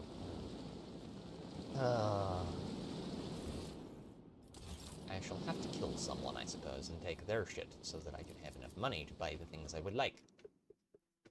Oh, and another thing. We need to complete the contract we have now, because that one is important, chat. That one gives us profit factor. That one will make it where we will become rich beyond our wildest dreams. Actually, J, contracts. Void beacons, complete. Hail yes. Hail to the Yizzy, chat. There we go. On fucking line. There we go. Profit factor gain. That paid me back for all that bullcrap over there. Now, where is Nomos? Nomos! More importantly, where's Pisquiggly? Pascal and Nomos. Pascal and Nomos. I love Pascal. Pascal's a good boy. Extending congratulations to Unit Drake von Valencius on attaining your new legal status. The strange servitor standing next to him is examining you obliquely. It quickly looks away upon realizing that you have noticed. How are you finding the ceremony? The deck priest surveys the hall as if conducting a thorough analysis, then concludes, disorderly. What is the servitor? It is Nomos' new repository. Nomos. This unit identifies as Drake von Valencius. Two-way identification complete. The servitor looks at you again, no longer trying to avoid your gaze. Its face is twitching, as if the muscles have forgotten what facial expressions are and are now struggling to make its features look amiable. We are Nomos. We have made use of this receptacle to leave the ship. Greetings, Nomos. The servitor leans forward. We enjoy greetings, we enjoy communication. Nomos require communication, knowledge, movement. Magos, Pascal, compelled us to not speak with anyone other than him or you. It is disappointing, but at least we can observe. Nomos have changed since we last spoke with you, Drake. We are now able to conceptualize our previous experience, that of solitude, and we no longer enjoy it. Pascal, I believe you intended to investigate what Nomos is. Every 15 watches I commune with Nomos' code and spend prescribed lengths of time in calculus meditation. However, the Omnissiah has yet to bless me with an answer. All I can say is that the capabilities of the entity Nomos are extraordinary.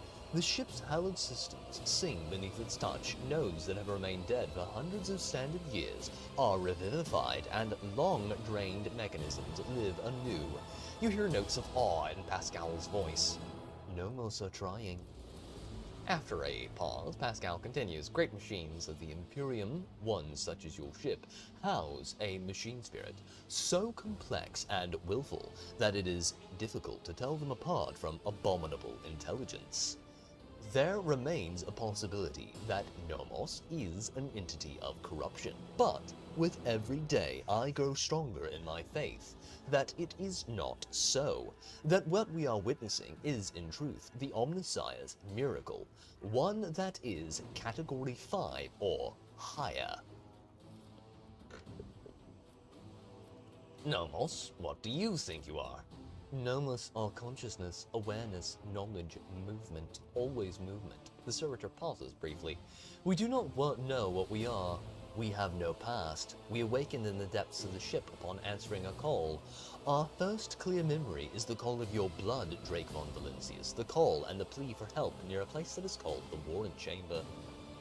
How did an entity like you move into a servitor's body? This is not the entirety of us. This receptacle is too narrow, crude, and feeble to maintain and contain our complete whole. The existence of Nomos requires a space of connections, but we are able to transfer a small part of us and build a thread strong enough to travel outside the ship. We are, enjoying this journey, discovery, even through this receptacle, suits us poorly. It will soon be destroyed by the force of our presence. Why have you brought it here, Pascal? Entity Nomos asked permission for this visit. My objective was to observe the process of integration into a servitor. We wanted to see, observe, cognitize, speak. The servitor makes a strange, wavy gesture with its hands that looks at once very human and far from anything human. We want to speak with you. Will you speak with us? Of course. What do you wish to speak about? Many things, happenings, events, decisions. The servitor's eyes roll in their sockets before focusing on you. We have been observing you. You do things that we do not understand. We want to learn why. We remember the day when we first met you. You gave us your blood to drink. We helped you to save yourself. We followed you. Our small part did, inside the servo skull. Then there was fire, and a creature of sated hunger and dark light standing behind the curtain, behind the image, behind the semblance of Theodora. It was calling for you to follow. You did not listen to what was calling from beyond the curtain. You thought only about those who followed you and about the fire that could destroy those shells. We remember the day when the star disappeared, when the dark light and the sated hunger wanted to take the world. Archon Minoris was its name in the ship's data. You ordered that the human shells on the world be saved, even though the dark light was coming closer and could have consumed both the ship and Archon Minoris. We remember another day. We awakened inside the ship. We lived in its systems, then we tried to emerge into servitors like this one. Then so many of our receptacles were gathered in one place. This is what we have seen among many other things. We've begun to understand. We think that we have, that we do not know everything about humans. And about you, Drake von Lucius. We have tried analyzing shells and defining sets of their needs and fears, their simple functions, but now we think that there is more, that there is another side that we do not see, a notion that is larger than what we can compute, something that stands above needs and fears, something that drives them. We envisage this larger notion as a light, a web of light, that connects humans. It may seem almost invisible, ephemeral, but it grows stronger when they are threatened. The web is always on your mind. When darkness comes, you want every thread that extends from you to shine so bright that those who follow you do not lose their way. Whenever a thread breaks, it saddens you. Do Nomos understand correctly? Yes, you do understand correctly. Every thread that connects people, every life, their value is beyond measure. There is no greater reward than guiding others to salvation when all that surrounds us is darkness. We knew we could understand you, light, movement, and connections, and help. We are enjoying this because perhaps we are connected to you through blood, through life. Thank you for speaking with us. Nomos are grateful. We cannot continue moving on our own. And the servitor is post-save. I probably saved more in the last 15 minutes than I have in the last 3 hours of stream, but fuck it. Gonna do it. And you can't stop me, chat. But why would you want to?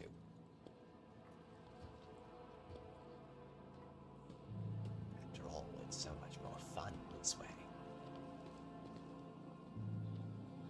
Hieronymus. Caligos Winterscale. Drake, there you are.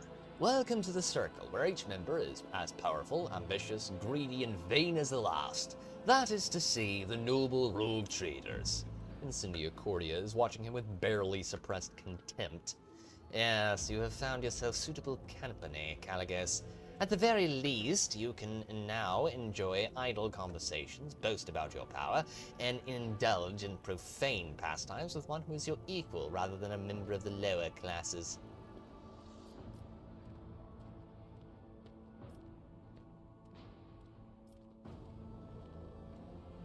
Observe the rogue traders. Caligos Winterscale is a broad-shouldered, athletic-looking man. He frequently flashes a bright smile, no less dazzling than the blade of the power axe he carries. Every part of him, from the toes of his magnificent boots to the tips of his hair, radiates strength and a desire to live and win. His smile is crooked, as if ready to turn into a hostile snarl at any moment. Next to him is an unmoving hulk of a man clad in armor. His low forehead and gloomy face bear signs of degradation, and his bloodshot eyes are expressionless, like a pair of glass buttons. Incendia Cordia radiates cosmic cold. Her skin is unnaturally white, and a nervous tick is constantly tugging at the left side of her noble visage. Garbed in full dress uniform, adorned with purity sails, she is the embodiment of a true imperial aristocrat. Haunting her side is a gaunt shadow of a priest in plain black robes. Hieronymus Delaroso, whom you met on Footfall, gives you a respectful nod. Welcome to Darkonis, friends. Friends, eh? Would you look at that, Incendia? Now you have one whole friend. Winterscale gives you a carefree wink, but his posture exudes a challenge. Cordia says haughtily, I will think twice before calling an individual of questionable purity, my friend. Well, a fine see you next Tuesday to you too, sweetheart.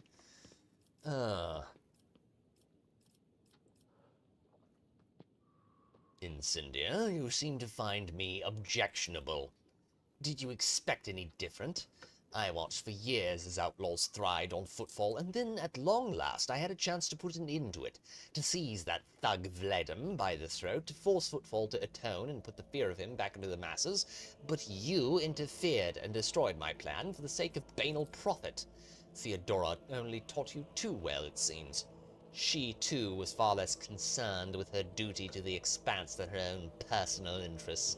But you can be sure that I will not cease cleansing the Fabundus system of the pirate scourge. And if your trade prospects are damaged in the process, you will only have yourself to blame. That sounds like a threat.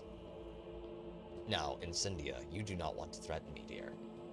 I'm a very unpleasant person who does not respond well to threats. And you don't want to see me angry.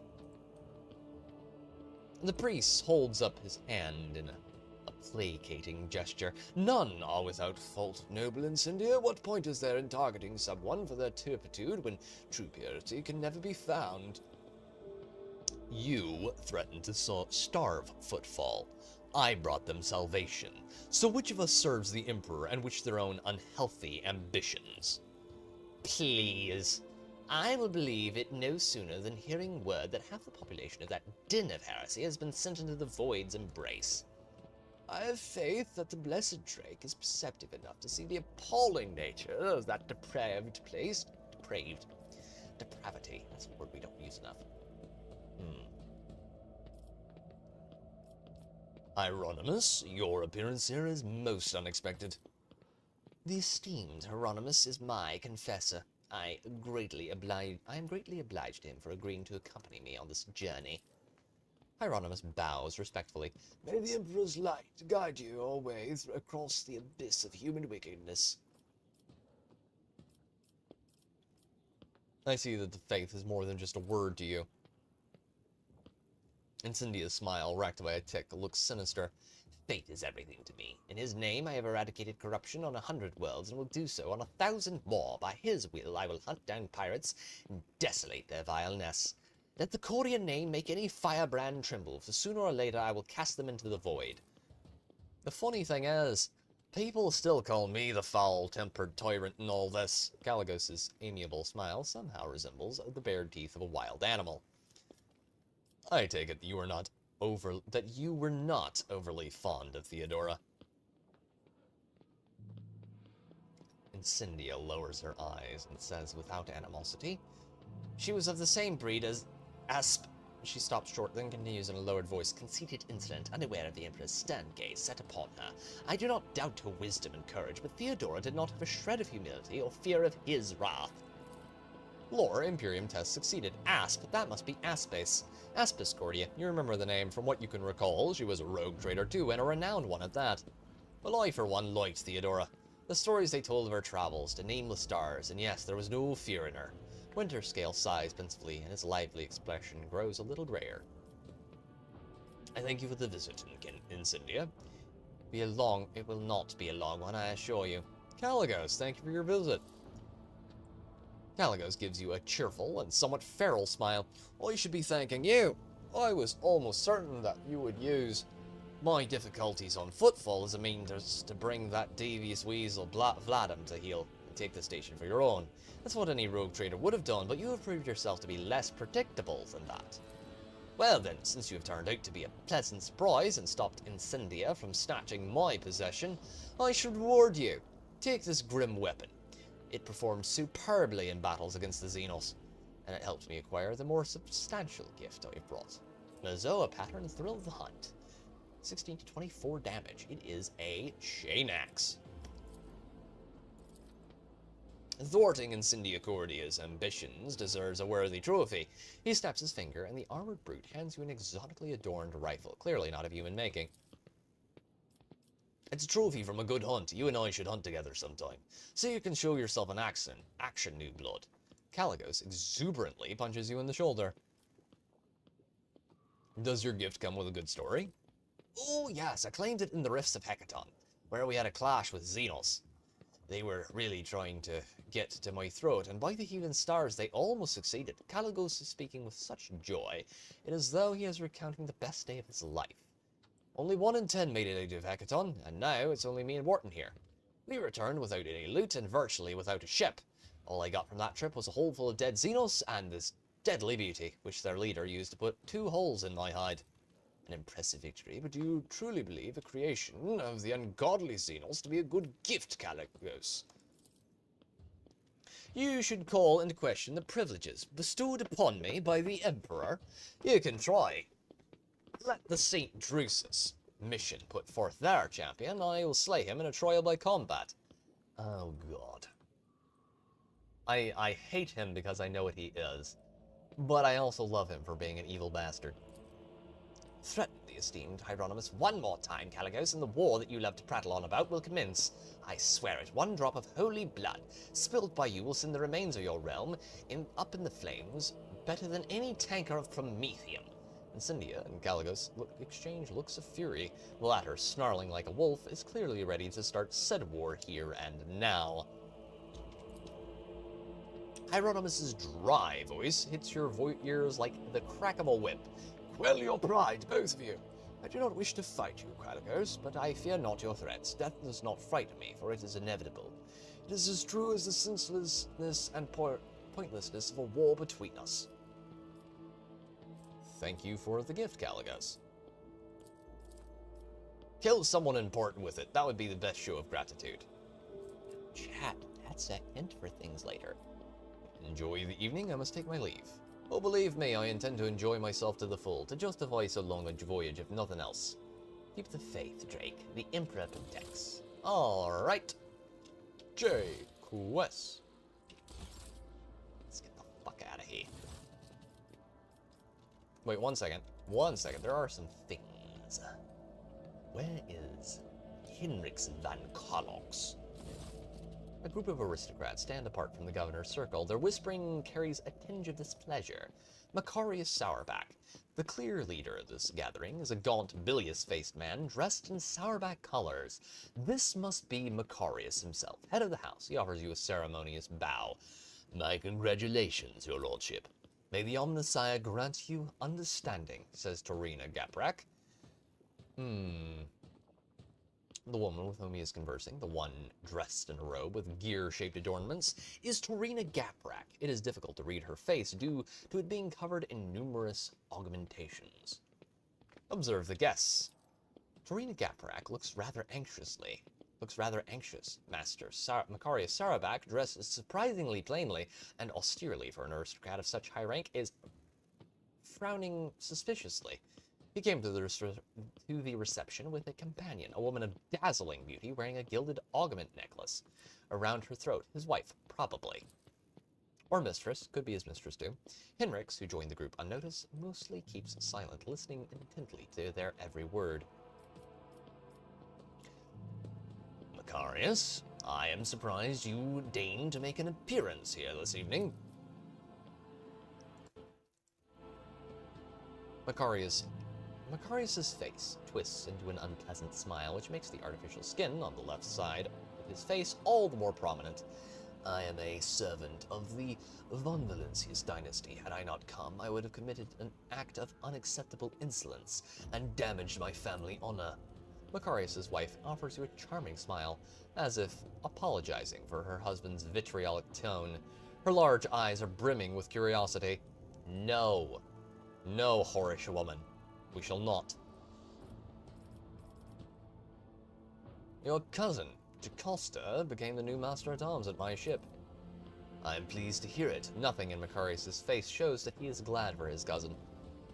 I always worried that her character would cause our house a great deal of grief, and yet in the end, the noble Sourback blood was stronger than her any personal shortcomings.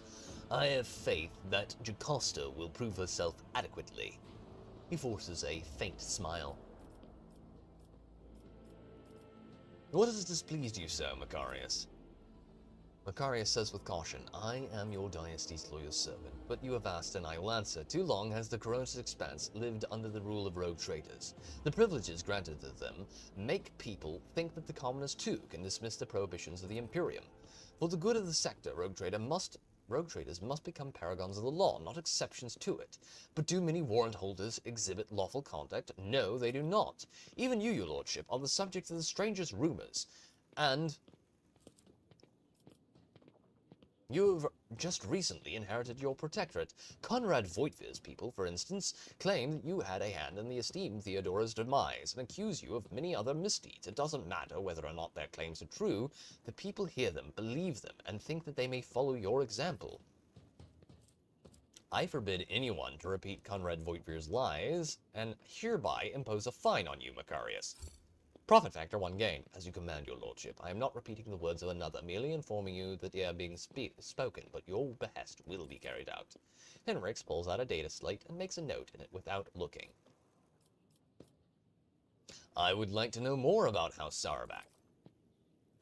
Macarius puffs out his chest and says proudly, the Sauerback line was one of the first noble houses to arrive in the Gross Expanse. For millennia, we served the Golden Throne and kept the faith. Sauerback warriors have bled in 100 wars and at different times have ruled a great many colonies of the Von Valancius dynasty.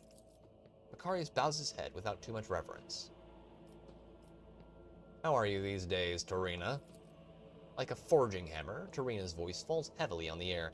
The corruption of Kiavagama was a great blow to my family. The contemptible Cubus Delphum betrayed our trust, desecrated the sacred forged cathedrals, and took my esteemed cousin's life.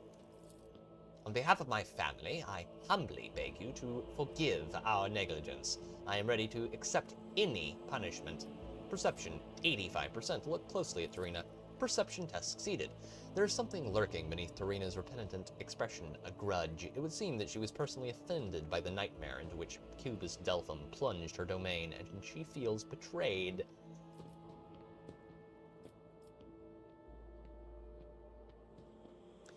Do your part to heal the wounds inflicted on Kiavagama, and your house will be forgiven.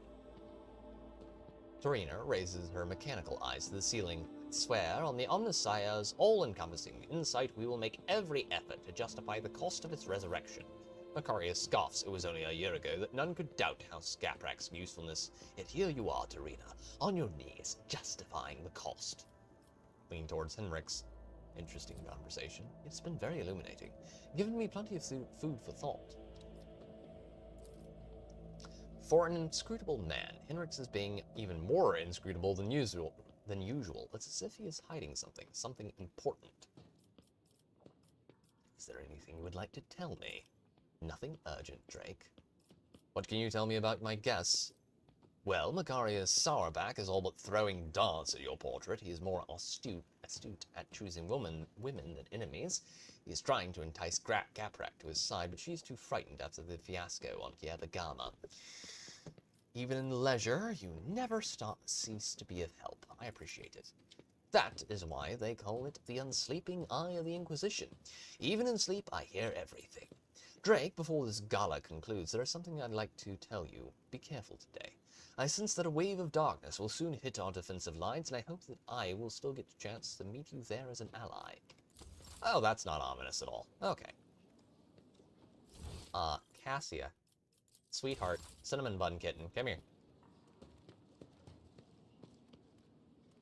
Okay, she just wants them to go away. And honestly, I feel her.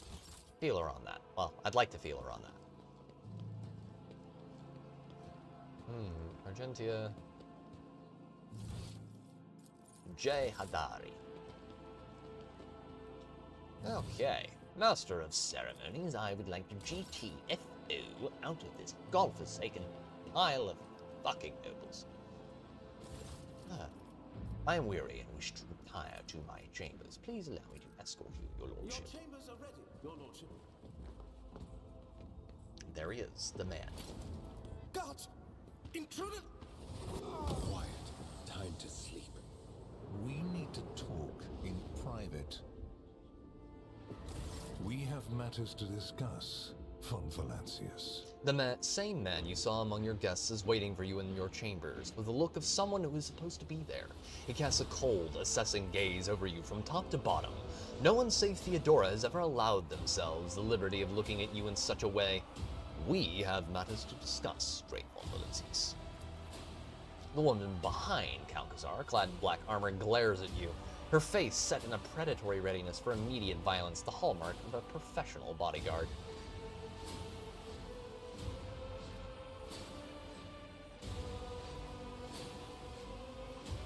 If the Inquisition wishes to talk with me, I am glad to be at its service. A commendable openness to cooperation. It will be taken into account. The Inquisitor's sharp gaze is fixed on a point directly between your eyes. Master Van Kellox has spent enough time with you. He will vouch for your words. What stands out from your recent accomplishments is the suppression of a rebellion on Janus, the battle against the archenemy's minions on Kiavagama, and, of course, the unusual interest the Drakari have shown in you. Then that is what we will discuss. is it now? After saying these words, he shoots you a searching look from under his brows, like a regicide player who just made the first move and is now watching for his opponent's reaction. This feels an awful lot like an interrogation. Does it? We're in your chambers, not a confessional cell. You're in perfectly good health, and none of the varied and fascinating instruments and procedures that expedite candor are being applied to you. I assure you, you would immediately know if our discussion turned into an interrogation. Look at this man's drip, chat. Look at that. He has awesome drip. Not to mention, look at those godly mutton chops. Like, just look at those. Those are beautiful. Very luxurious. I also dig his plasma pistol. One day I shall be able to grow mutton chops like that, but I'll keep a beard along with it.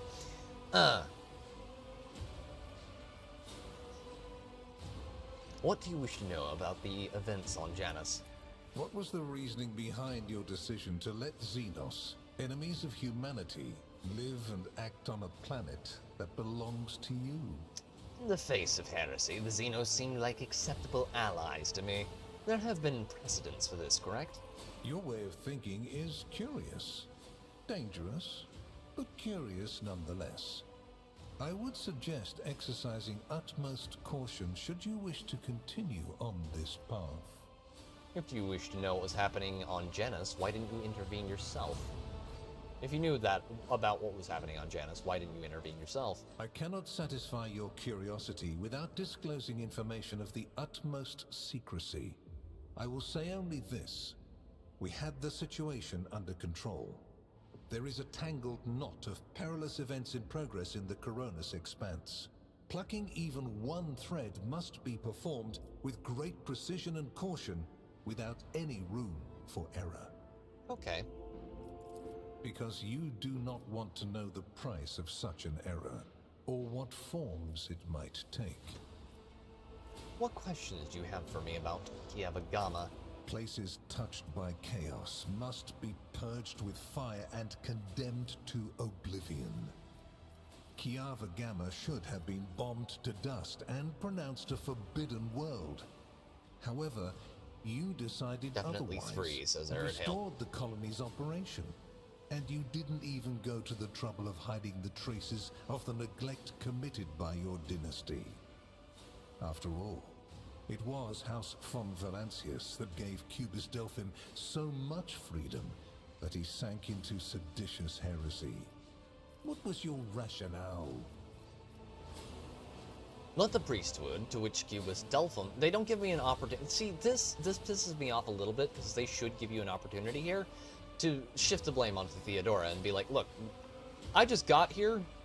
If you want to lay blame on someone, blame Theodora. Blame the cunty old hag. She's the one who let him run around and start fucking toasters and, you know, strapping tentacles into them. It's not my fault. Clever. Alas, everyone guilty of negligence within the ranks of the priesthood of Mars has already been identified and punished. Right now, I am assessing the actions of your dynasty. I hope you realize that we're talking about more than the fate of some colony. I care not for a single planet, however profitable and populous. But should corruption raise its head again on Kiavagama and try to spread, I will burn it away. And you will be guilty of criminal negligence. It does seem like a missing option. Like, I just became Rogue Trader. This glorious fucking specimen right here just became Rogue Trader. Like, a week ago. If you want to blame someone for all the shit, blame Theodora. Especially since Theodora was dabbling in heresy herself. Right there, yeah. They don't do it, and that really bothers me. Deeply. From a spiritual level, it's just, it harms my soul, and I do not like it. The Drukhari have shown an interest in me. Are you referring to my ruined capital? Yes. The enmity between you is a known fact. But there is another way to look at it. On Veabos 6, you met the Archon of a mighty cabal, whose presence there seems strange to begin with, and lived. You subsequently encountered a number of her closest henchmen. Yet, again, you survived. Your capital fell victim to a nefarious attack, but even this time, their daggers missed your heart. That sounds an awful lot like an implication. Such remarkable luck. To be a personal enemy of such an influential Xenos, to have been attacked so many times and yet make it out alive. So remarkable that one has to wonder, am I watching a spectacle? Could all these thrilling massacres be an alibi of sorts, meant to establish you once and for all as an enemy of the Xenos and never their ally or even their agent? Lore Imperium succeeded. Xenos made more attempts on St. Drusus's life than mine. Does that make him a traitor too? So you already think you're cut from the same cloth as St. Drusus, do you? Ambitious? I'll make note of it. Have I answered all of your questions, Lord Inquisitor? Far from it, my dear. The questions are manifold. How did you manage to survive the battle that claimed the life of Theodora, who was so much more experienced and skilled than you? Is it a coincidence that you and you alone then made it out of the trap on Rycat Minoris? How much truth is there in the rumors being spread by the heretic Kunrad Voitvia about you? Oh, I forgot how this machine worked. Why did you choose to ignore the warning of a member of the Inquisition that a protracted sojourn near the dying Rycat Minoris could bring corruption down upon your ship? Were you driven by your concern for the people or forbidden interest? Because I wanted to save my populace, because I'm actually a leader, not a scum-fucking bureaucrat who just member of basically the secret police. So, no. I know what you're trying to insinuate here, and, The very existence of these questions would have made many of my colleagues doubt the quality of your character. But it won't in this case. To quote a certain talentless hack of a YouTuber, eat my entire ass. The Inquisition, which I represent, is willing to show extraordinary faith in your person. For the sake of our invaluable partnership, I'm going to ignore any minor liberties that you, esteemed rogue trader, may have afforded yourself or may again in the future. Yes, that's an excellent question, Aridale. Since when have the Inquisitors taken advice from the ravings of heretics? Yes. I hope you appreciate the generosity of this offer, as your predecessor once did. Theodora, blackmail. Is Henrik staying in my retinue, or are you taking him back? Which would you prefer? And you, Heinrichs, do you wish to continue working at the Honorable Rogue Trader's side? I will comply with any order, Lord Inquisitor. If you command me to remain in the company of the scion of the Von Valancius dynasty, I won't be distressed. 2. I want him back. Then Master Van Kellogg's will remain in place. It puts me I need a pleased to psyker know who's that there not is shit. someone to Also, watch over he can you. beat the shit out of people. I consider it an honor to accompany you. What kind of deal are we talking about? I make no deals, and Emperor forbid that I give you orders. That would mean infringing on your privileges.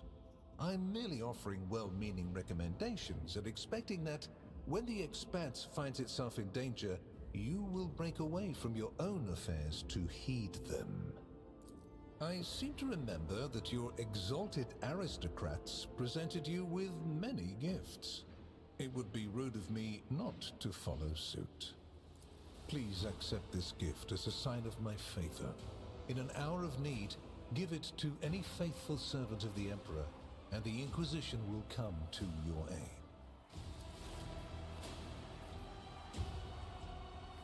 The color indicates how close the bearer is to the Lord Inquisitor. Scarlet means that you have shed your blood for the good of the Imperium, and therefore, you deserve to have his servants shed their blood for you. Yeah, not hearing a contradiction of my statement there, buddy. Pretty much, Aridale. I fucking hate him because he's an asshole, but on behalf of my house, I, Drake von Valencius, hereby promise and guarantee to offer the Inquisition any assistance it may require. The Emperor protects. I am glad to hear it. Your oath has been heard and added to the record. Here is where we part. My shuttle is waiting. It is time for me to return to my watch, for you to sleep, and for your servant to wake up. Until next we meet. Well, you will obviously want to discuss what just happened, but not now, I presume. Right now, it would be better for you to rest and think on the Lord Inquisitor's words in private. I bid you good night, rogue trader. All right. And there we go. Chapter 3. Ladies, gentlemen. The rise of the rogue trader heir restored a tenuous equilibrium to the Fon Valancius Protectorate.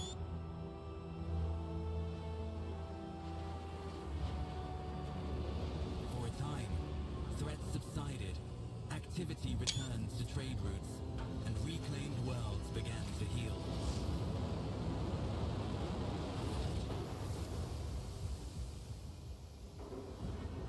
Whatever you require, Lord Calcazar, sniffer of farts, yes.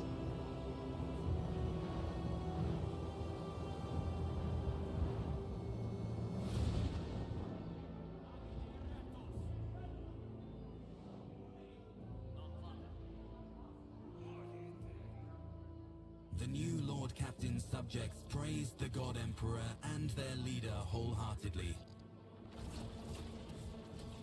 For none knew what fate might await them.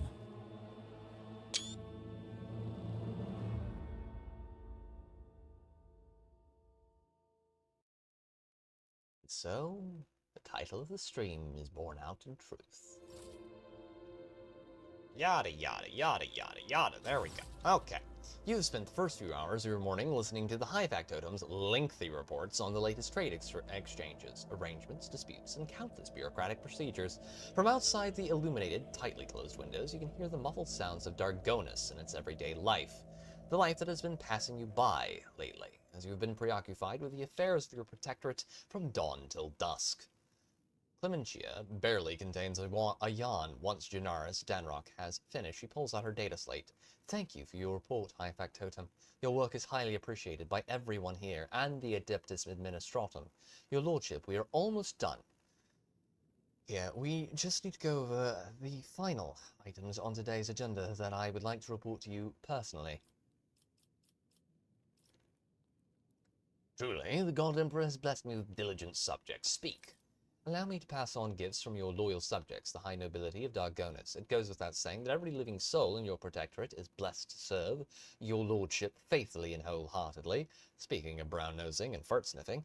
However, this humble gesture is meant as a token of deepest appreciation of your magnanimity towards their esteemed families. I'll take it. Mechanics Creations, X4.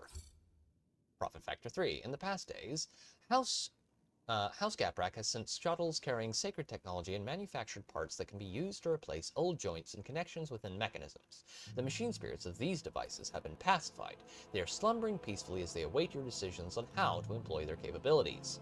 In the past cycles, House Drivestem tripled the ties collected from their house's subjects. Your coffers are overflowing, and the governor has expressed hopes that this modest gift will become a symbol of your present and future successes in your new status. Lord Captain, news of particular import has come from the house's intelligence network. Lord Inquisitor Calcazar is rumored to be planning a visit to Footfall. A number of Imperial Navy ships were commandeered by Lord Calcazar, and they are also being scrambled to Footfall. Furthermore, we have received reports claiming that secret messages were delivered to the capital worlds of Houses Cordia and Winterscale. It is possible that the Lord Inquisitor's call to arms may smother the conflict that is brewing between the two dynasties. We are seeing an increasing number of skirmishes between their ships in neutral systems. I do not doubt that her ladyship Cordia will attempt to sway the Lord Inquisitor to her side. especially since his lordship Winterscale's luck seems to be running out.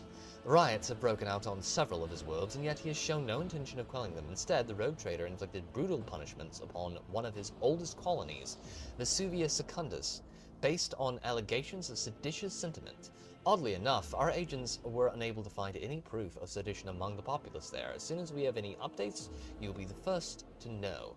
Lastly, your pet Xenos Urilet, I believe, is seeking a meeting with you. She has the audacity to defile the rogue trader's palace with her profane presence and refuses to leave until she has spoken with you. I would never presume to be able to read the motions of the Xenos, but the Eldari appears perturbed. I believe she mentioned a void ship of some sort. It may be best if she told you everything directly. And with that, please allow me and Master Danrock to take our leave. The Chancellor and the High Factotum offer you their bows. Perhaps that last request will serve as a welcome distraction. Indeed, your lordship, stay on Dargonis has been long. However, your protectorate is now enjoying a period of relative stability that, for the time being, no longer demands your lordship's personal involvement in its affairs. Glory to the rogue trader. Thank fucking God that's over. Okay. Eerie. Retard. Retard. Retard. There she is. Alantok, at last you have left your ornate cage. Urilet casts a look over the stone palace walls. For many a turn have I sought to meet you, and yet your servant, the one who is like the silver-haired Abelard but twice as young, has no favor for the requests of a child of Azurian. Take me to a place where the hearing of others will not steal the words intended for you. While you were mending the wounds of this world left by the Twisted One's attack, I was able to discover, no, not Krudark's fate, merely traces of it. As Muran found sanctuary under the boughs of the Liliathon's forest, so did my kins find refuge in a system known as the Atlas Reach. We must make a journey there with haste before new dangers destroy the witnesses, who can show me a way to the lost Krudark, whose fate remains shrouded by the stars. The knowledge is the sole thread that may lead me to the truth, Alantok. I ask that your metal-winged ship take me along the thread before it tears under the strain of time and circumstance. Give me the coordinates and I shall take you wherever you wish to go. You will? The ice in Urilet's eyes melts away for a moment. Thank you, Alantok. If this path indeed takes me to the truth, I will be indebted to you, a rare happening between our kinds. Actually, the Eldar are indebted to humanity nearly perpetually at this point. Halt! I noticed something. Goodies. Unholy reliquary? What the? Okay. My predecessor has a whole lot I explained it to do.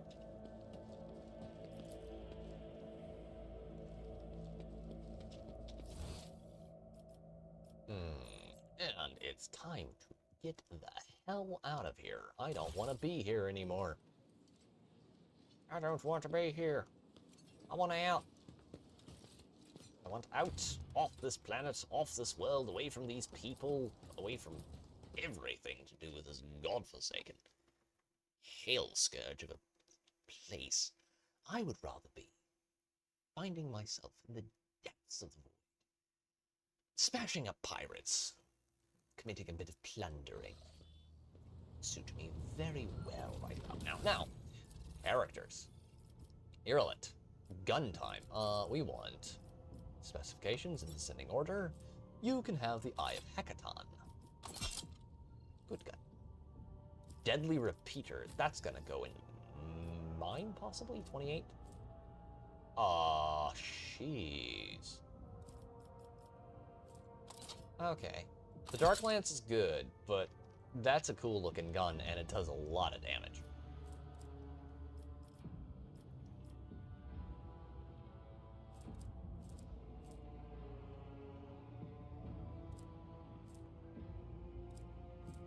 Okay. Ooh, chat, this is looking good. Argentia. Argentia, my dear. A word, dearest lady. Oh, that's nowhere near as good as that. Never mind.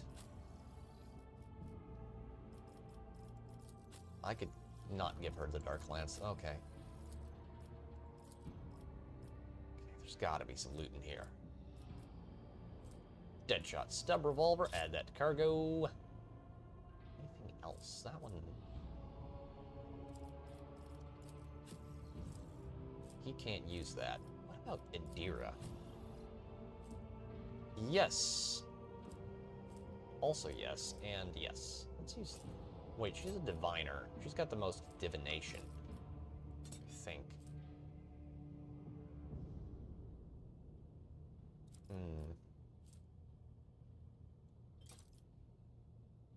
Let's give her this one. It's worth it. No one else in my party is a psyker. Why don't I give her the better psyker stuff? Sicelaz, gotta keep that for now. Okay.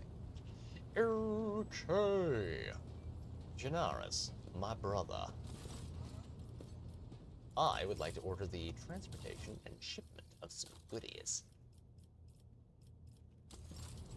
Chartist, Captain Arthur Thorfast.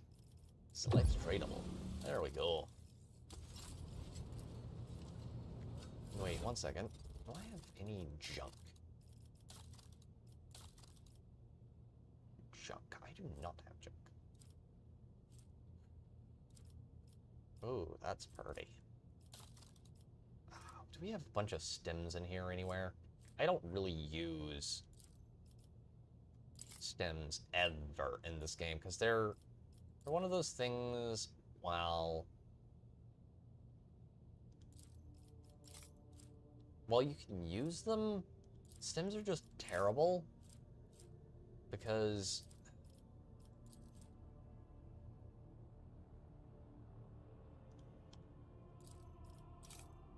in actual combat you're never going to use them. Because they're just, the downsides are just too... They're too high.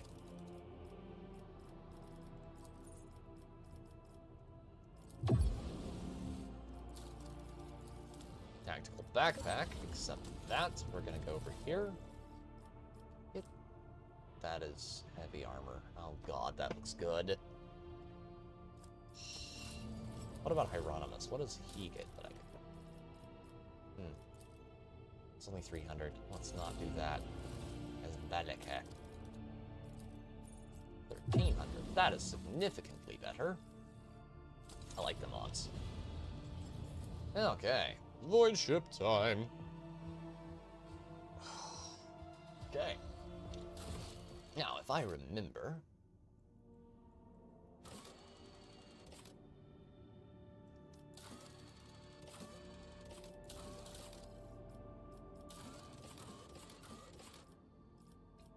Good there. The Atlas Reach in the far north. There are good things there. Good things that we need. Now, let's travel south here. Fuck it. Okay. Reduce difficulty safe. Warp travel.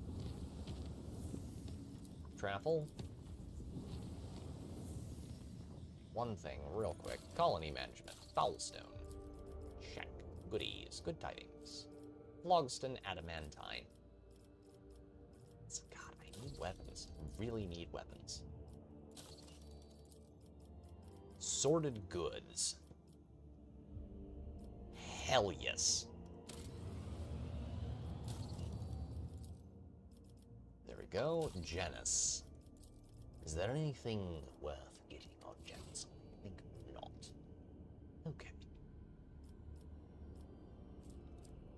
The Atlas Reach system. Deadly.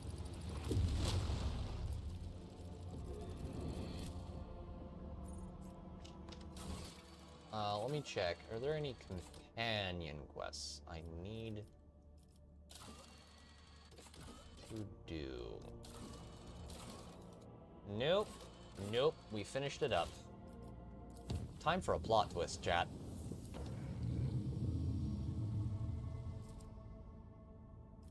Visit Atlas Reach system. Lord Captain, according to our telemetry, we have arrived at the coordinates you specified. The augurs do not register any activity on the surface of the local planets, biological or otherwise, but maybe the Xenos are using their arcane technology to conceal their presence. Despite this, the augur crew managed to locate a faint signal at the system's edge. According to their data, it is coming from an unidentified vessel drifting in the orbit of a local gas giant. My Kun could have faced with a new threat. Scavengers like pirates or something worse if they were taken prisoner. Irlet's face is trembling with something that could be anger or fear. I'm begging you, Elantok, let us go to the shuttle. I can feel that the thread of fate has frayed and is about to snap. I cannot miss what may be the only chance to solve the mystery behind the disappearance of my home. Check. Can we level up? Anyone at this point. Features, archetypes. Yet. Okay. Well. Scan each planet. Try and get as much as we can. We'll take all of that. It's... Okay, this is important. Okay, first things first. I need to go to...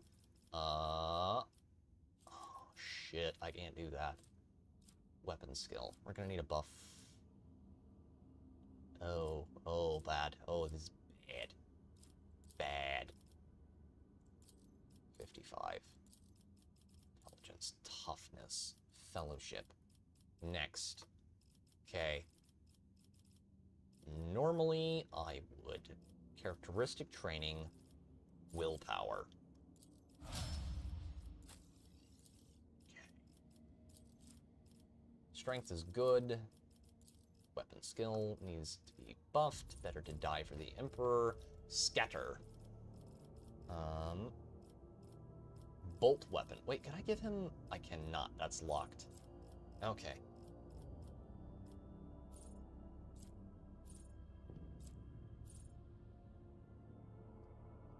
There we go. Shield bash. Psyker Extremis.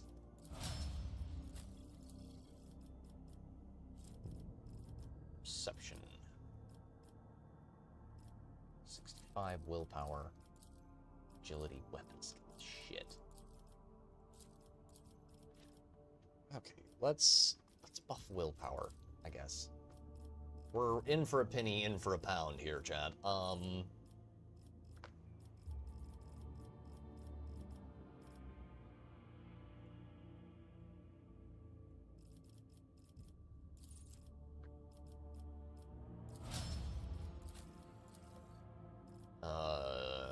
This is the last level up, Chad, before we have a moment of truth.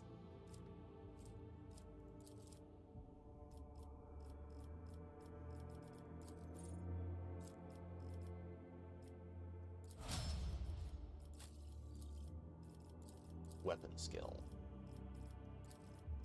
Pain, mental breach, warp minds. I'm not sure how this is gonna go down. Usually I don't have this many living companions at this point.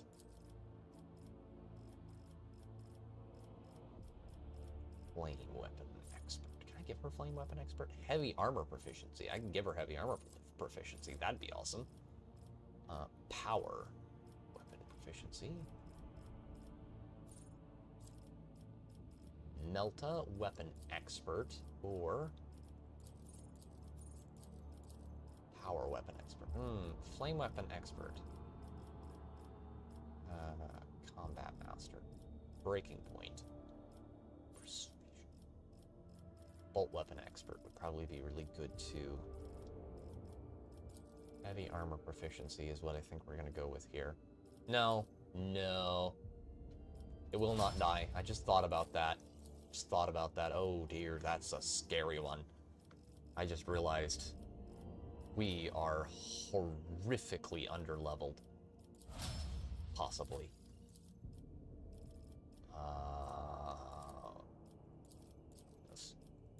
Agility. Let's buff your weapon skills. Practically useless. Combat master. Irlet. Don't make me regret this too much. Melee weapon specialist. No, I don't think we want melee weapon specialist. We want... Not combat master. She's got that already. Oh, damn. Okay. Heavy armor, heavy weapon proficiency would probably be a really good choice. Asteroid.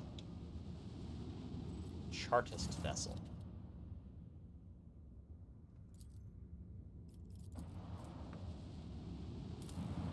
Scan. Adamantine is good for the moment.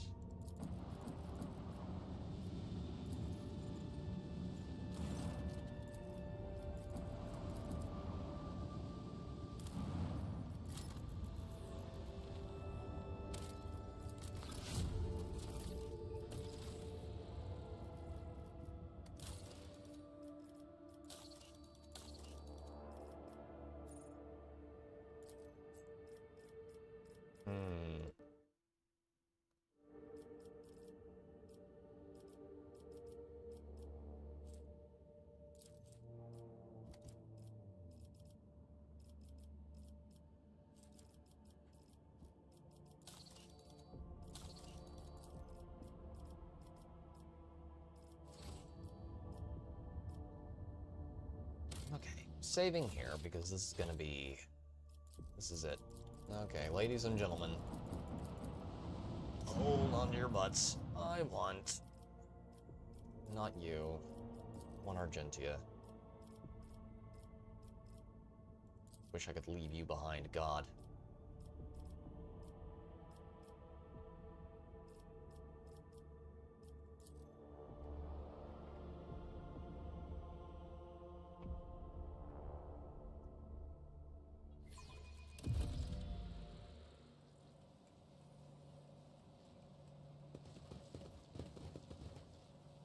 A new challenge for me?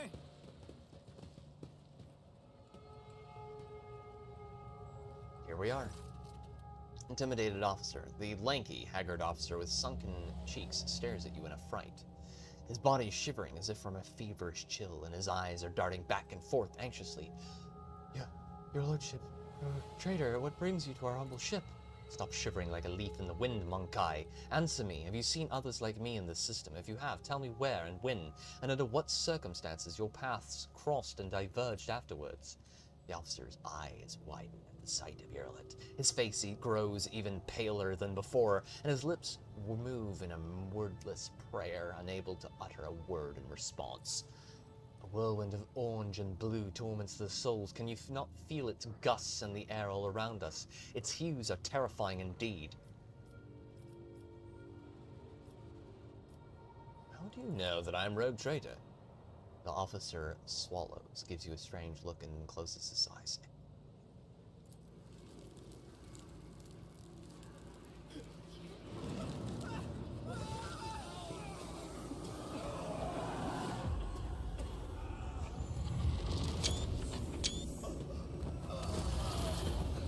Mandrakes.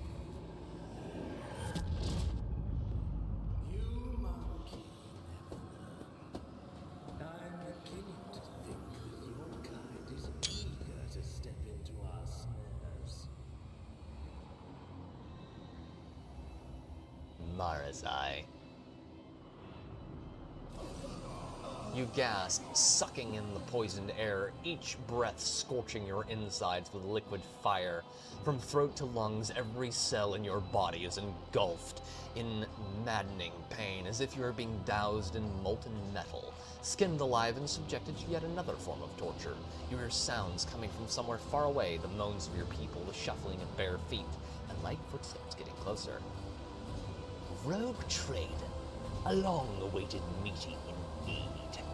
You can barely see anything through the haze of agony, but you still remember the voice well, the voice of the Xenos who devastated your capital world.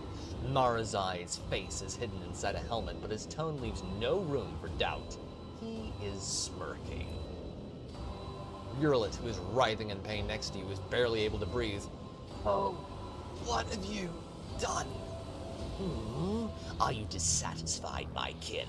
I promised that you would have your precious Craftworld survivors, and so you will. I will take you to them. I might even be there to witness your jubilant reunion. Servo drives wine under the tech priest's scarlet robe in a dogged but fruitless attempt to lift his body.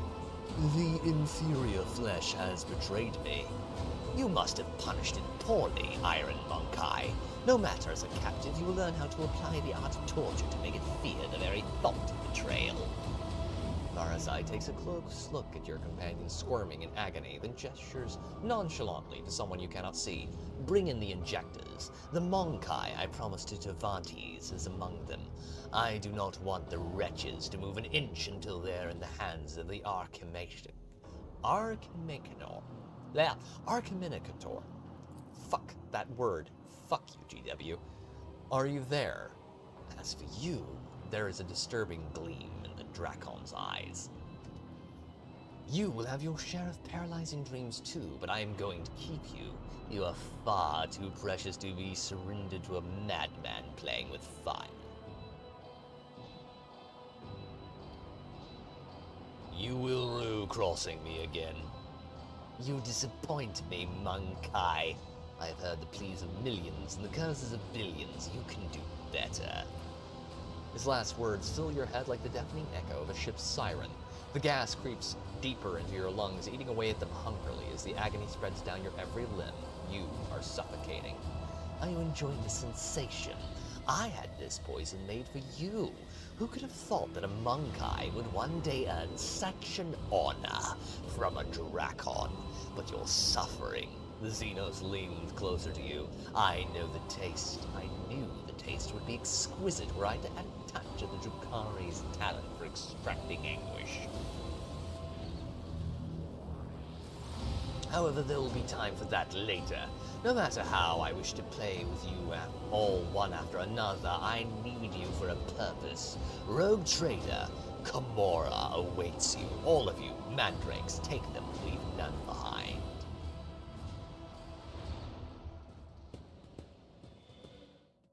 And so we go forth to a dark and terrible place, shadows and nightmares and horror. And flesh sculpting. Lots and lots of flesh sculpting. And jerking your cat off with sandcap paper.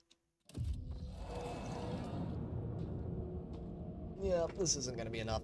No matter what I do, it won't be enough. I guarantee you, this will not save me. Your consciousness emerges from an ocean of darkness and nightmares, as if someone's powerful hand reached into its depths and brought you into the light. In the dark room, long and angular shadows move around you and exchange remarks. One of the shadows approaches you, ripping apart the veil of pain and revealing features that look familiar to you. You are awake, Monkai. Maravasai's voice is sickeningly sweet. He is looking at you with idle interest, rolling to a soft and milky-colored object from one hand to another. Our toxin master spared no efforts to drag you out of the induced dream. I must commend the nightmare weavers. The emanations of fear you exuded in your delirium are worthy of the highest praise. However, it is time to finish what you were brought here for. It is time to work for the good of the Cabal, Rogue Trader. Where are the others? What have you done to them? I do not know, Rogue Trader. Perhaps they are exuding suffering in one of the choirs of pain and torment. Perhaps they are rotting in one of the vats on the tiers below. I care little for their fate. As for your little Craftworld, your little friend from the Craftworld, oh, you are going to meet her soon. I bet you cannot wait to look into the eyes of the one who brought you to me, can you? What do you want from me? Only the truth, Monk. So very simple, is it not? A little honesty before the powers that be. I have the tools to extract the most coveted mysteries from the deepest recesses of your mind. But I am not only interested in your personal secrets. I only want that which will protect my Cabal. Why am I still alive? A good question, Rogue Trader. You are my tool, you see. A sharp and narrow scalpel. that I will use to cut away the festering boil on the body of my cabal. I spared no efforts to set up this performance, the witnesses, the spies, the agents, and a small bargain to guarantee the result. All that is required of you is that you quietly play your part. I will even go so far as to put you in your native surroundings, in a manner of speaking. But if I were you stepping out of your role, I will make sure that you bitterly regret it.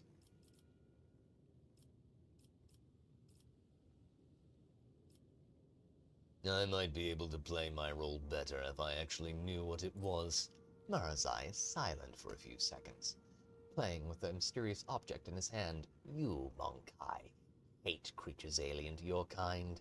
This hatred is fueled by primal fear and awareness of your insignificance. To you, us, you are cattle that exist to be butchered and to entertain us. Sometimes we use you in our little games, but to avoid you filthy brutes in the politics of Comora, let alone in feuds between the cabals, there are few worse ways to bring dishonor to oneself and one's cabal. From the first day I saw you, I knew you were being controlled by another's hand, far too inexperienced and flexible to belong to another Monkai. You stayed ahead of me, Tazaria, anticipated our moves, fought back with surprising skill, and I can guess, no, I know exactly how you were able to know such. Only one creature was sufficiently aware of our tactics and raid plans. You will help me expose her and restore the grieving Tempest to its former glory.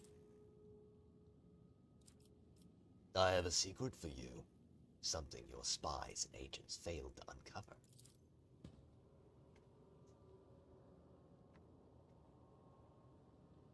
Something about the tone of your voice makes Marazai freeze, and then come closer. Lean almost into your face. His black eyes greedily devour your slightest movement, and his voice drops to a mocking whisper. Very well, I am listening, Monkai. I will kill you all. I would love to see you do that, Monkai. But no, Monkai, I will be not denied such entertainment. Jukari gestures to one of the shadows near you, and your head is forced backward. Marazai brings the hand holding the strange object closer. You manage to make out translucent, glossy skin, bluish, pulsating organs beneath, and a little head with serrated jaws before the Drukari pushes the larva into your face.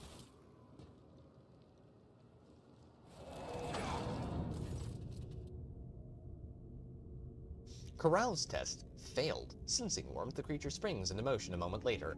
As it blindly pokes at your skin, it discovers your nostril and rushes forward, stretching the skin and tearing through the mucous membrane. Unbearable pain overwhelms you as the larva begins to force its way through the soft tissue and cartilage, each of its movements causing a crunching noise to reverberate through your skull. The creature greedily bites into your flesh and moves ever upward, past the bridge of your nose, past your eyes, and then something alien invades your consciousness. Darkness clouds your eyes, but the sensation of an alien presence does not relent. This is not a conscious mind, but something primitive, yet unbelievably strong in its unknowable pursuit. It is crawling around in your thoughts, scratching them with its sides and changing their shape. Perhaps all this is just a bad dream, a quirk of the intellect, exhausted by endless troubles. A calumny of a mind too weak for the burden it was made to carry. A stray light dawns at the edge of your perception. Oh yeah, that's pleasant.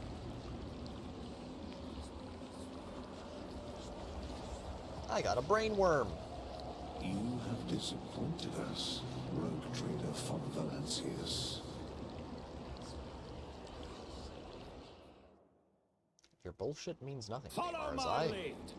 I'm a god. You cannot corrupt a god. Yeah, this is all bullshit.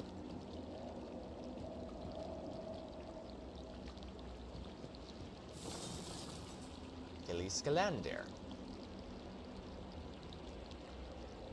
Oh, this looks great.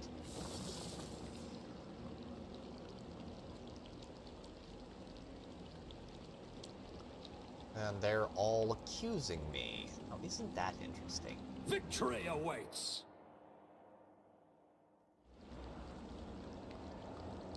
Do my eyes deceive me? Explain yourself, Alantok. Why is there a shard of Crudark in your chambers? I don't know. You are accused of consorting with Xenos, betraying the Imperium, and neglecting the interests of humankind. Check. Oh yeah, that's not real. None of this is real. None shall stand in my way. I deny this false reality. Hail, Horny Alf, how you doing, man? Good to see you, my dude. Pulsating strands stretched from under Cassia's headpiece. One wrapping around her neck while the others drain her lifeblood through her weeping eye sockets and mouth. Every exposed area of Argentia's skin is mottled with intricate patterns of scarlet blisters, crimson indentions, and charred flesh. A passing ray. We had a rough night in Space Marine 2 tonight. Oh, man. That sounds difficult. I have a brainworm. So, yeah, that's fun. A passing ray of light reflects off the countless tiny blades that look like they sprouted from inside Adira's body. Cabela's skin is covered in countless injection marks. Black tendril-like webs of burnt nerves radiate outward around each one. By the way, Alf, I need to resend you that friend request because after the whole, after I sent it to you the first time, it basically got yeeted, so yeah, I have no idea what happened there, but yeah, I need to remind me to do that at some point. All the Cold Trader's bones were broken. Her augmented arm was ripped from its socket, and the bones of every finger on the remaining hand are twisted and sticking out at strange angles. Pascal's augmentics were separated, but not extracted from his body.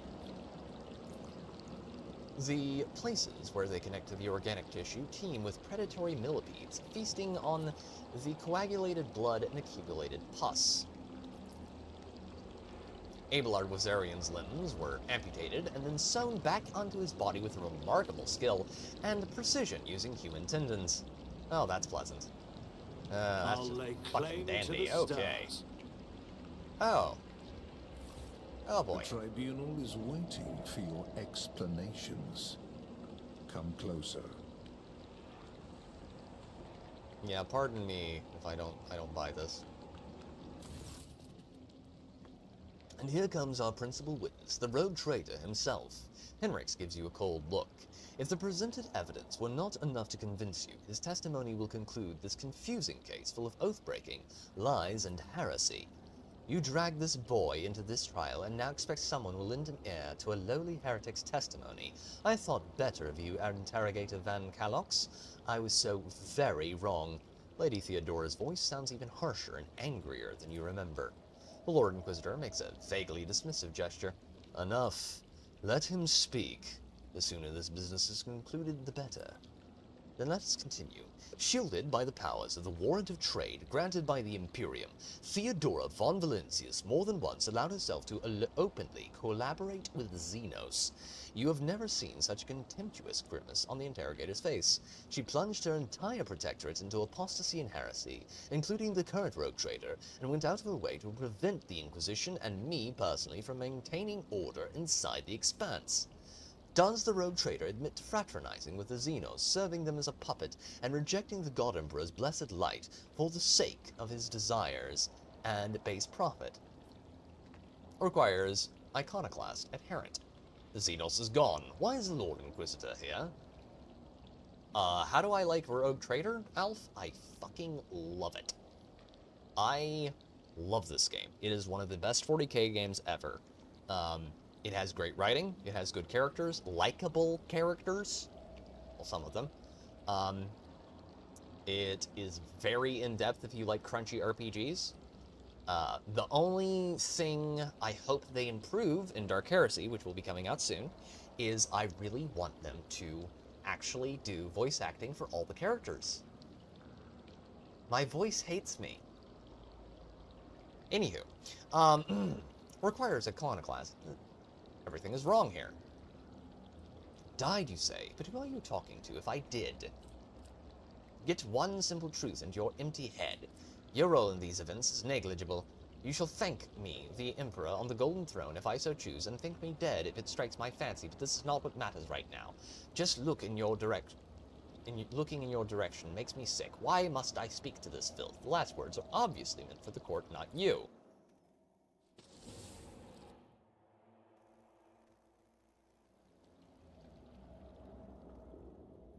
Henrix bends over you with a crooked smile. Rogue trader, are you all right? Or was your heretical association with Xenos so disruptive that you lost your mind? The mocking words do little to hide his irritation. The interrogator is obviously displeased with the turn the conversation is taking. The Inquisitor leans forward slightly. At the sight of your anguish, for a brief moment, the boredom in his eyes is gone. It's amusing, but the joke has outstayed its welcome. Theodora shoots the interrogator a nasty look. It is painfully obvious this heretic is dancing to your tune. His word against mine, you had lost before you had even unsheathed your blade. Henrix. You need not worry, dear Lord Captain. It was not my intention to bring up unsupported claims. Henrix produces a data slate and skillfully manipulates the device until he locates the necessary information. Yeah, I would recommend this game if you like 40K. If you want to learn more about 40K, it's good for you, and if you already know a good bit, it's very entertaining from that standpoint too. I have nothing bad except for the whole not being able to romance the sister of battle to say about this game. That's it. That is my one critique. The rogue trader uncovered the crimes of the Eldari on the most important agri-world of the Von Valencia's Protectorate, which feeds many Imperium colonies in the Expanse. But instead of purging the planet of the Xenos menace, he allowed the Inhumans to take refuge in the shadow of his power. They are corrupting Janos. Janusian society is in as we speak, and who knows, perhaps another rebellion will not be long in coming. The rogue trader has often been accompanied by a Xenos companion, and though the warrant of trade does allow one to grant sanction to individual specimens, what is this if not confirmation of the Von Valencia's family's loyalty to the enemies of humanity? The rogue trader's ties to the Drukhari, a different subspecies of Eldari, are just as obvious. Who else could help him divine the carefully prepared plans of the Drukhari if not another Drukhari? Drake Von Valencius always ended up in the location of the next Drukhari raid, knowing for certain where they were going to strike.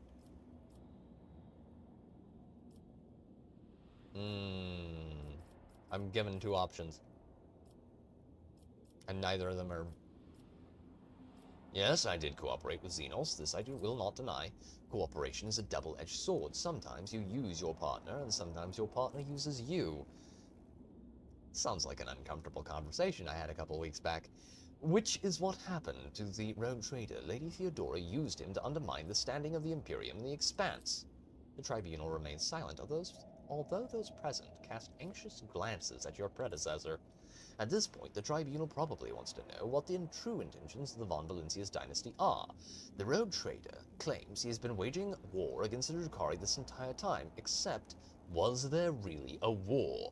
Or was it another, carefully staged performance? Henrix is looking at you closely, almost without blinking. Allow me to explain what actually happened. Drake Von Valencius personally invited the Drukhari to his worlds, and then used their strength and resources to sow chaos in the Expanse to gain leverage over his rivals. It is very convenient to play the victim while working with those who rob your neighbors blind and terrify the worlds that pay you tribute. How much did you profit from this, rogue trader? Did you think I would not uncover your pathetic conspiracy? 50-50 chance? What the hell? Willpower test failed, or at least that is what you wanted to say.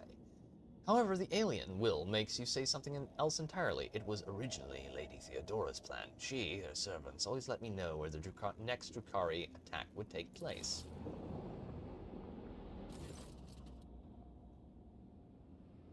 Your pathetic attempts to paint me as a heretic are like a blunted rapier, tedious and useless. Theodora's gaze is not directed at you. She is addressing Henrix. I do not think so. Another witness to your atrocities arrived alongside the rogue trader. Urilet takes a graceful step forward. If the court so desires, my speech will run like a river and wash away your doubts. I found a shard of my home in the rogue trader's chambers, an entire craft world vanished among the stars, the only clue to its fate resting in the hands of this Monkai. That was when I began to suspect that he had something to do with the misfortune that had befallen my Krudak. Do not be deceived by his breed. There is a cunning predator lurking behind the fluttering of fragile butterfly wings. The Monkai before you is a bizarre amalgamation of qualities not usually inherent in his feeble species. He has mastered the mysteries of many of this world's cultures, the secrets of the universe, and ancient artifacts, the fine art of war, the intricacies of deceit. All are embodied in a single Monkai, however hard it may be to believe. However, the thread that bound our paths broke the moment I realized the Monkai's involvement in the disappearance of my home. To flee the rogue trader, I tracked down and eliminated his chief tracker, who has pursued our kin in this part of the galaxy for many years, and thus earned clemency before this court.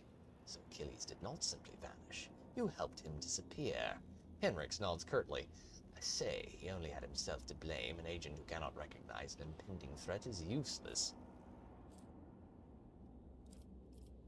Lore Imperium succeeded. No, this is wrong. No court in the Imperium would ever admit the testimony of a Xenos. You are only allowed to speak when questioned, but since the rogue trader is so eager to make his voice heard, by all means do. The court is curious as to what you have gleaned from this interrogation.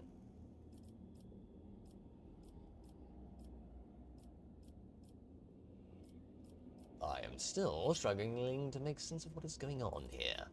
You do not need to understand, Monkai. You have done what was required of you. Now, muster your strength. We still have a fun enough.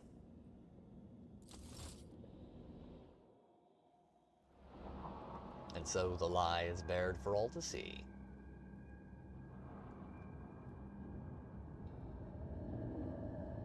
And there is the man himself.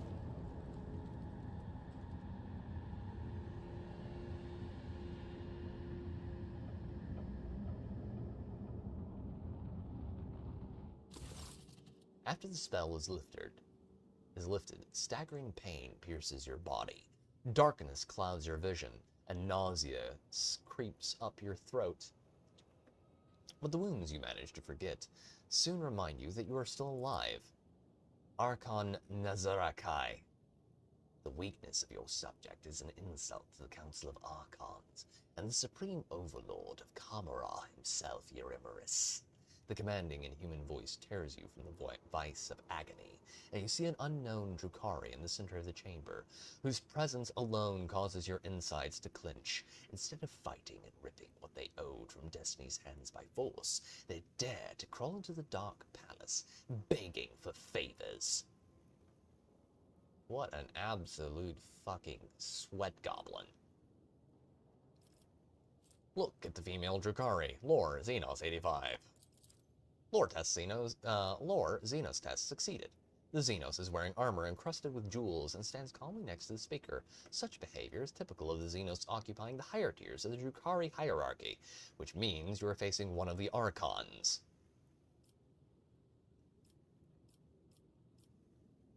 Look at Mara's eye. The smug grin has fled Mara's eye's face. He clutches the hilt of his blade and casts a vicious look at the female Drukhari in sumptuous armor. Look at the Drukhari upon the throne. One half of his face is hidden behind a golden mask with an intimidating visage. The other half is showing malicious, sharp-toothed leer. The Xenos' elaborate armor is decorated with skulls and patches of human skin impaled on countless blades and hooks. He carries himself with authority and ease, as though he is a ruler who holds threads of fate of all those present tightly in his grasp. Look at Irolet. Irolet absorbs every word, occasionally wincing in pain and covering her weeping wounds. Her posture and gestures are full of tension, like prey cornered by a pack of predators. Irolet shrinks under the hungry stares of those around her. Listen to the conversation. With the greatest respect, mighty Nazarakai, Archon of the Cabal of the Black Heart, first among the chosen, voice of the Overlord of the Dark City, bringer of demise, conqueror of 100 worlds. Nezarakai dismisses Marazai like a bothersome fly. The Council of Archons has heard enough platitudes drag on Marazai and no longer wishes to. So, the man of the hour. Lie intrigues, ruthless chill to jagged ice, turn lips and tongues. Blades thrice. A vitriol verbose. The cut and thrust keep time with fates and machinations grave. But whose deft footwork leads to naught but dust, while from its brutal finish none can save. This play the puppet master granted me, through murky stalls a path obligingly. And there he is. Ah, one of my favorite characters. The puppet master. As Vect himself invited you to this chamber, the Archon chokes on his own words but quickly regains his composure. No matter. You may be our guest, Arabrenin, but you are merely a spectator in this performance. And spectators do not belong on the stage, as you undoubtedly know. Do not interfere. The stranger presses a delicate finger to the lips of his sorrowful mask and says with a twinkle in his eye, "As shadow in the shadows will I be." Look at the Eldari who interrupted the trial. The bright motley, the hollow suit, the mask hiding its owner's face, and the graceful, subtle movements. Before you stands a Harlequin, another representative of the multifaceted Eldari race.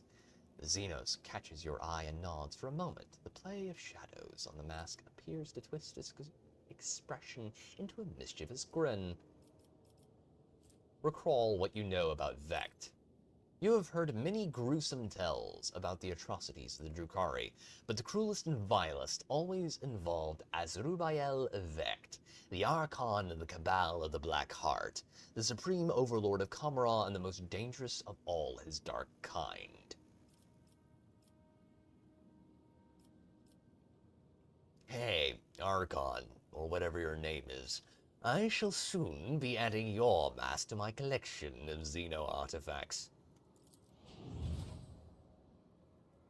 The words almost fly from your lips when a sharp pain seizes your head in a vice-like grip. Blood and nausea roil inside your throat, and the world starts swaying before your eyes. It looks like the creature Marazai shoved into your head is still suppressing your will with all its might, but you can already feel its approaching demise. The Archon addresses the female Drukhari standing beside him, his eyes alight with mockery. Not directed at her, however, for he is still looking at Marazai. How does the Archon intend to pay for her Cabal's blatant disrespect? I was waiting for your reply, Your Empress, and my patience is growing thinner with each breath you take. Aye. Marazai's eyes widen, filled with astonishment and disbelief. He seems to have been certain of the outcome and did not expect what he is hearing now.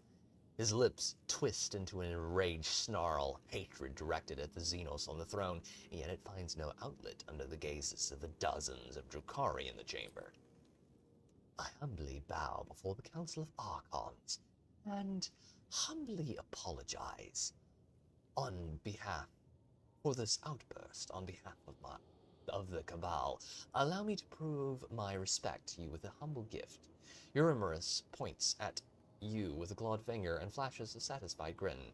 The Drakon of the Cabal is the Reaving Tempest himself, and his amusing Monkai plaything with their entourage of hapless freaks will enter your arenas and fight the best warriors for the crowd's amusement. Archon Nezareke. A muffled chuckle can be heard from under Nezareke's mask. Kamara accepts your gifts, Eurymerus, but what should I do, for Marazai is the first among your blades? Should I cast him out of the palace and condemn to disgrace, or should I be merciful and allow him to leave the chamber on his own? The Archon's chilling gaze falls upon you. I think I know who will make this decision, a creature whose mewling the Council of Archons was meant to heed. Is this not right, Marazai? You will receive what you are longing for. It will be the Monkai who decides your fate. Marazai's face contorts in despair. His gaze shifts from the Archon to you, then to Eurymerus, and then back, but he does not dare to utter an objection.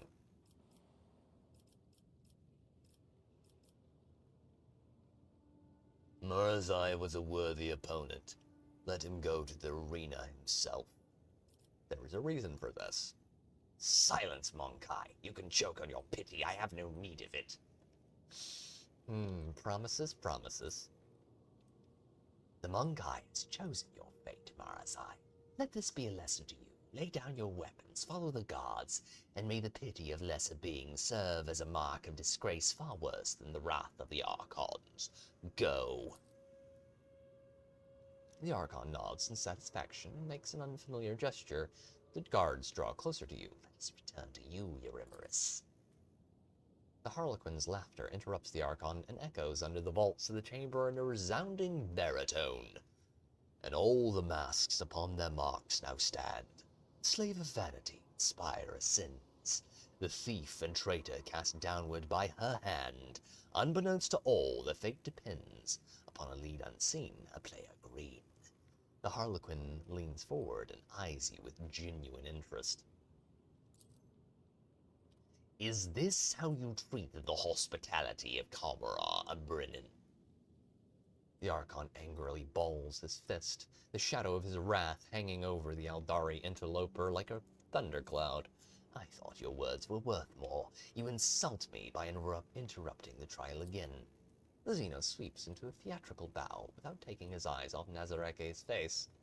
You, Archon, speak a just rebuke. In truth, fate's melodies and Sval's fantastic have entrapped me here.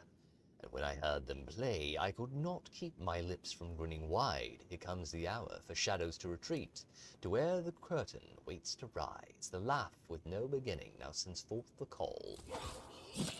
Ow! What did I deserve that for? What the hell you thumping on me for? And here at last we are, chat, in the depths of a chasm.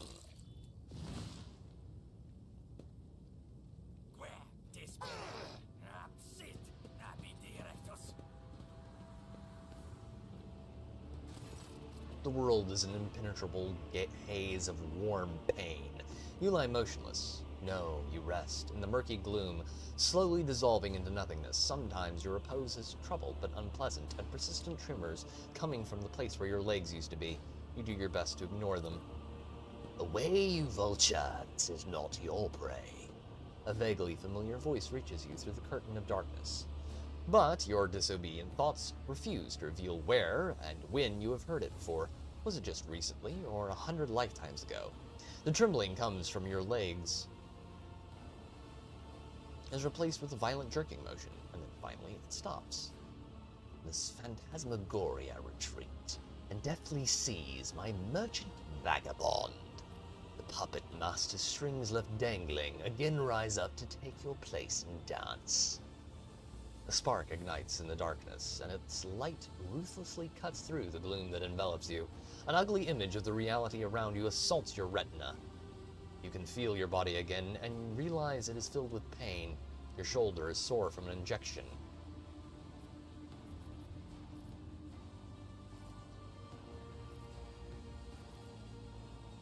Until I get a cup of recaf, my vital status is yet to be determined. Alas, the bliss of death will save you not. The whirling waltz of chance and gloom you'll dance. A prickling sensation burns your shoulder, and the darkness at last fully withdraws from your mind. Whatever the injection is, or was, it is making your heart beat a frenzied tattoo, and your pupils narrow, so that now you can register every detail of the disgusting place in which you find yourself in merciless clarity.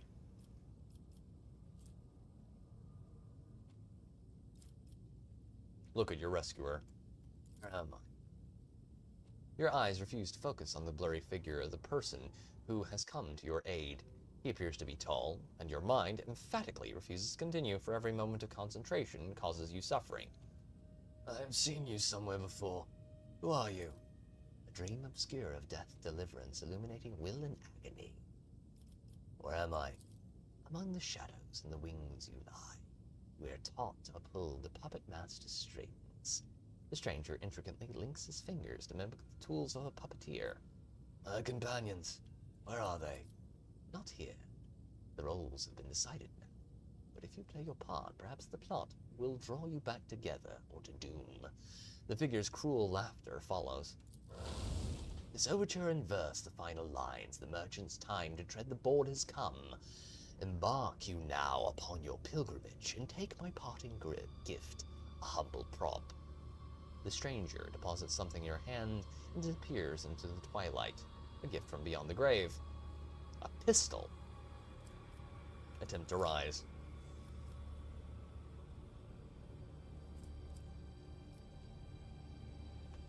You may have commanded multiple planets and millions of lives in your former life, but in this new reality, not even your own feet will obey you. As if to punish your body for your arrogance, your disobedient limbs send a sharp jolt of pain up your body. I remember all those people whose lives depend on you. Hundreds of faces flash before your mind's eye, friends, subjects, and companions. The universe is cruel and full of darkness, and your will and determination are the only barrier between your loved ones and its crushing apathy and brutality. You have no right to die, not here and not now. Resoluteness floods your veins like incandescent plasma. You make another attempt to get up. Gained 11 experience. Power of Honor. Effect, duration permanent. Iconoclast, +9. Your bare feet feel like they are stuffed with rags and have refused to obey. You have to draw upon all your willpower to suppress the rebellion and stand upright. The pain that engulfs your whole body immediately makes you question the wisdom of this act of defiance. The corpses smile at you with warmth and whisper quietly, "It is over for you. Join us." A new challenge for me. Done. Select all. F5. Save.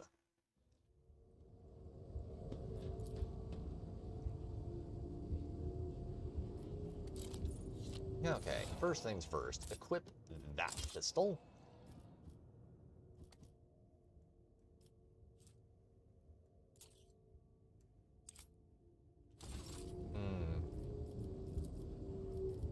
Wait, can I murder the hobo? Please tell me I can murder the hobo. Can I murder the hobo?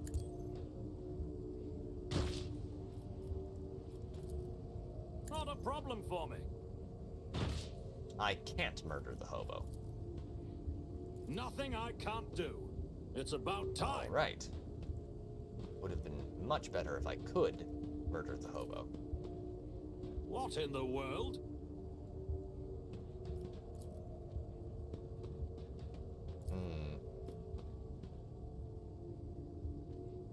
That didn't go as I'd hoped.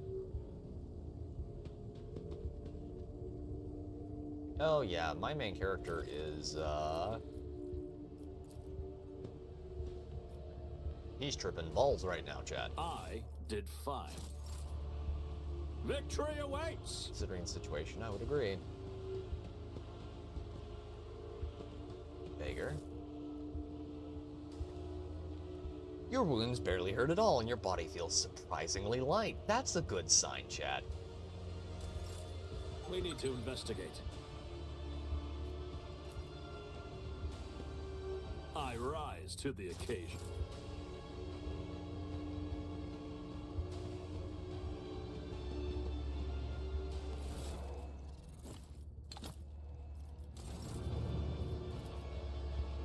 Back into the fray.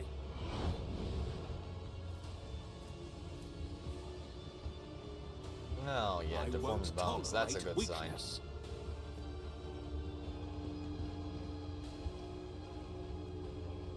Drukhari society is not particularly nice to anyone. Yeah, no, we're not doing that.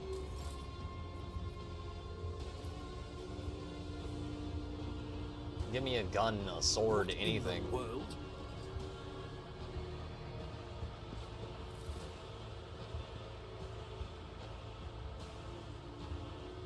Yeah, he's gonna try and sneak past the Drukhari and get ganked.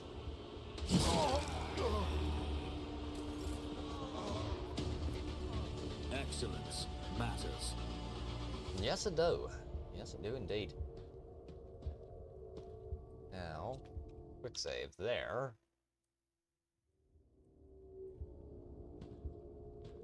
I'll lay claim to the stars. Yeah, no, we're not dying here. We will not be dying here or anywhere else.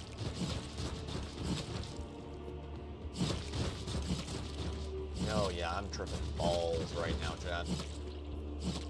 Kids, don't want to go in there. Can we at least find something useful? Cavalry Ranger.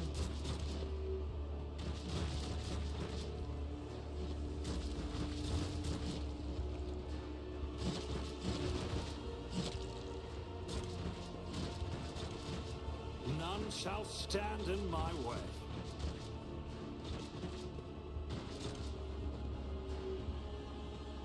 Come on.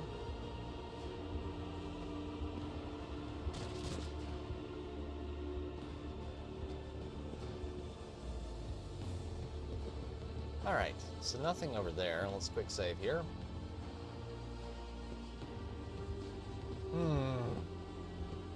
See, now I really wish I had, like, a stealth option.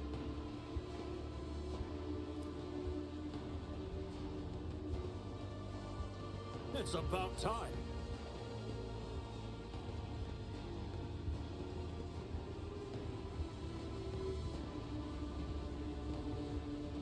Oh, you can get to that. Oh.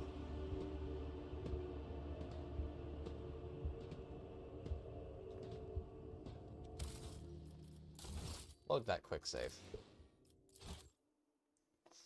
We're gonna go loot that. We're gonna do it, chat.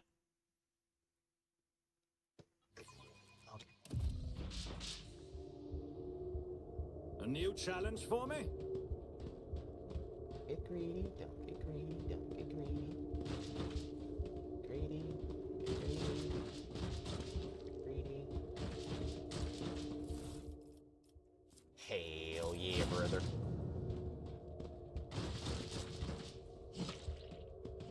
Hell yeah.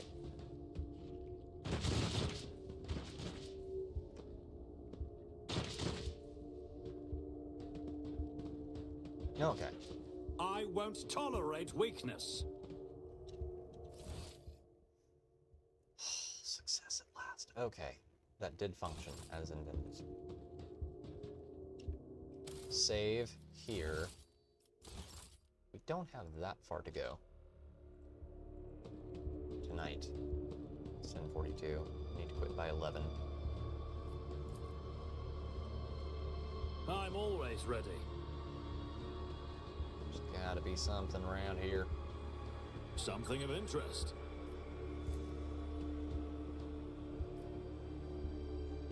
This cannot be.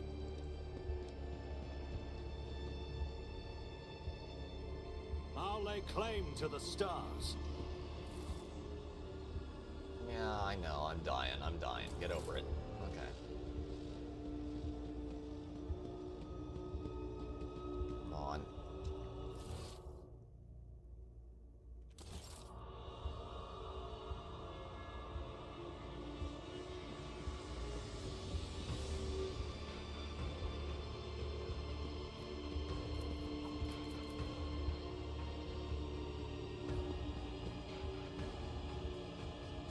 All right. Dark inhuman scum! Shit. Don't dare to disappoint me.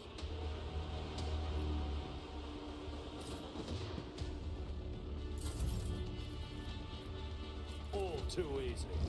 Okay, first things first. Let's do that. Where's the big one? The scary one. That has 91. That has... Already done. Okay. Now... Not a problem for me. I will tear your heart out for this.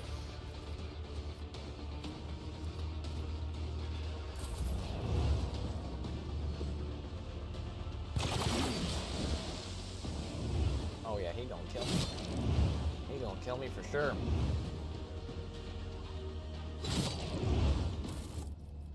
Load. Save. Okay.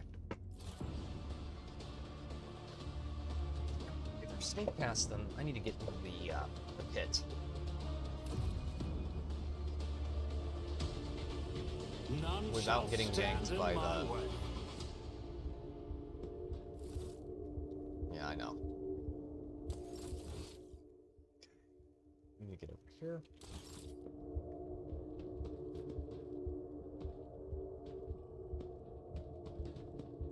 Come on, why isn't the athleticism test there?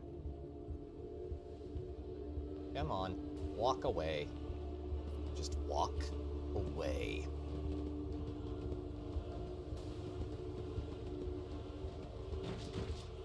Walk away, shithead. Walk clean the fuck away. Okay.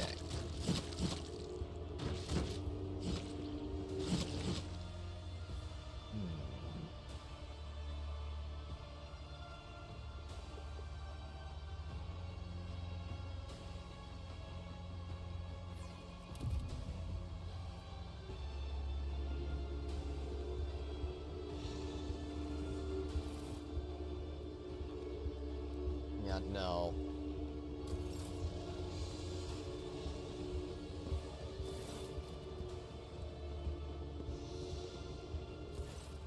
The den you have found yourself in is filled with heady smoke, and the walls are lined with living shadows. The center of attention is a snake-like Xenos. He is engaging in conversation with a pale, harried-looking Drukhari and pays you no mind, much like everyone else in here. You have heard of this breed of Xenos, the Slith. These creatures can often be found in the entourages of powerful Drukhari lords, where they serve as bodyguards and champions. They are just as depraved and vicious as their masters, but theirs is a more primitive intellect, and they are driven by baser needs. Survey the room. Medicae. Everyone gathered here is armed. They all bear scars, and some even have fresh wounds. You noticed a few humans among the Xenos. They clamor in a mismatch of tongues, and their laughter rings with lunacy and bloodlust. The air is thick with an all-pervading sense of doom. Your trained eyes do not fail to notice that virtually everyone in this place is under the influence of some substance or another, and powerful ones at that. It seems you have wound up in a narcotics den. Observe the scaled leader. The leader of the gang is powerfully built. His scaled hide is reinforced with engraved metal in several spots. His long tail coils around and around as his snake-like head sways gently from side to side. The Xenos is enjoying a state of blissful relaxation. His companion, the gaunt Drukhari, is looking at him obsequiously. Her entire body is adorned with hundreds of embedded steel beads and thousands of red injector marks. May we speak?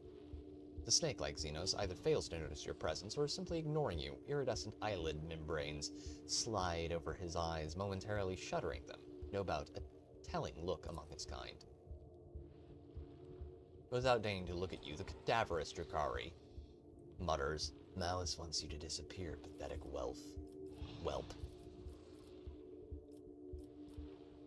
Lovely day we're having, isn't it? Not for you, by the looks of it. I'm perfectly well." The Xenos' eyes start flickering hypnotically. He senses subtle, unhealthy curiosity in his tone as he points at your wounds. "You are bleeding like a butchered carcass. Are you in pain?" "A great deal, I must say. I could do with some bandages." He does not hide his disappointment. Talk, talk, talk. That's all you pathetic humanlings are good for.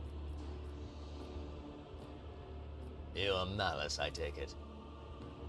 His serpentine head turns towards you with inhuman fluidity, his forked tongue tasting the air. "I am Malice. You are an inconvenience. Get lost, or you'll find out how Malice deals with inconveniences humanly."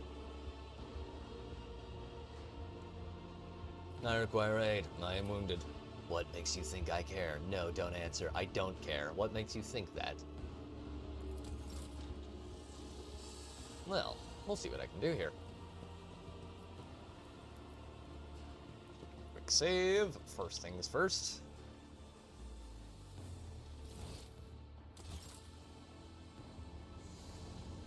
A new challenge for me?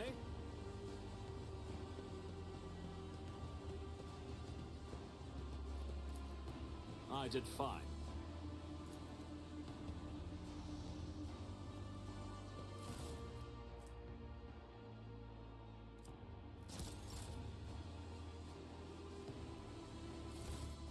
There we go. Finally some armor. Hell yeah. Hell yeah, brother. Better than nothing. And now I have 2 pistols. Now I have I won't tolerate weakness. more guns. Not as many as I should like, but I have guns.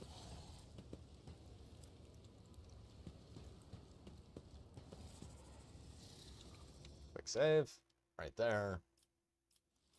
Done. Oh, shit. Load. Accept.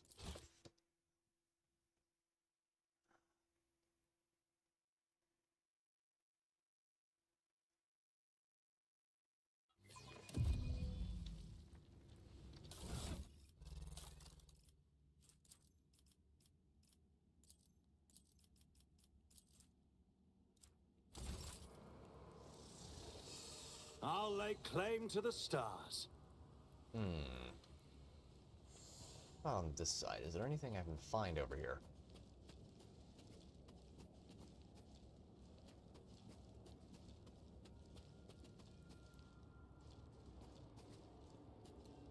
Doesn't look like it.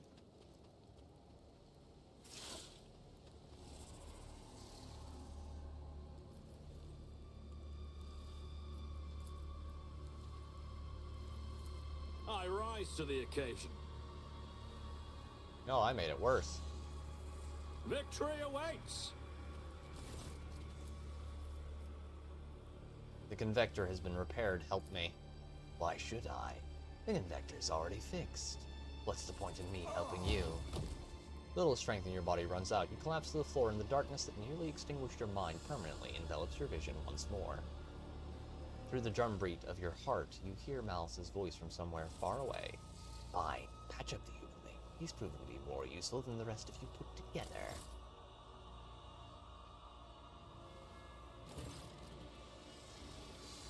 Sensation slowly returns to you. Your body is still in pain, but you're no longer on the brink of death. Your wounds have been crudely closed with metal clamps, and your throat is pocked with injector tracks, as though you have been wearing a mask, a neck pillow of needles. The one who rendered this first aid to you is certainly not a qualified chirurgeon, someone who would typically be permitted to minister to the person of the illustrious rogue trader. Looks like you're back with us. I don't know whether to offer my congratulations or commiserations. The scaled Xenos looks at you without the slightest difference. I owe you. What is your price? Straight to business. I hint. You truly do owe me. But we'll discuss that when you're no lying on the floor like a scrap of dead meat. As soon as you stand up, you're seized by a strange sense of unreality, as if you were still there in the wicked darkness and everything around you is merely a twisted mirage. Doubt seeps into your mind like a poison, sundering its contact with your body. You have to make a deliberate effort to hold on to the thought that you are. What is your mind, maggot, giving you trouble? I saw it latch onto your spinal cord when you were being patched up. A fat, well-fed grub it was, with lots of teeth. It's dying now. They have a short lifespan, and that means its poison is especially toxic. You'll lose touch with reality from time to time, and when the mind maggot dies, the final dose of poison will make you think your body is not your body at all. Your heart will just stop beating. I could have pulled that thing out of you, of course, but I thought, why should I? Consider it a guarantee of your gratitude towards me. When you've earned your healing, I'll release you from it. What do you want from me? Kill for me. Go into the mangled sector and find a freak called the Commissar, one of your kind. Spill his guts for me. Do that and you will earn my favor, and in the chasm, that counts for a lot. I'm going to need a more serious weapon. Prove that you're useful first. Do this, and Malice will see that you have decent toys to play with. But not before. In the meantime, you can pick something out of the junk pile. Who is this Commissar? A prisoner of the Drukhari who thinks too highly of himself. Instead of dying in the arena without any fuss, he is hiding, gathering other slaves of your race around him, making pathetic plans to get his revenge. Many of your kind are listening to him. See how few humanling shriekers they are? They used to all come to me, but now they listen to the Commissar and no longer come. The Mangled Sector. What an off-putting name.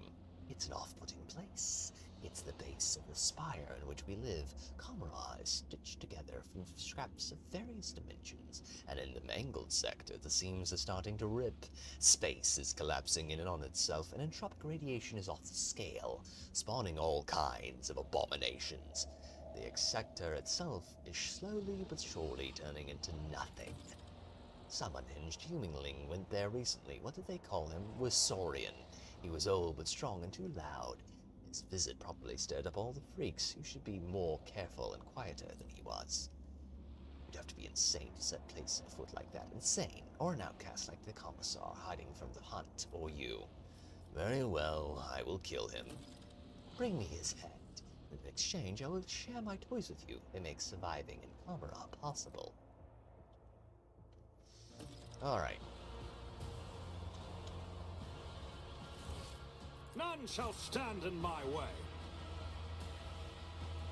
Greetings, my dude. Interesting choice of name you got there. Okay. What do we got? We got a heavy stubber. An Eldari long rifle. I thought I would check the sound. Bro, you should do voice acting. Thank you, my dude. You are too kind.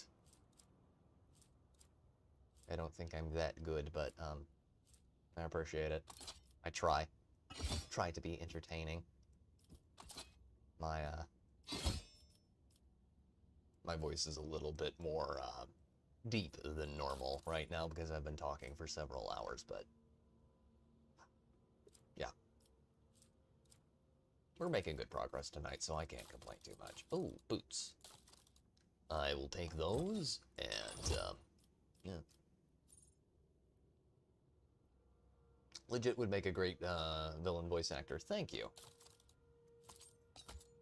I certainly try. I try to give everyone a little bit of flavor.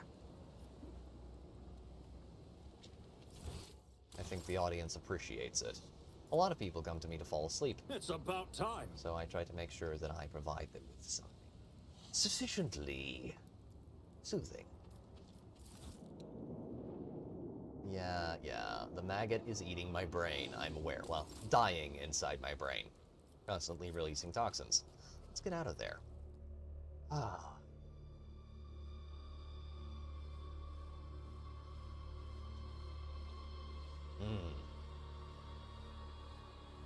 Alright.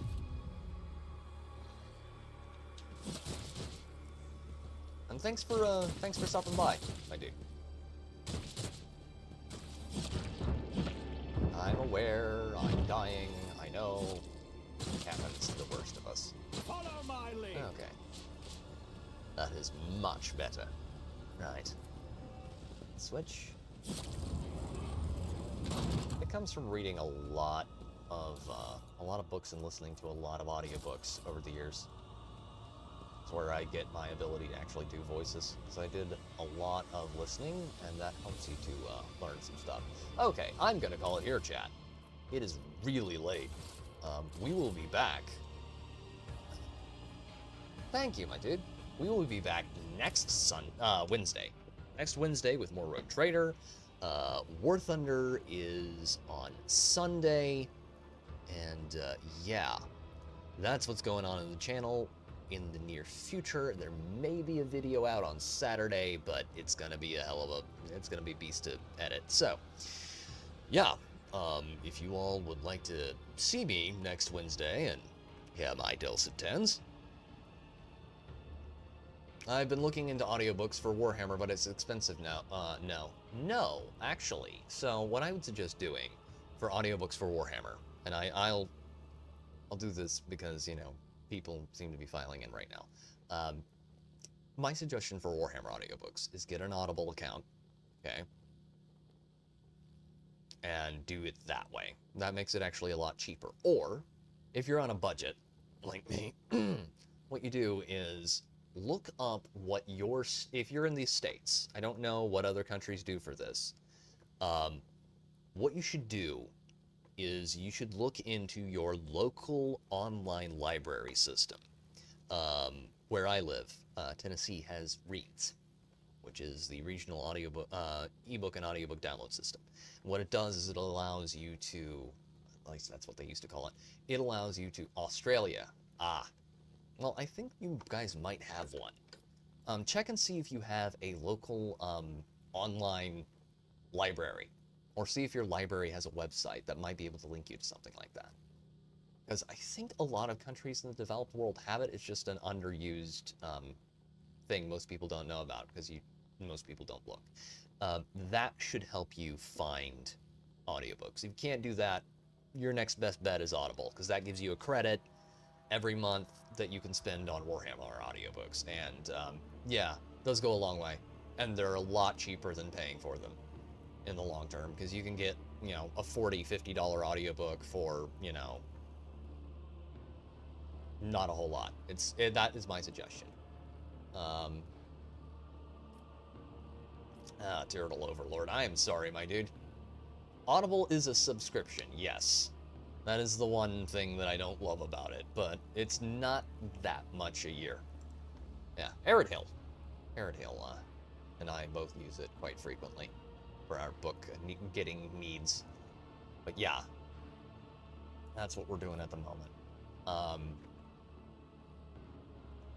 Yeah, that's my suggestion for Warhammer audiobooks. Now, for books, I have one other suggestion, and that is looking into Kindle. That could help you out a lot, because the books you can get on sale for a lot cheaper than audiobooks, if I remember correctly. But I don't know what it is in Australian currency. It's been a while since I was doing that. I haven't bought a Warhammer book in a little bit. It hasn't been that long, but it's been a while. But yeah, that's all I can really give you there. Alright, well, I really need to go hit the sack, because it's 11:02 here my time, and yeah, I got work in the morning, so, well, not work, but farm work in the morning, so I'm gonna hit the sack. I hope you all have an excellent night. If you would like to hear more of my dulcet tones at some point in the future, we are here every Wednesday, so please consider leaving a like on the video, because it does help, stream, because it does help me out, and consider subscribing so you don't have to remember how to spell heretical nerd in the morning. Well, later. Godspeed, gentlemen, and for now, good night, ladies and gentlemen. This has been Pete, the Heretical Nerd, signing off.